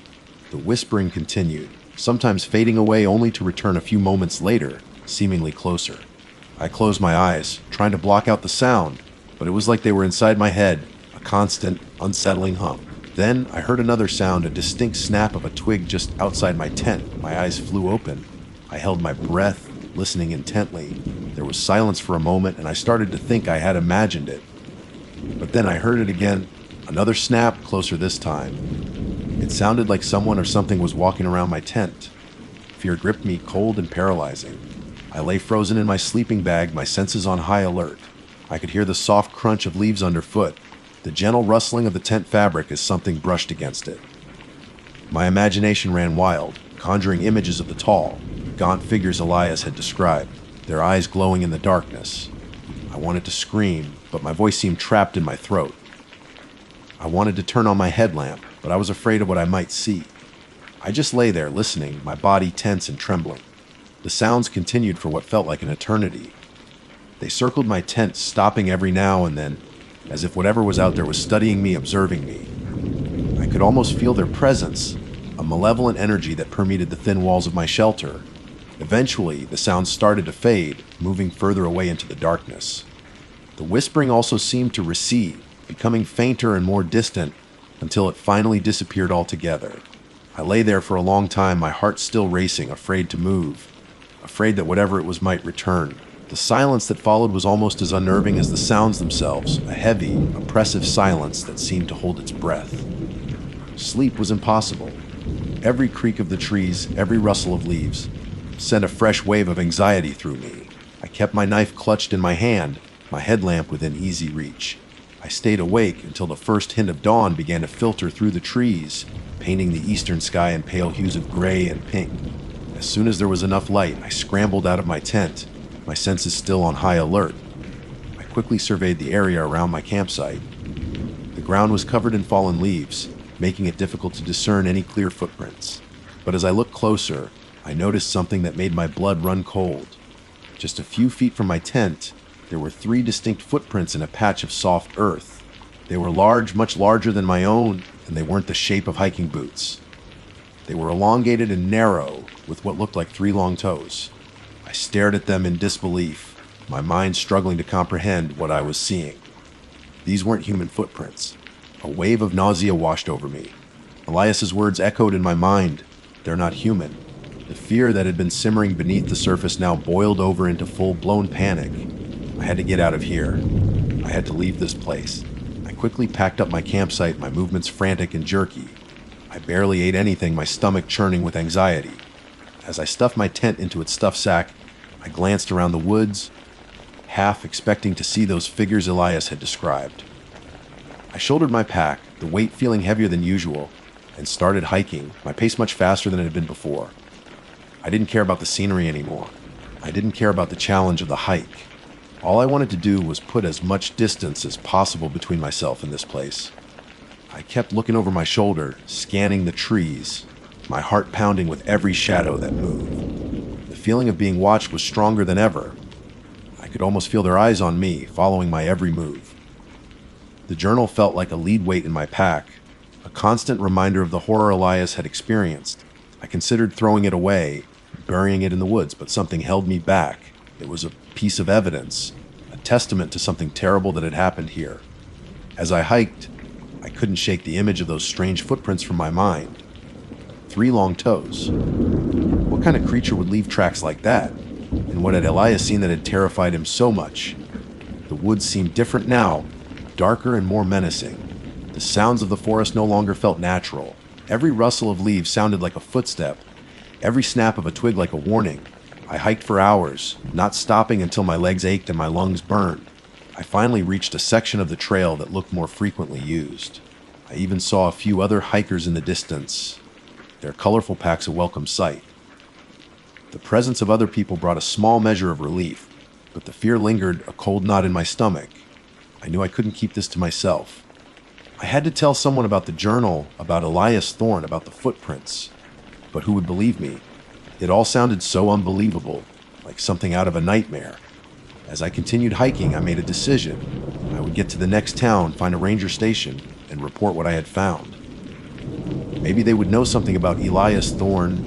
Maybe they would have heard similar stories before.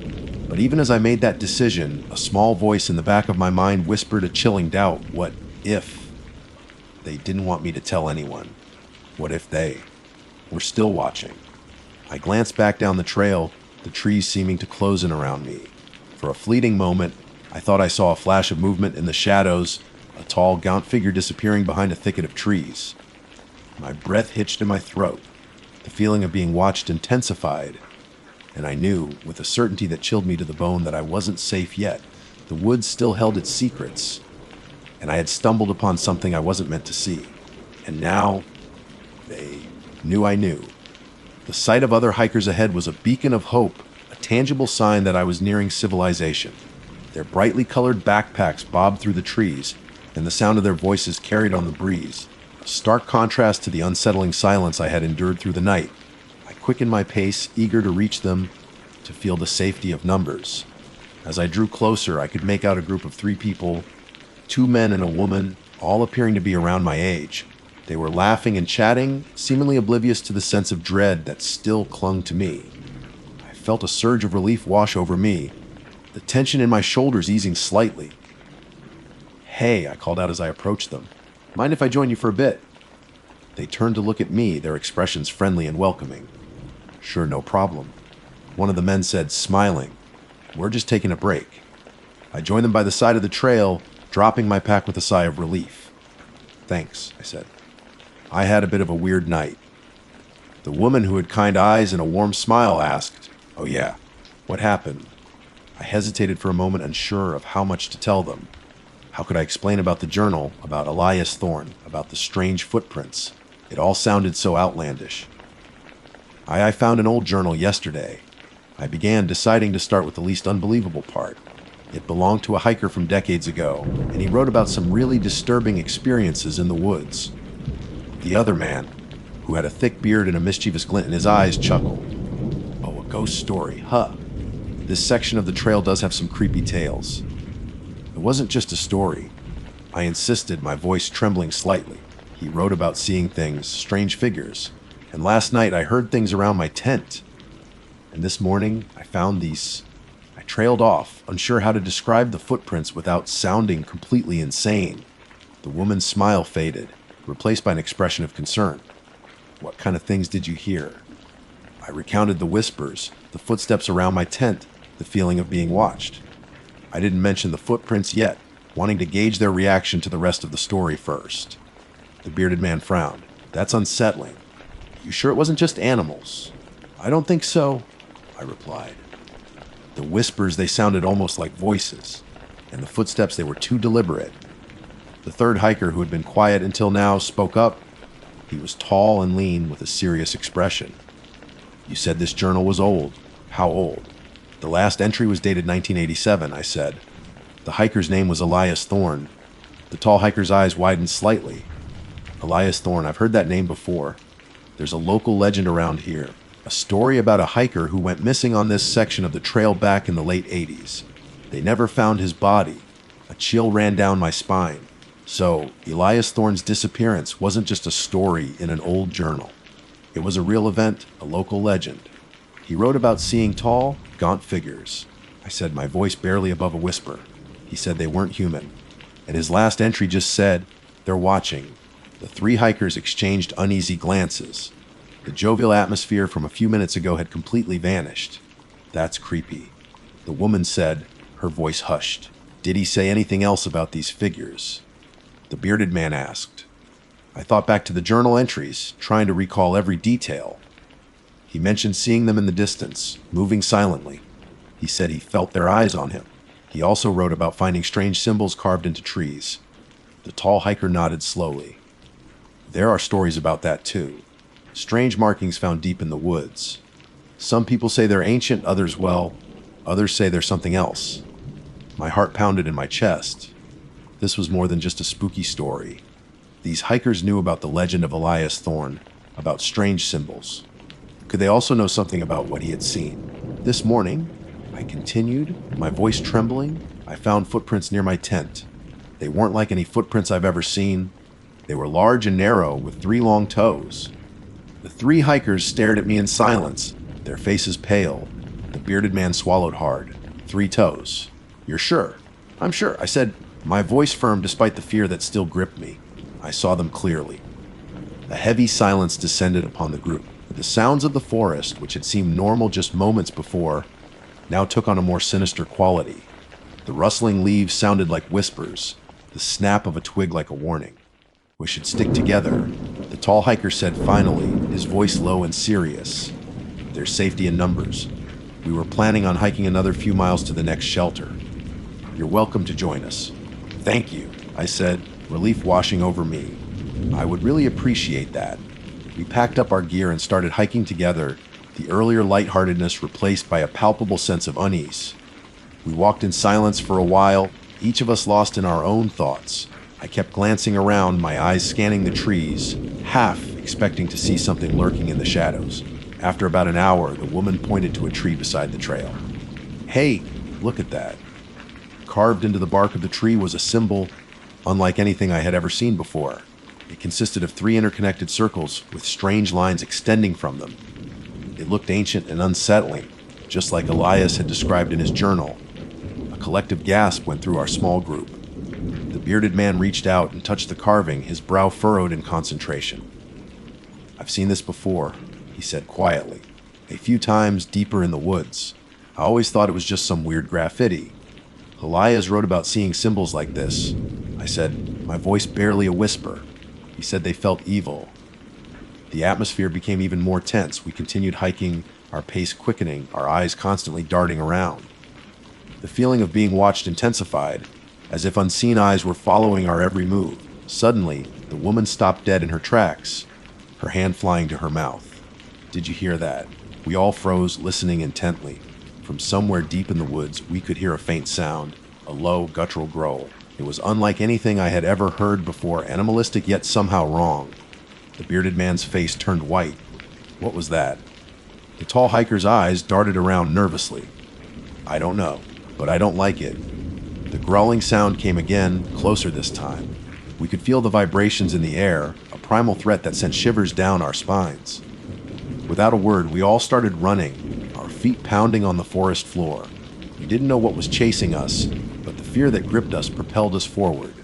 We ran blindly through the trees, branches whipping at our faces, our lungs burning. The growling continued to echo behind us, sometimes fading into the distance only to return with terrifying proximity. We could hear the sound of heavy footsteps crashing through the underbrush, keeping pace with us.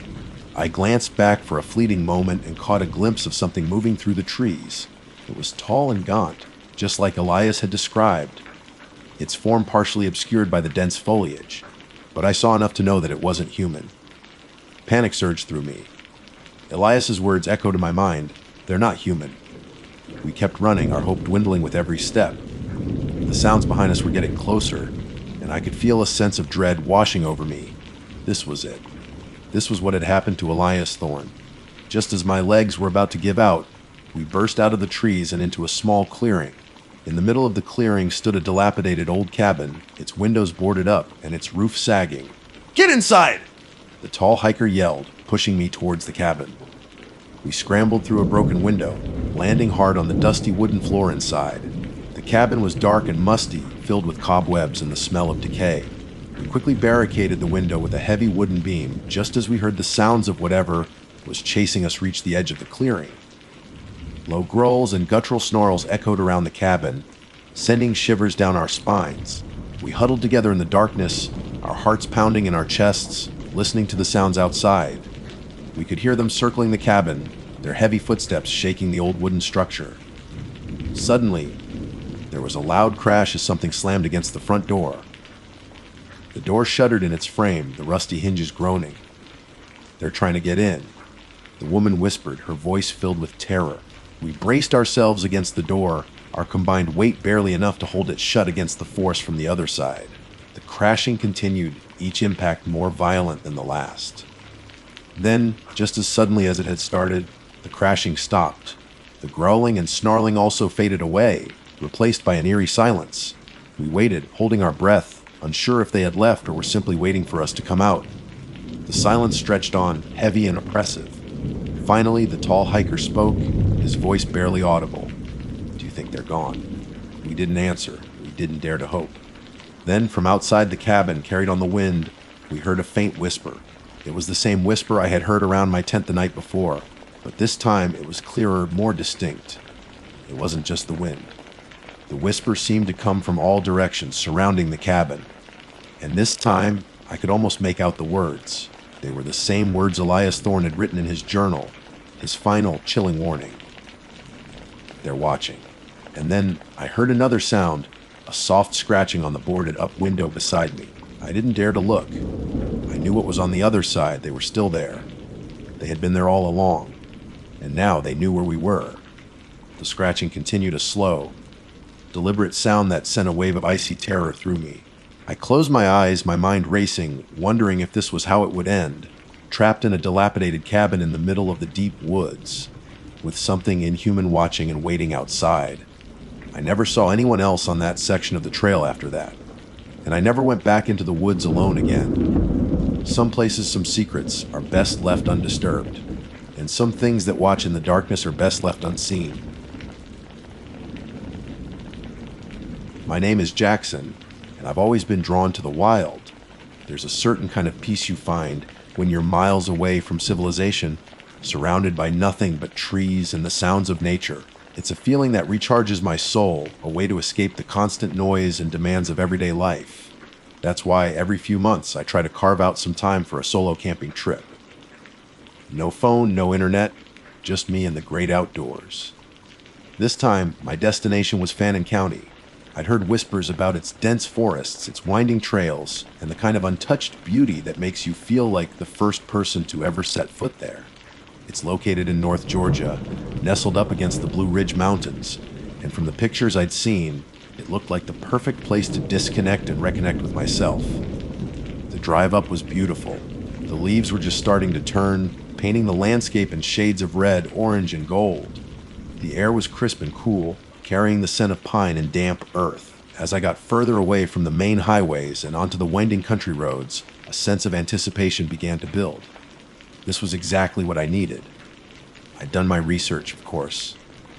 Not reckless, I knew the general area, had downloaded offline maps, and had informed a friend back home about my itinerary and expected return date. I'm a seasoned camper, so I had all the necessary gear: a sturdy tent, a reliable sleeping bag, plenty of food and water, a first aid kit, and just in case, a good knife and some bear spray. You can never be too careful, especially when you're alone in the wilderness. I arrived at the trailhead in the late afternoon. The parking lot was mostly empty, with only a couple of other cars scattered around. That suited me just fine. I preferred solitude anyway. I hoisted my backpack onto my shoulders, adjusted the straps, and took a deep breath of the fresh mountain air. This was it. Time to leave the world behind. The initial part of the hike was relatively easy. The trail was well maintained and the incline was gradual. Sunlight filtered through the canopy, dappling the forest floor in shifting patterns of light and shadow. Birds chirped in the distance, and the only other sound was the rhythmic crunch of my boots on the fallen leaves. It was exactly the tranquil escape I had been hoping for. As I ventured deeper into the woods, the trees grew taller and denser, and the sunlight became more diffused. The air grew cooler, and a sense of quiet settled over the landscape. It wasn't an unsettling silence, not yet, but it was the kind of profound stillness that makes you acutely aware of your own presence, your own vulnerability in the face of nature's vastness. I had planned to hike for a few hours before setting up camp. I wanted to find a spot that was secluded but also had a decent water source nearby. After about 3 hours of walking, I came across a small clearing nestled beside a babbling creek. It was perfect. The ground was relatively flat, there were plenty of trees for shelter, and the sound of the water was soothing. I quickly got to work setting up my tent. It's a small two-person tent, easy to assemble and surprisingly sturdy. Once that was done, I unpacked my sleeping bag and laid it out inside. Then I gathered some dry firewood and started building a small fire pit. As the sun began to dip below the horizon, casting long shadows through the trees, I had a crackling fire going. I cooked a simple meal of dehydrated chili and enjoyed it by the warmth of the fire, watching the flames dance and flicker. The forest around me was slowly transitioning from day to night, the familiar sounds of daytime giving way to the chirping of crickets and the hooting of owls. It was peaceful, serene. After dinner, I sat by the fire for a while longer, just listening to the sounds of the night. The stars began to appear overhead, a brilliant tapestry of light against the inky blackness. Away from the city lights, they seemed brighter, more numerous. I felt a sense of contentment wash over me. This was exactly what I needed. Eventually, the fire started to die down, and a chill settled in the air. I decided it was time to turn in for the night. I banked the embers of the fire, making sure it was safe, and then crawled into my tent. The sleeping bag was warm and comfortable, and the sound of the creek outside was like a gentle lullaby. I drifted off to sleep quickly, lulled by the peace and quiet of the forest. I slept soundly for what felt like hours, the kind of deep, restful sleep you only get when you're completely exhausted and surrounded by nature. Then, sometime in the middle of the night, I woke up. I'm not sure what it was that woke me. There wasn't a loud noise or a sudden movement. It was more of a subtle shift in the atmosphere, a feeling of unease that slowly seeped into my consciousness. I lay there for a moment, listening, trying to discern what had disturbed me. At first, I didn't hear anything out of the ordinary. The creek was still babbling, the crickets were still chirping, and the wind rustled gently through the leaves. But then, I heard it. A faint scratching sound coming from just outside my tent. My heart started to beat a little faster. I held my breath and listened more intently. The scratching continued, a soft, rhythmic sound that seemed to be coming from the side of the tent closest to my head. My initial thought was that it was an animal, maybe a raccoon or a squirrel, curious about the smell of food. That seemed like the most logical explanation. Animals are common in the woods, and they often come sniffing around campsites. But as I continued to listen, a sense of unease began to grow. The scratching wasn't random or erratic like an animal might make. It was too precise, too deliberate. It sounded almost purposeful. I lay there, frozen, my senses on high alert. The scratching continued for what felt like a long time, a steady, insistent sound that was starting to get under my skin. I strained my ears, trying to discern any other sounds, but all I could hear was the scratching and the gentle murmur of the creek. Then, just as suddenly as it had started, the scratching stopped. I held my breath, waiting, listening. The silence that followed was even more unsettling than the scratching had been. It felt heavy, expectant. And then I heard it again. This time, it wasn't a scratching sound. It was a whisper. Faint, barely audible, but definitely there. It sounded like it was coming from right outside my tent, just inches away from my head. My blood ran cold. I couldn't quite make out what the whisper was saying. It was too soft, too indistinct. But there was something about the tone of it, something chilling and unnatural, that sent a shiver down my spine. I lay there, my heart pounding in my chest, every muscle in my body tense. I wanted to move, to look, to do something, but I was frozen with fear. Then I heard it again, the whisper. This time it was slightly louder, slightly clearer. And this time I could almost make out a word. It sounded like my name, Jackson. The whisper was so close, so intimate, that it felt like someone was right there, their mouth pressed against the fabric of my tent. I squeezed my eyes shut, my mind racing. This couldn't be happening. It had to be a dream. A nightmare brought on by the isolation and the darkness. But I was wide awake. I could feel the cold air on my face, the rough texture of my sleeping bag beneath me. This was real. And then I heard it one more time. The whisper, clear as day. Jackson? It was my name, spoken in a low, breathy voice that seemed to come from nowhere and everywhere at once. A voice that sounded both human and inhuman at the same time. A voice that filled me with a primal, gut-wrenching fear that I had never experienced before. I lay there, paralyzed with terror, wondering who or what was outside my tent, whispering my name in the dead of night in the middle of the wilderness. And as I lay there, listening to the silence that followed, I couldn't shake the feeling that whatever it was, it knew I was there. It knew my name, and it wasn't going to leave. My mind reeled.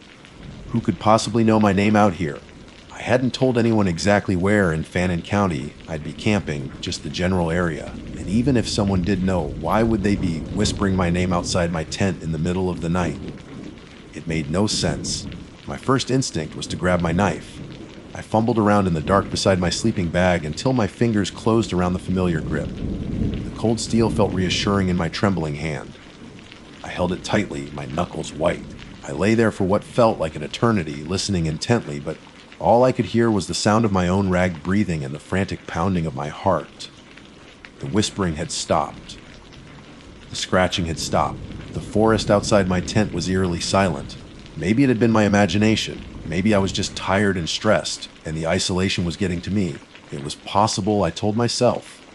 But deep down, I knew it wasn't true. The whisper had been too real, too close. After a while, the silence started to feel almost oppressive. I couldn't just lie there, paralyzed with fear. I had to do something. Slowly, cautiously, I reached for my headlamp, which was hanging from a loop inside the tent. My hand shook as I turned it on, the beam of light cutting through the darkness. I pointed the light towards the side of the tent, where I had heard the scratching and the whispering. The fabric of the tent looked normal, just slightly damp with dew. There were no visible signs of anything outside. I hesitated for a moment, my mind battling between fear and a desperate need to know what was going on. Curiosity, or perhaps a foolish sense of bravado, eventually won out.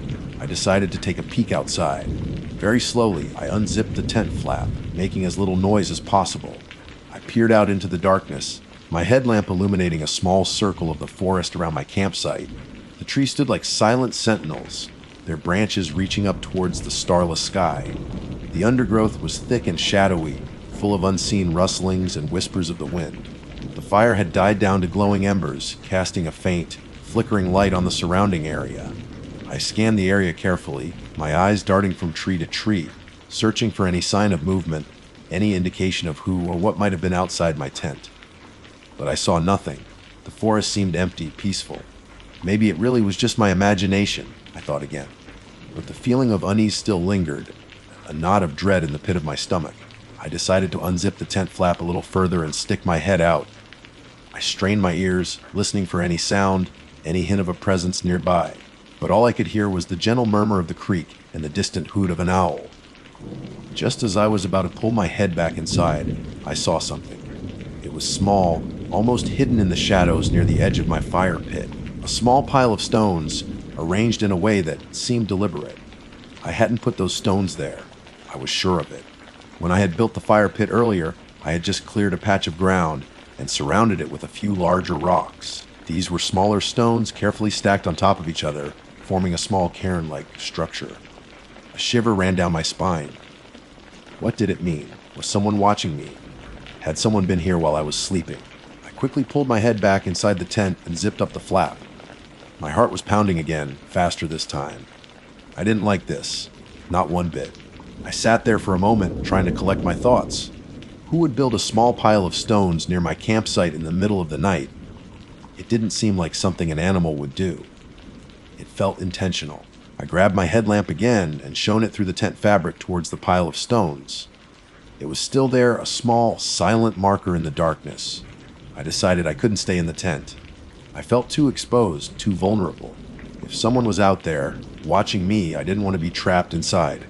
Carefully, I unzipped the tent again and crawled out, my knife held tightly in my hand. I stood up slowly, my headlamp illuminating the area around me.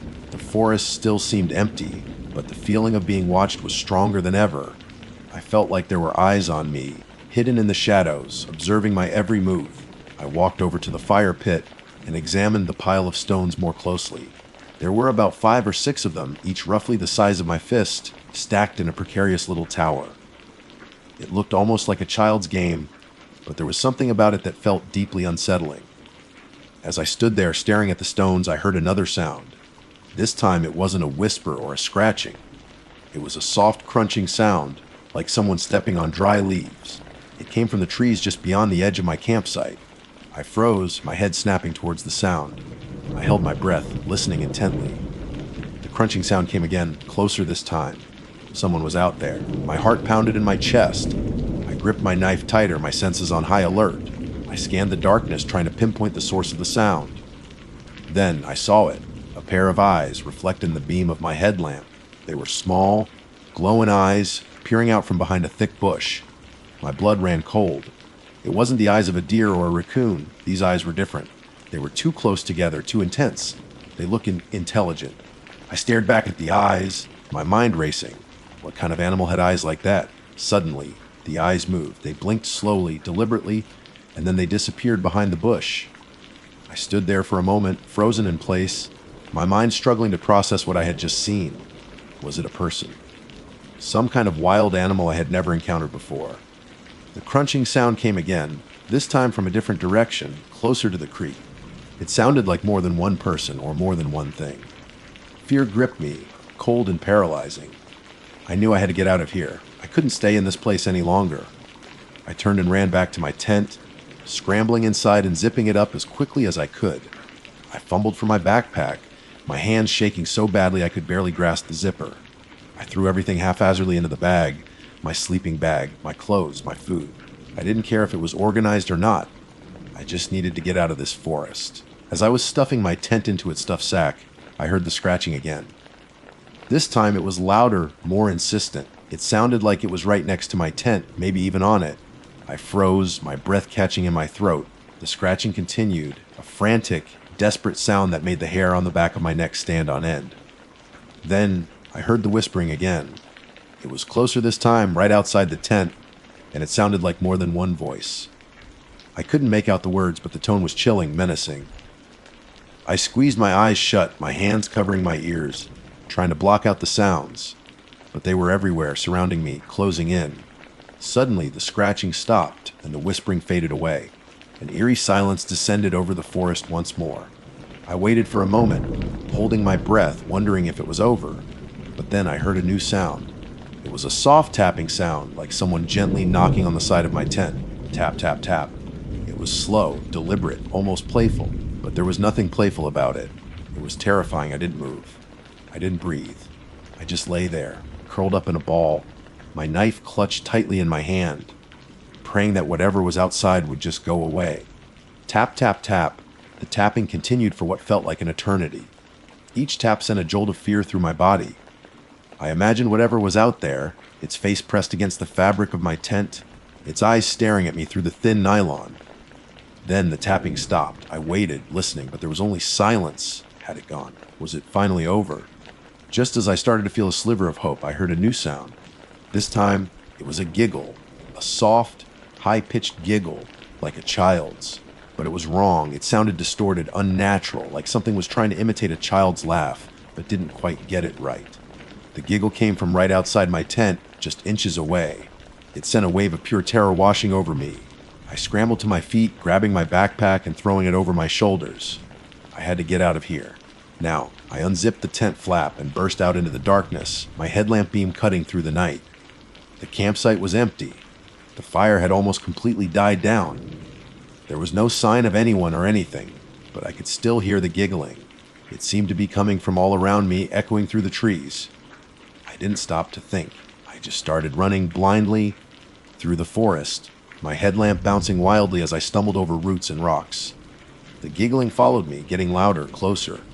I could hear other sounds now too, rustling in the undergrowth, the snapping of twigs, soft footsteps behind me. I ran faster.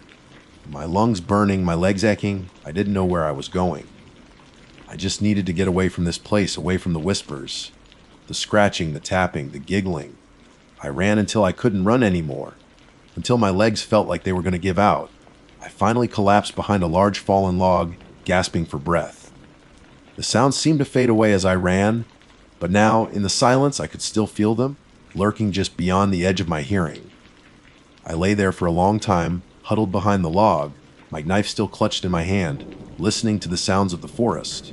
The normal sounds, the chirping of insects. The rustling of leaves seemed alien now, tainted by the terror I had just experienced. I didn't know what had happened back at my campsite. I didn't know what those sounds were, or who or what was making them. But I knew one thing for sure: I wasn't safe here. I had to get out of these woods. As the first hint of dawn began to paint the eastern sky, I slowly got to my feet, my body stiff and sore. I had no idea which way to go, but I knew I couldn't stay here. I picked a direction and started walking, hoping to find the trail, hoping to find my way back to my car, hoping to escape whatever nightmare I had stumbled into in the deep woods of Fannin County. The first few hours of my trek out of the woods were a blur of exhaustion and fear. The terrain was rough and uneven, and without a clear trail, I stumbled frequently, my ankles twisting and my body aching. The forest, which had seemed so peaceful just the day before, now felt menacing, every shadow seeming to hide some unseen horror. The sounds of the night still echoed in my mind, the whispers, the scratching, the tapping, and that awful, distorted giggle. Every rustle of leaves, every snap of a twig sent a jolt of panic through me. I kept looking over my shoulder, half expecting to see something or someone following me. As the sun began to rise higher in the sky, casting long, eerie shadows through the trees, my exhaustion grew. I hadn't slept properly in what felt like forever, and the adrenaline that had fueled my escape was starting to wear off. My mouth was dry, and my stomach growled with hunger, but the thought of stopping to eat or drink made me feel too vulnerable. I pressed on, driven by a desperate need to get out of these woods. I tried to keep my bearings, using the position of the sun to guide me in what I hoped was the general direction of the trailhead. But the forest was dense, and every tree looked the same. I had a sinking feeling that I was lost. Just as despair began to creep in, I stumbled upon a faint trail. It was overgrown and barely discernible, but it was a path nonetheless. Hope surged through me. Maybe, just maybe, I was going to make it out of this. I followed the trail, my pace quickening. It wound through the trees, sometimes disappearing altogether before reappearing again. After what felt like an eternity, I started to hear the distant sound of traffic. The low hum of cars was the most beautiful sound I had ever heard. The trail eventually led me to a small unpaved road. I recognized it from my drive in. The parking lot couldn't be too far now. I started to jog, my remaining energy reserves kicking in. Finally, through the trees, I saw it, my car, parked in the small clearing. Relief washed over me in a huge wave so intense it almost brought me to my knees. I had made it. I was alive. I practically collapsed into the driver's seat, my body shaking with exhaustion and adrenaline. I fumbled for my water bottle and gulped down the remaining water, my hands still trembling. I sat there for a long moment just breathing, trying to calm my racing heart. The sun was fully up now, and the forest outside my car windows looked ordinary, peaceful. It was hard to believe the terror I had experienced just a few hours ago. But the memory of it was still vivid, the chilling whispers, and that unnatural giggle still echoing in my ears. I knew I would never forget what had happened in those woods. I started the engine and pulled out of the parking lot, my eyes constantly scanning the rearview mirror. I didn't feel safe yet. I wouldn't feel safe until I was miles away from Fannin County. As I drove, I replayed the events of the night in my mind, trying to make sense of it. Was it just a nightmare? Had I imagined it all? But the memory of the scratching on my tent, the distinct whisper of my name, the glowing eyes in the darkness, they all felt too real. And then there were the stones. That small, deliberate pile of stones outside my fire pit. What had that been? A message. A marker? I shuddered at the thought. I didn't want to know. I drove straight home, not stopping until I pulled into my driveway. I practically ran inside, locking the door behind me and drawing all the curtains. The familiar comfort of my own home felt like a sanctuary after the terror of the woods. I haven't been able to sleep properly since that night. Every little sound makes me jump. I keep expecting to hear that faint scratching, that chilling whisper. I've tried to rationalize what happened. Maybe it was just some kids playing a prank. Maybe it was some kind of nocturnal animal I'd never encountered before. Maybe the isolation and the darkness had played tricks on my mind. But deep down, I know it wasn't any of those things. There was something truly malevolent in those woods that night. Something that knew my name. Something that seemed to be toying with me. I haven't told anyone the full story. My friend who I told about my trip just thinks I got spooked by some wildlife. I haven't corrected him. I don't think anyone would believe me anyway. But I know what I heard. I know what I saw. And I know I will never go camping alone in the deep woods again. Especially not in Fannin County. A few weeks have passed since my camping trip. I'm starting to feel a little more like myself again, but the memory of that night still haunts me. Sometimes when I'm lying in bed in the dark, I think I hear a faint scratching sound coming from outside my window. And sometimes, just before I drift off to sleep, I hear a faint whisper, so soft I can't quite make it out. But it always sounds like it's saying my name. I've been doing some research online about Fannin County, trying to find any stories of strange occurrences or unexplained phenomena. I haven't found anything concrete, but I did come across a few old local legends about strange creatures and unexplained disappearances in the deep woods. One story, in particular, sent a chill down my spine. It was about a group of hikers who went missing in the area decades ago. Their bodies were never found, but some say that on quiet nights, you can still hear their whispers echoing through the trees. And then there was another story more recent about a solo camper who claimed to have heard someone calling his name in the middle of the night. He packed up and left in a hurry, refusing to ever go back. Reading those stories made me feel a little less crazy, a little less alone in my experience. Maybe there is something strange going on in those woods. Maybe I wasn't just imagining things. I still don't know what it was that I encountered that night, but I know it was something terrifying. Something that I hope I never encounter again. I've learned my lesson. Some places are best left undisturbed. Some silences are best left unbroken. And some whispers are best left unanswered. The wilderness holds a certain allure, a promise of peace and escape. But sometimes, that peace is shattered by something dark and unknown. And sometimes, the escape turns into a terrifying nightmare from which you are lucky to return. I'm Jackson, and I went camping alone in Fannin County. And I will never make that mistake again. The woods are not always as empty as they seem. And sometimes, the things that whisper in the dark know your name. And that, I can assure you, is a true scary story.